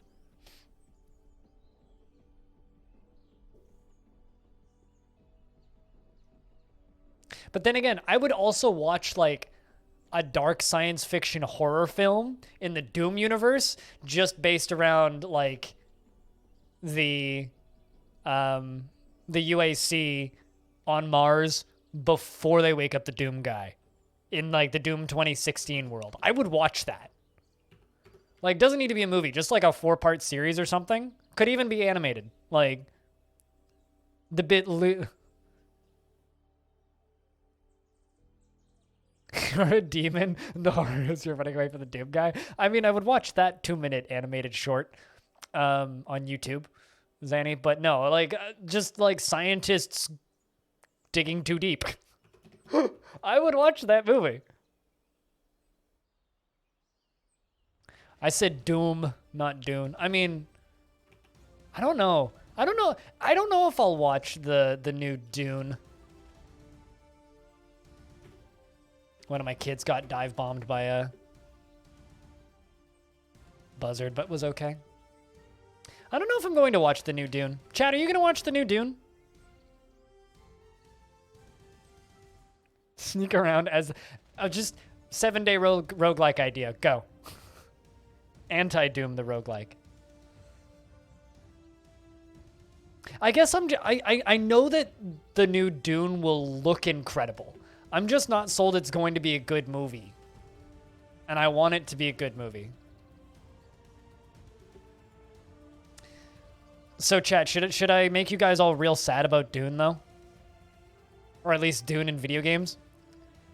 Because Funcom, a company that you may know for Conan Exiles and The Secret World MMORPG and other such games of that sort, have the exclusive rights to Dune video games for the next, like, several years. It's, like, until 2030, I think. But yeah, anyway, in 2019, they purchased the exclusive rights to make Dune-related video games. So, look forward to that. We'll probably get at least 1, maybe 2 open-world survival crafting games. And that's about it. Dune with cock sliders. Yeah, basically. Anyway, yeah. So that studio has the rights to make Dune games. On the topic of video games based on things, please don't let that Starship Troopers game be bad. Please don't let that Starship Troopers game be bad. Also, they actually just put out a new trailer for it.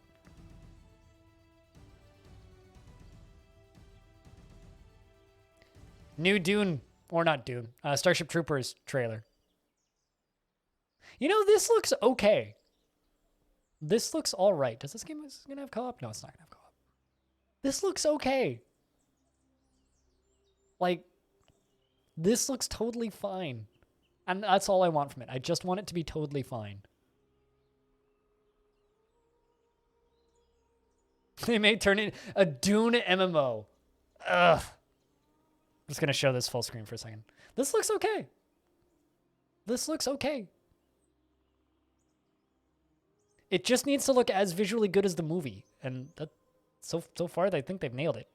You don't have high hopes for Starship Troopers? I wouldn't say I have high hopes. I just want a playable Starship Troopers game. Like, it doesn't need to be a 10 out of 10. It just needs to be like a 6.5 out of 10, and I'm happy as long as it's not a 4. That's not too much to ask for, right? And besides, like, Slytherin has put out good games in the past, top-down EDF. I would play. I would play an EDF RTS, yeah. If the first objective was blow up all of the buildings, I'd play.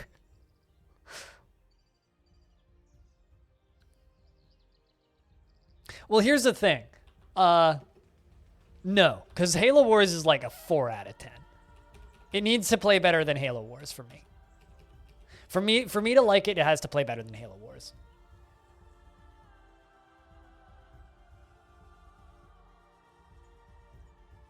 It certainly has to play better than Halo Wars for me to like it.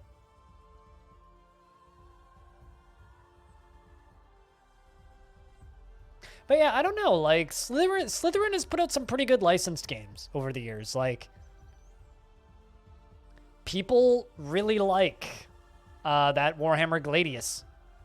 You know, like it released to middling responses, but in general, the licensed stuff that they put out is pretty good. You know, like Sanctus Reach is pretty good, which is like the Warhammer, but it's chess game. I think they also, I'm pretty sure that they put out the Battlestar Galactica game, didn't they?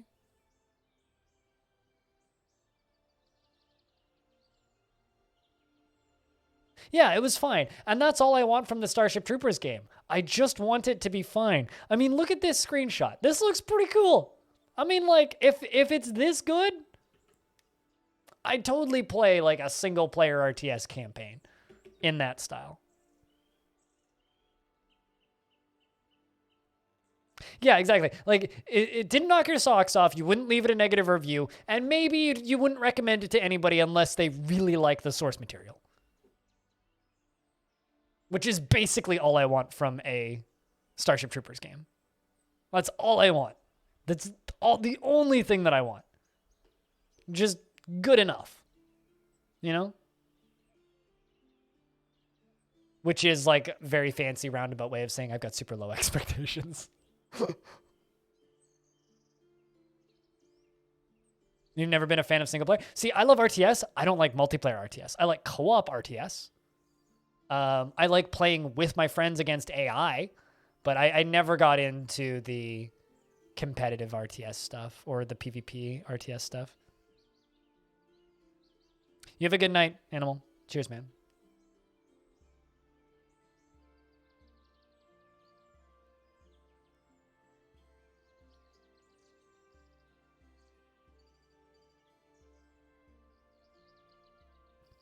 But yeah, that's just Age of Mythology. You know, I only ever played Age of Mythology once because it was the only Age of Empires game I never owned. Speaking of Age of Empires, where the fuck's Age of Empires 4? The fuck? Where the hell is that game? What's going on? Bellinaire has the mug and the t-shirt. The hell's going on? Where is Age of Empires 4? It was announced in what, 2018? 2017? 2018? Oh, hey, Jess. We're ranting about Age of Empires 4 not being out yet. Just some old guy. What's up? Salantre, Nello, hello, Infinity. Welcome back. Hi, Jess. What are you playing today? You're playing Endzone? I think you were playing Endzone. I saw the notification of you going live, but didn't really get to watch much after that. Hello, Alistair. I'm trying to say that name. Zoshi? Hello. What's up?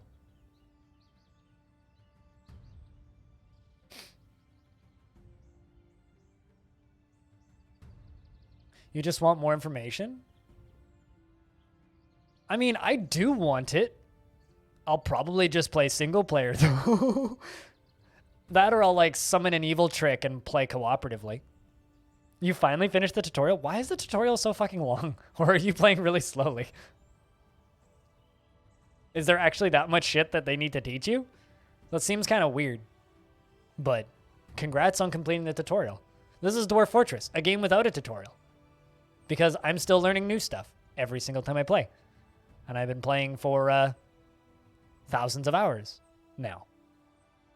This is a fortress that we were trying to keep alive for 1,000 years. And the snow just melted. Meaning that the whole time is basically spent waiting for time to pass. There's still some snow up here, though. All that white.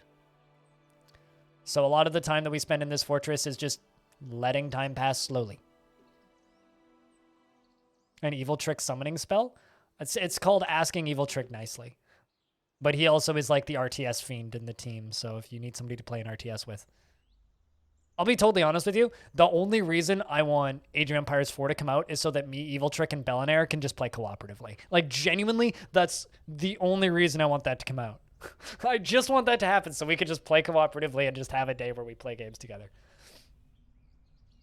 Although now that I have Mondays off, maybe I could crash Evil Trick's stream at some point. Play some cooperative RTSs with him.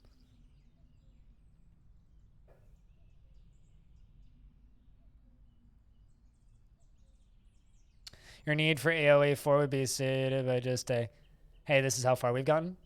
Or a, hey, we're still making it. That'd be more than enough. But anyway, if you guys don't know Jess, okay, seriously, B-Log shout her out up there. But you should go follow Jess if you don't follow Jess. She's part of my stream team. She's fantastic. She plays a lot of indie stuff, general variety around kind of the strategy and indie scenes. So you should go give her a follow because she's cool. Co-op better than competitive. I mean, RTS is one of those genres where I can play it, but because of my eyes, I am physically incapable at being any good at it because I can either look at the screen, look at my build order, or look at the map. And I can't look at them all at the same time. And I can't keep up with them all at the same time, right? So it's like, I need someone to carry me, basically, if I'm playing on anything but like medium. Like me and a friend of mine, we can co-op on Age of Empires 2 on medium and win sometimes, you know? And that's about how good I've gotten at RTSs over the years. And that's kind of all I really need, really. I think the problem with RTS is I want to say it was Total Biscuit who said this, but like RTSs were always extremely difficult and we were always terrible at RTSs. We just didn't know that we were terrible at RTSs until we started watching StarCraft.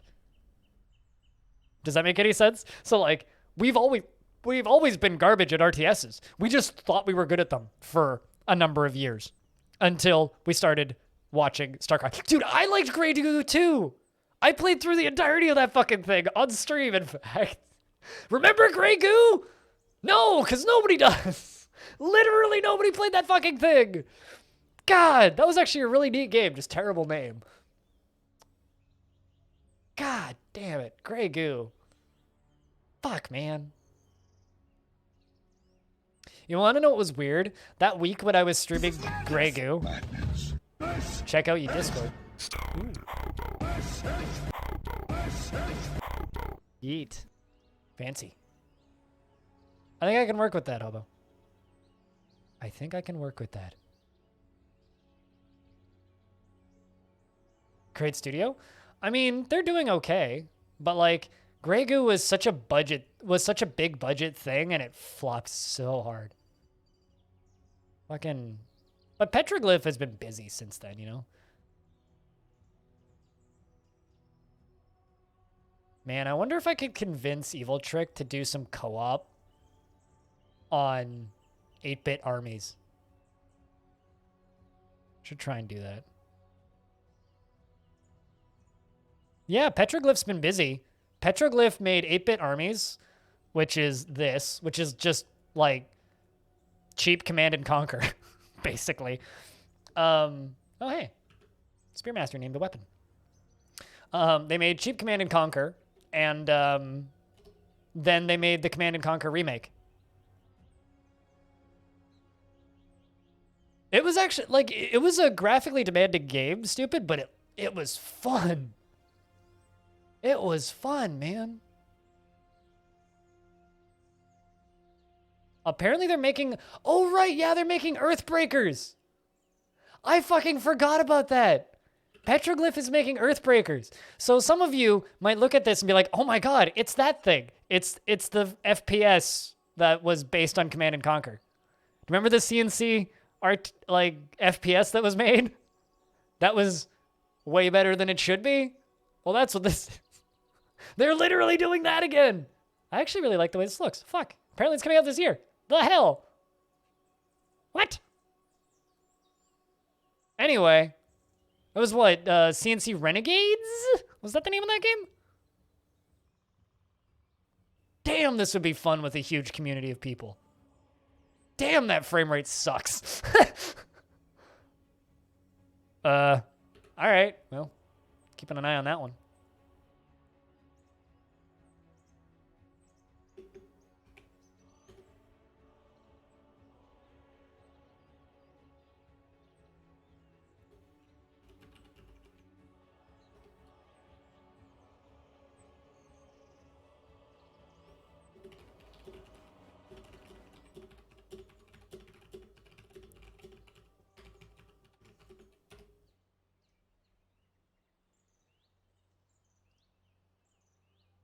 Looks kind of like first-person Foxhole. It's just a straight-up remake of another game that they made.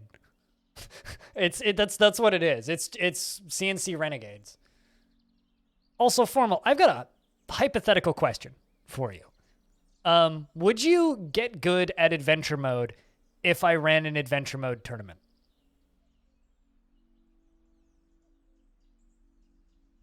Hypothetical question.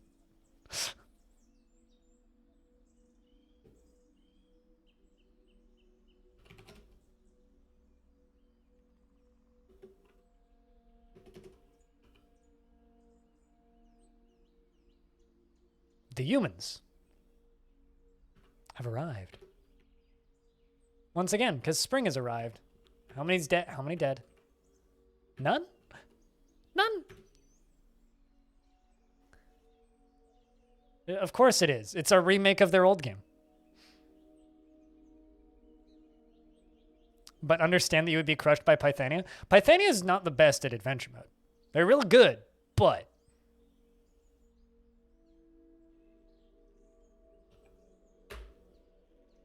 no death. And they brought us 10 duck blood. I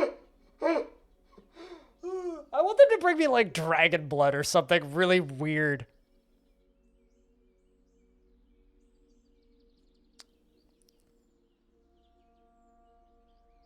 FPS RTS games for long. People are still playing Renegade. But yeah, you're not wrong. But I'll play it. Ryan, I'll play it. Duck blood. Yeah, definitely not fuck blood. You don't want fuck blood. That's bad.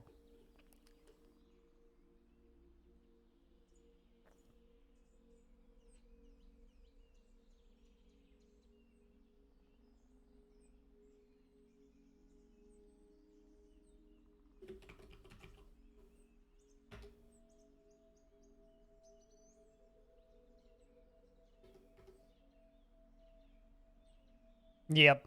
Yeah. Well, I mean, just remember, right? You know, unnatural selection was one of those, right?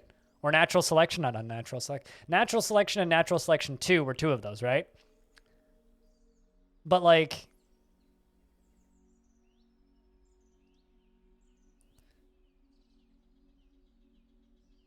if it wasn't for natural selection and natural selection 2, we wouldn't have Subnautica. That's where I was going. Gross, Hobo. Do I like 4X games? I like 4X games. I hate streaming them. So no, probably. But the hypothetical that we're working on is Vinsati, who's someone who you may know or have some tea on Discord, has been generating these long maps, very long worlds. They're very long worlds. And I'm like, well, what if we, and he's like, you can like go from one end to the other in adventure mode. And I'm like, well, what if What if we took one of those worlds and set it up in such a way so that it was like a traversable course, and then had several objectives along the way. So your best possible score would be to get every single objective and get to the end in the shortest amount of time. But you could also have bonus objectives that could earn you more points. And if you die, you lose a shit ton of points. Nuclear Dawn was very promising, but terribly under-advertised was the problem with Nuclear Dawn in my experience. But anyway, that is kind of the idea. So there would be like maybe 3 or 4 forts that you could visit along the way, and you'd have to like steal a book or get an artifact or go to a lair and kill a giant and take his head and make it to the end with as few adventurers as possible in as short amount of time as possible. I've already got someone who would help me shoutcast it. So kind of, we're very much in like the early hypotheticals ideas right now, but I don't know. If it happens, I'd do it for charity. So it would be a charity marathon basically, or not a marathon, but like a charity event. Because I feel like that would be kind of a blast. It would be difficult though, because it would be a lot of like restreaming stuff. It is. Yes, it is. I think ideally each leg would need to be like 2 to 3 hours, I would think, like for a good player to finish it. So we'd need to make it like convoluted and hard. Like ideally, I think you'd need to like hide puzzles in the world. Like, I don't know, have a puzzle spelt in engravings on a wall or something. Like there would need to be shit that you would need to do, I would think, in order for it to work.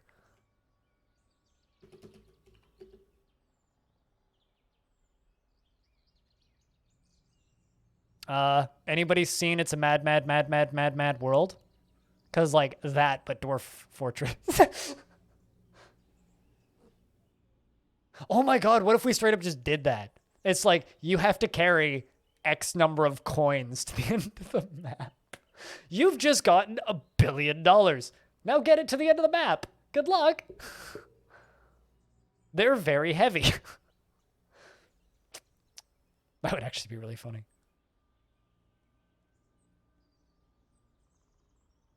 The Half-Life 2 mod that just came out of early access recently.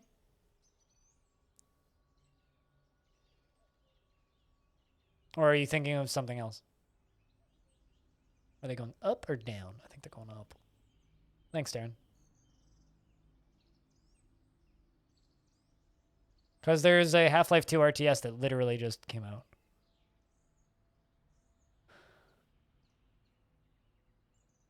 We're talking speedy tracks and zoom zoom become one.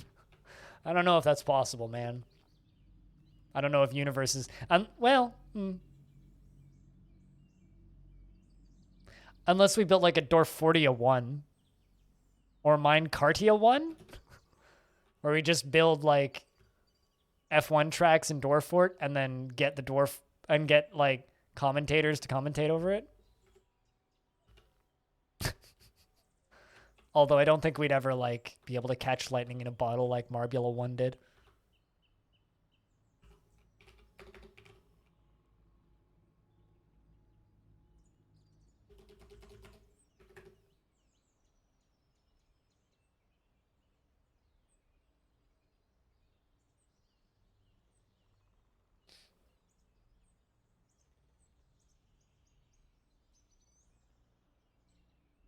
It's funny, though, because you're like, you'd get wrecked by Pythadia, right? And I'm sitting here going, like, I've seen some Russian streamers that are fucking wild at adventure mode.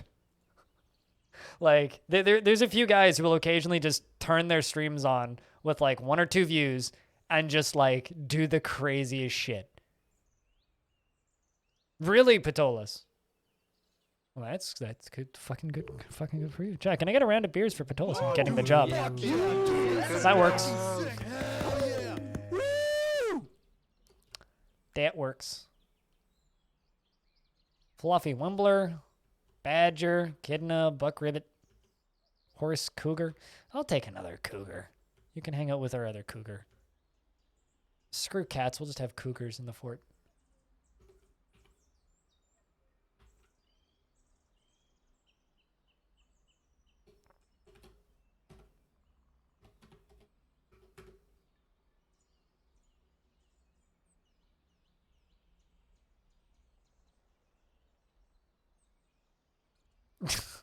Went on the woo.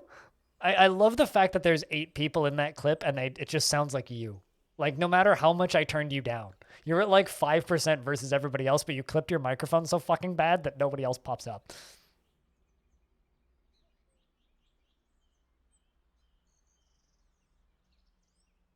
If people played it, ouch. That kind of sucks. So YouTube exposes channels that have subscribers that subscribe to you. So if a bigger YouTube channel subscribes to you, it tells you who it is. And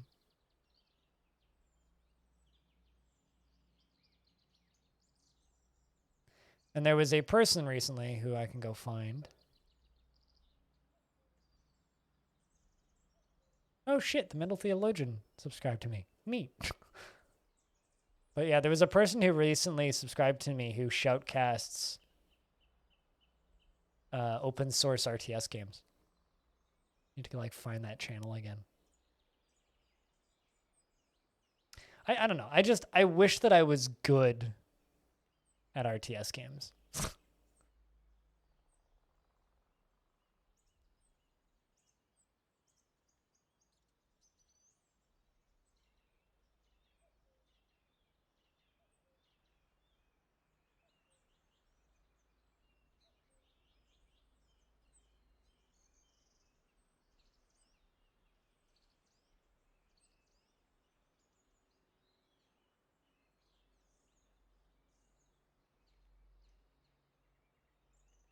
Yeah, I can't find it now. I'm trying to remember what the name of that game was. They have like 3 full servers. Hey, man, that's something. It is something. Okay, where's that big kitty? I haven't removed it from the cage yet? Come on, dwarves.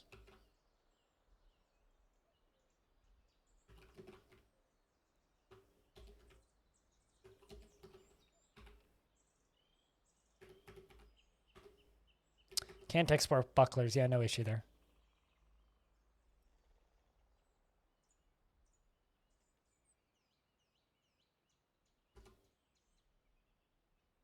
I mean, that's certainly something to be proud of.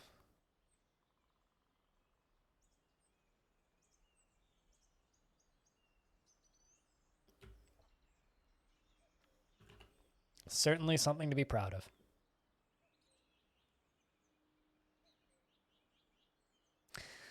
You know, I'm still just kind of in the, like, what sci-fi movie would I like to see become a franchise brain? I don't know why.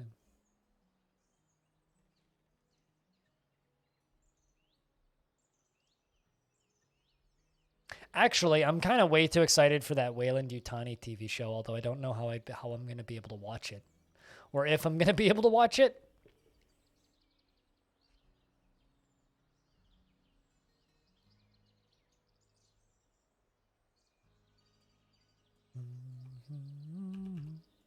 You'd love to see more Expanse stuff? I have this weird feeling we're not going to. Like, I have this weird feeling that the Expanse is just going to kind of end and just go away. You know what I mean? Like, speaking of RTS, has anybody played this? So this looks kind of cool. But then again, that might just be because I've played too much Creeper World.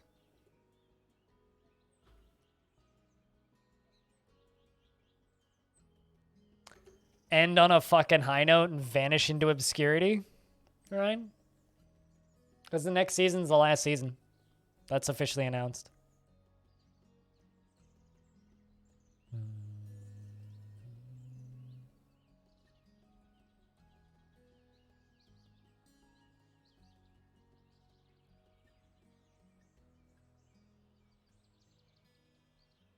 I mean, the current season that we're on is really fucking good, even if the family dynamics between some of the characters are a little bit cliched.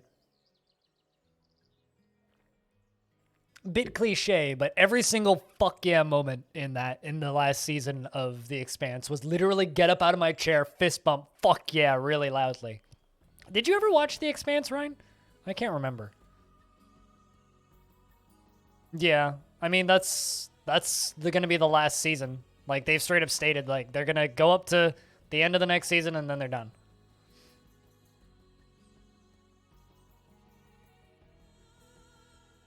You lost Prime for a bit? Ah, okay. So yes? Question mark?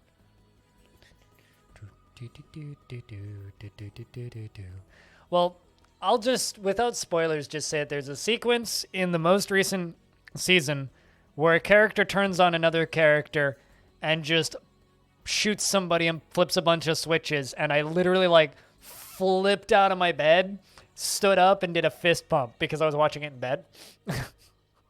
Like, it was... Oof. Hell yeah. And very few shows have actually made me do that. Very few.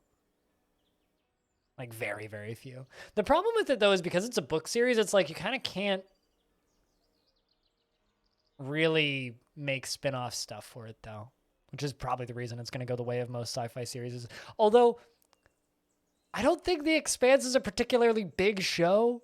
Like, I like The Expanse, and it certainly has its audience, and it's certainly doing well and selling itself to its audience, but I don't think that I don't think that The Expanse is necessarily a mainstream success by any stretch, you know? That being said, I fucking got my mom hooked on it. My mom really liked the first season, which is what she watched. She really liked the first season. Which I watched with her the week I got out of hospital. We watched an episode every evening.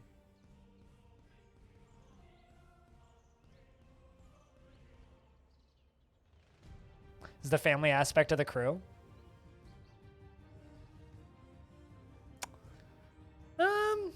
Yeah, I mean, I would watch... I would watch an origin movie based on each one of those characters. But yeah, you are... Actually, I would watch an Amos movie. Like, you could take Amos and build a whole movie around that dude, and I would watch that. Like, just him on Earth before he goes to space. I would watch that show. I feel like that would be a very interesting show. But then again, I think the character of Amos is significantly less interesting without the other characters around him. But he's still a neat character. He's just a big brute without the other characters around him making him more human.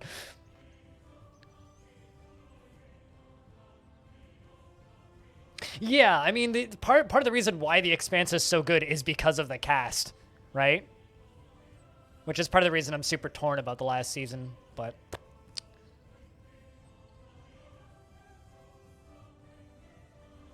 But then again, like, the strength of the universe is also... Like, for me, the reason I like The Expanse so much is it's the only science fiction series I've watched since Star Trek that actually makes... that has actually made a believable world.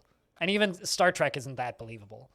But it certainly feels believable at times.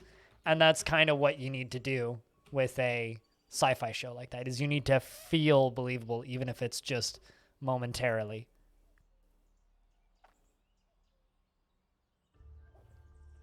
Whereas, like, I've seen plenty of other shows in the past where it's just like, yeah, sure, but like this is not the way that like societies work. Like worlds and places just don't operate like this, you know?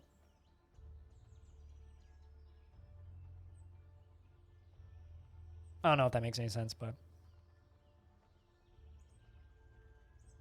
you know, honestly, Robotic, I would also say the same thing about the early seasons of Game of Thrones. Like, I didn't give a fuck about that world, but I watched the first 4 seasons of Game of Thrones because I liked the characters. And then I started hating the characters, so I stopped watching Game of Thrones. But, like, I haven't started hating the characters in The Expanse yet, thank God.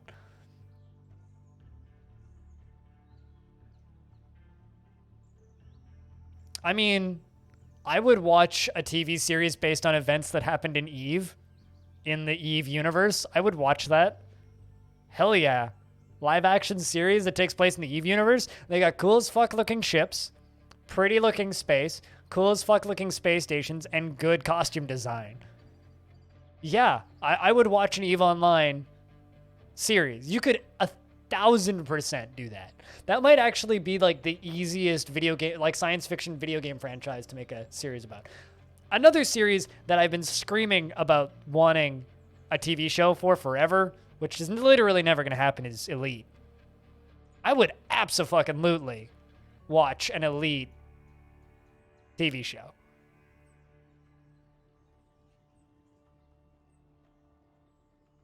Clarion Call. I feel like EVE Online needs a Krug Smash.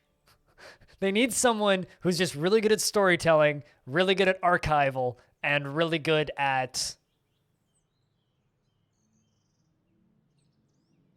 formatting that stuff into a watchable format. Whereas EVE Online is much more, almost more like you need to be a reporter on the front lines. Yeah, but not anymore. And not one that I've ever found. Nobody with that level of consistency has that.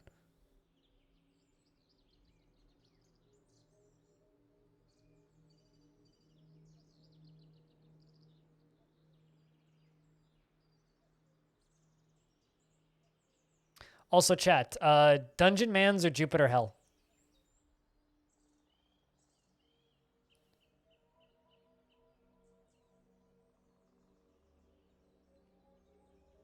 What do we think? Mans? This is my favorite Hell. roguelike on the Citadel. Felix is like, I'm biased here.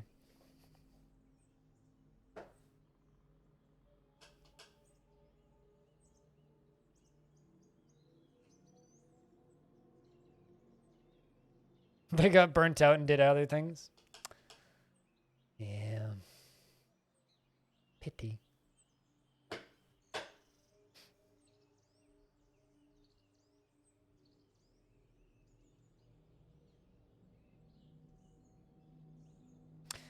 But yeah, no, I would absolutely watch an Elite Dangerous movie or TV show, but we're literally never going to get that, so.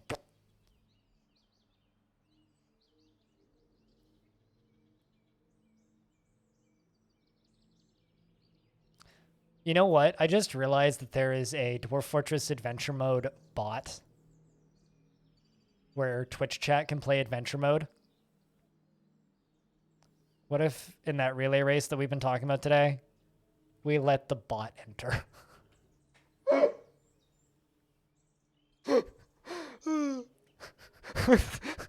Twitch chat playing.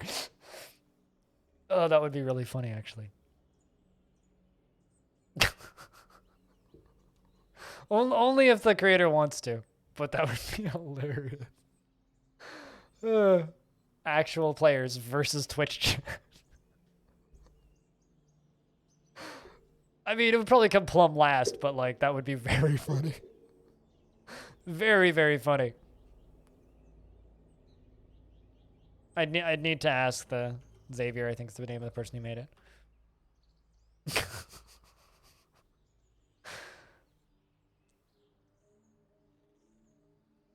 If he doesn't, I could probably create a bot for it specifically. And I could just run that through my stream. Yeah, that would be very funny. We should absolutely have a Twitch Plays bot as an entrant. And this one is Twitch chat. Go Twitch chat. Fuck yeah.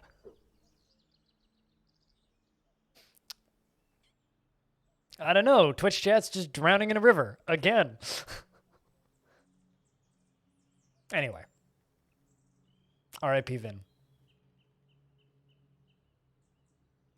But anyway, I think we'll play Dungeon Mans this evening because it is still technically the Patreon game.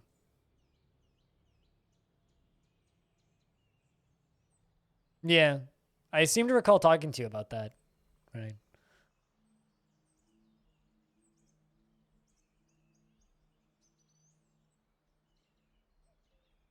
I do seem to recall that.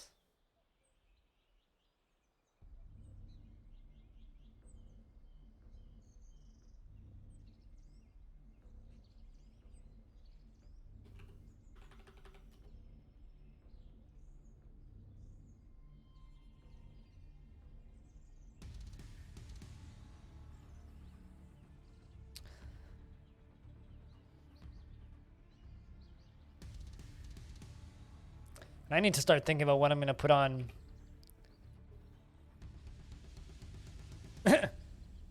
I think that this buzzard got murdered. Oh, nope, not quite. My traps haven't killed the buzzard yet. It's bleeding pretty bad, though. I mean, it's yours. Did you see the one that Cyclone posted in Speedy Tracks and Zoom Zooms?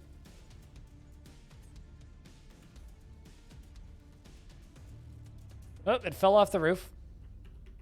Okay, I will just tell the guard to go get her. Go get him. Its wings have been removed. Sit and quacker. Oh no, never mind. It got its wings back.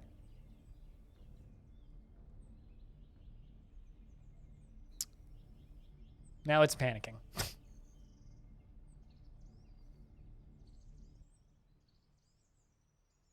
Probably because my dwarves are going near it.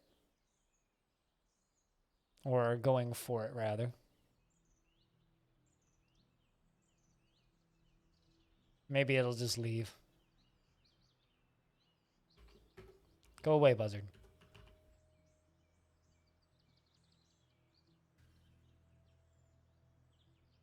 That's what Jupiter Hell is, yeah. It's isometric doom.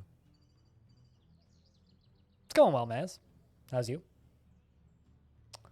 Just, you know, talking about random bullshit and waiting for my dwarves to make babies. Literally, that's what Longdeath has been for a little bit now.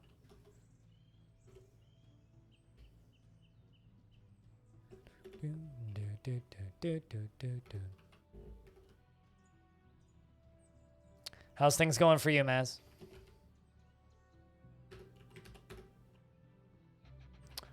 We are at year 192. Today's actually been a pretty good, like, amount of time day. We're in year 192. We started today in year 189. So.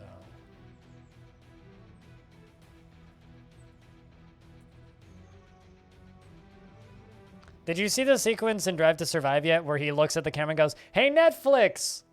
Yeah, I'm definitely smiling," and he's wearing a mask. Also, can I just highlight the fact that this is like a Speedy Tracks race cars thing, but in F1 Drive to Survive on Netflix, season 1, they don't acknowledge the cameras at all. Season 1, like, they don't even reference Netflix or that the cameras exist or anything. Like, season 1, they do not reference the cameras basically at all. Season 2, there's one or two scenes when, like, they ask people if they've heard of Netflix. Season 3, they start Netflix is mentioned, like, every other sequence. Like, just constantly. Like, hey, Netflix is back. Hey, welcome back. Hi, Netflix. And just, like, randomly just acknowledging the camera. It's like, where did all this fourth wall breaking shit come from? What? I just think it's kind of funny that they went from, like, not mentioning the camera at all to mentioning the camera all the time. It's like maybe they finally got used to it. I don't know.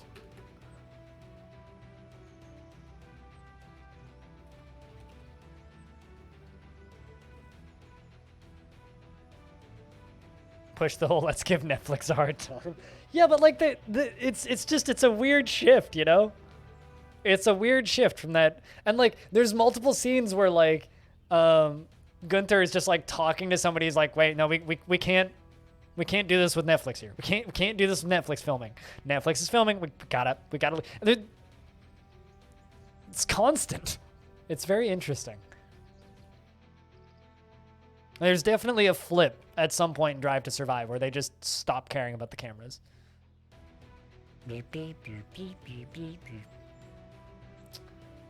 But yes, as far as turn-based Doom goes, everybody should buy and play that game and leave it a review that just says beer. Like that's the thing you should do, because that game is good.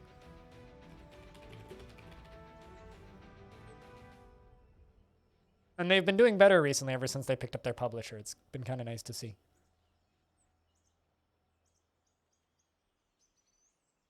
Like their average player base and everything's gone up.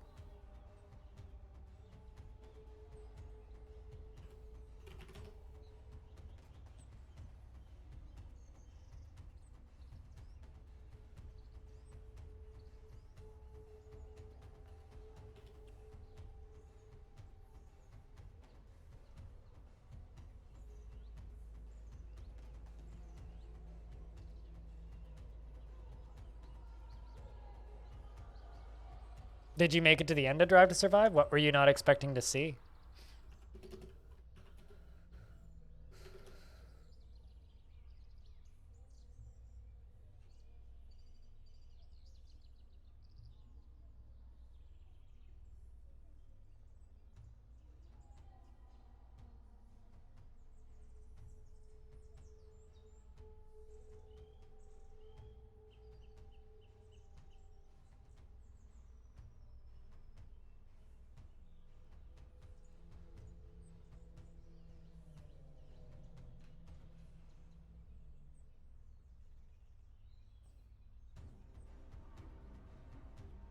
You're like 3/4 of the way through?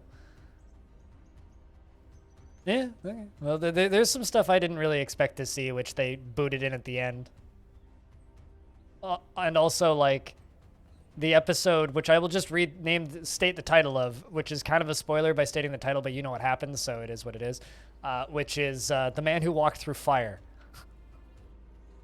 That whole episode's fascinating.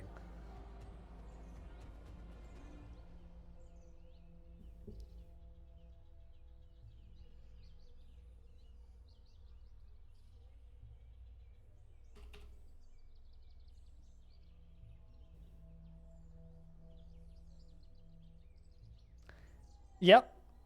I noticed it, yeah. I commented on it. Maybe they've just, like, gotten a massive hamster infestation over there. Because, like, seriously, what's with all this hamster blood you keep bringing us, you weirdos?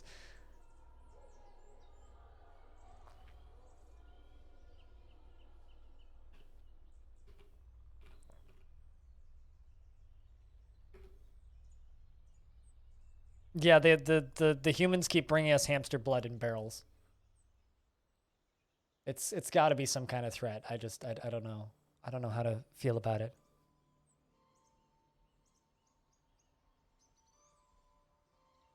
See, I watched most of Drive to Survive in one day, so I don't know what's episode 3 and what's episode 12.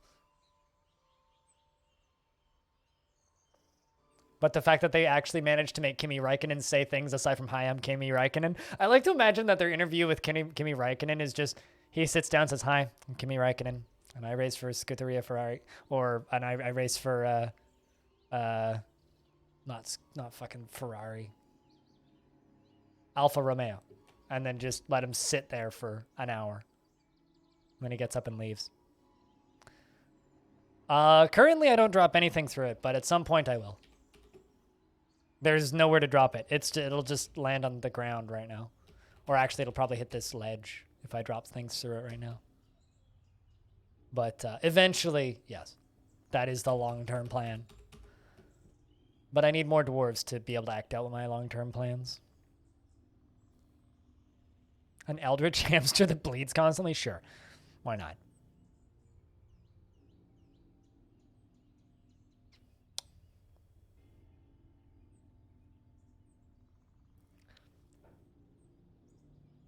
No, they did the, "You don't really like being interviewed," and he goes, "No, not really."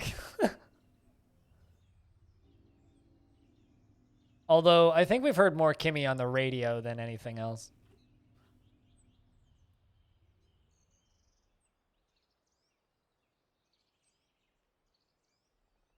I'm not gonna lie, though, kind of shocked that Kimi Räikkönen is still driving in F1.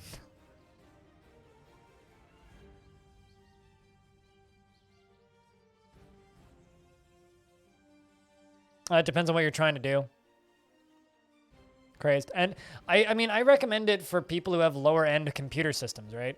Like, the game runs based on how many AIs are being tracked, right? So the bigger the world, the more dwarves, and the more enemy invaders, the worse your frame rate's going to be. So if you're trying to play the game on a netbook, yeah, you should very much crank it down.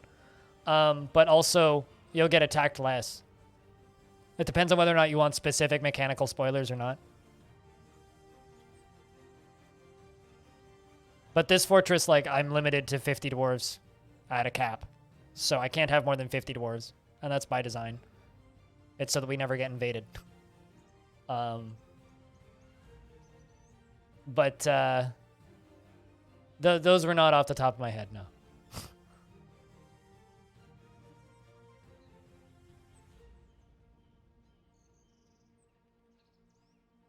Just to juice the hamsters? I don't want to know whose job it is to juice the hamsters. That's too disturbing. Long-term goal for this fortress is I want a gremlin as a mayor, which is why we're still trading with the elves, because gremlins are listed as an exotic pet, which means there's a very, very, very, very, very, very, very, very, very, very small chance a gremlin could be brought as a pet for sale by the elves. Theoretically. So if they did bring us a pet gremlin, and we purchased it, the humans have arrived to trade. If they did bring us a pet gremlin and we purchased it, in theory, just a theory, a game theory, they could potentially, we could potentially purchase it. And if we purchased a gremlin, all gremlins do is wander around and chat. And if they just wandered around and chatted with all the dwarves, they'd get very, very good at talking. If they get very, very good at talking, then their speech skill goes up. If their speech skill goes up enough, then, well, they get elected to mayor. So I want to have a gremlin mayor. That's long-term goal for this fort. Long-term goal. But I need the elves to decide to bring one.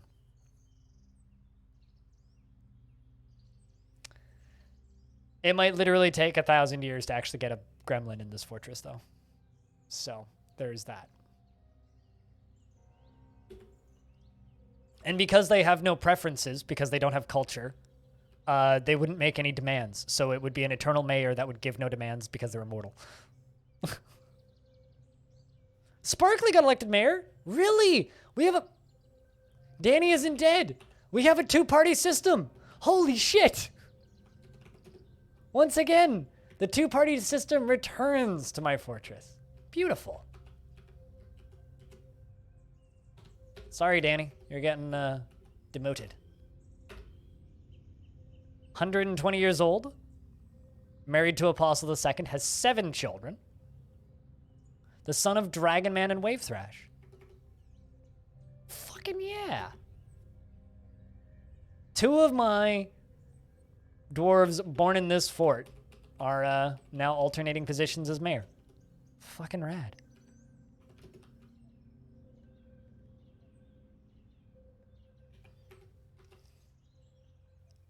That's fucking awesome. Hell yeah.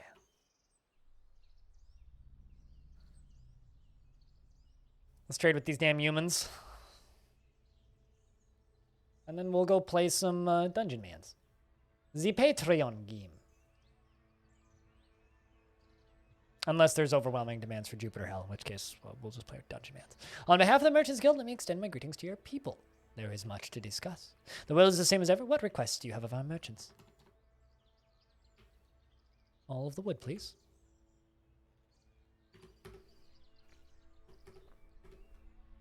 Hit the buttons too quick. On behalf of the Merchants Guild, let me bid farewell to you and your stout dwarves.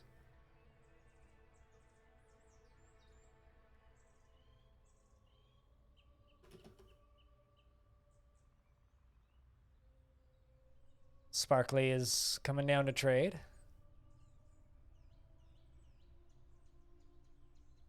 Who was born in the fort? Probably not the oldest one. Literally every single one of these dwarves that is not white and listed as a merchant, or gray, they're more gray, was born in this fort. So Apostle was born here.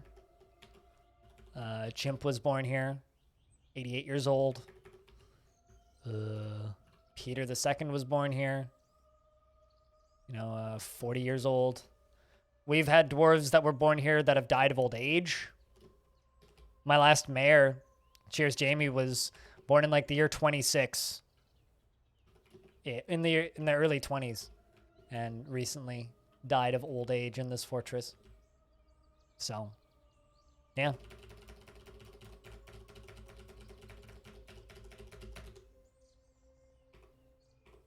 Kind of stuff happens here all the time, in fact. When you have a fortress this old, those are kind of commonplace. Basically, every year we have 1 or 2 dwarves die, and they were all born in this fortress.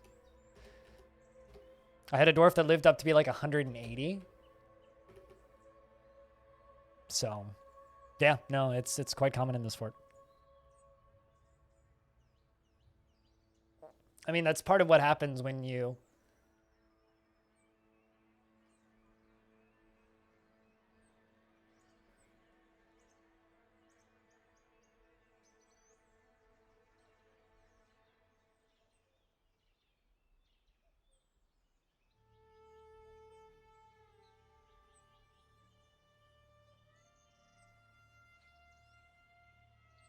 But, yeah.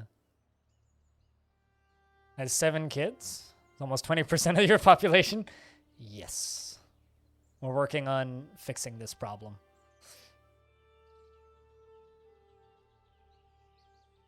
Fortunately, I can bring in other dwarves from other places. Fortunately.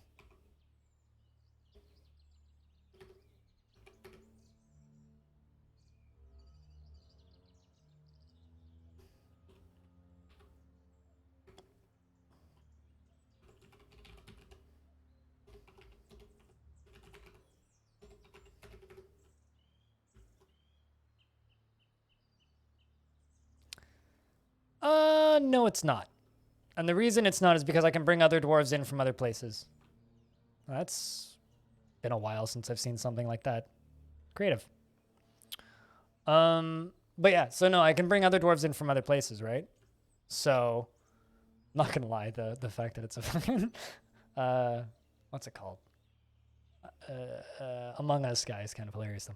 Anyway, yeah, so these guys I can bring in from the other forts who aren't even remotely related. So I can bring in other family trees, no issue. And dwarves won't actually practice incest, so I need to bring dwarves in from other families, which is relatively easy to do, thankfully.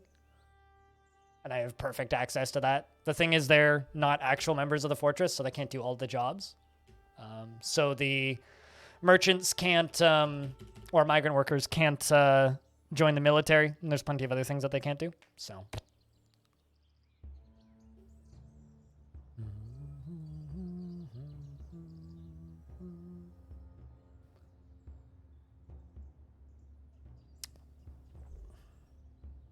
But yeah, that's basically all that is.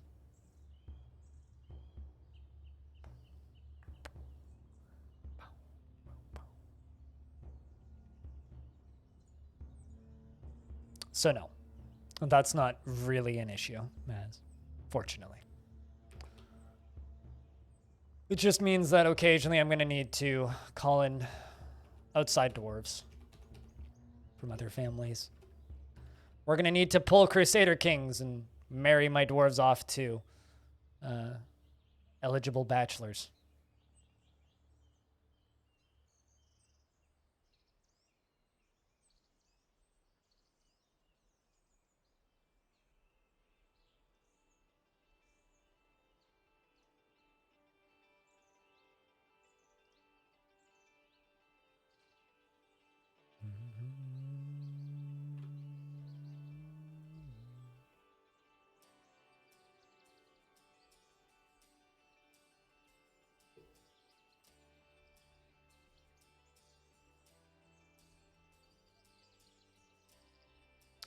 All right, chat room. So I'm just going to ask real quickly for a round of beers because I think that is it for Longdeath for today.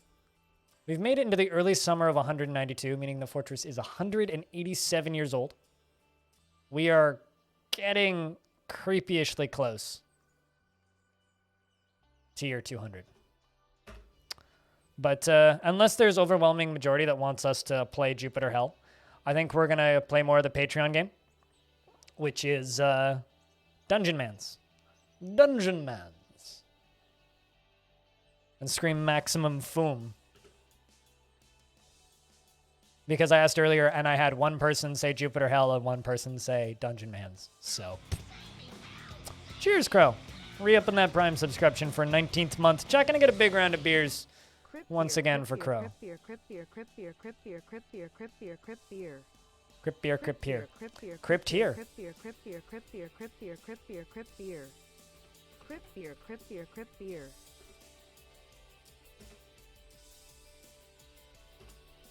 But yeah, so the stream's not ending, but if you're here specifically for Dwarfs, let's see, is there anybody actually playing Dwarfs today? There is, actually. Rat-Faced Goblin is playing Dwarfs, if you want to go watch Dwarfs specifically.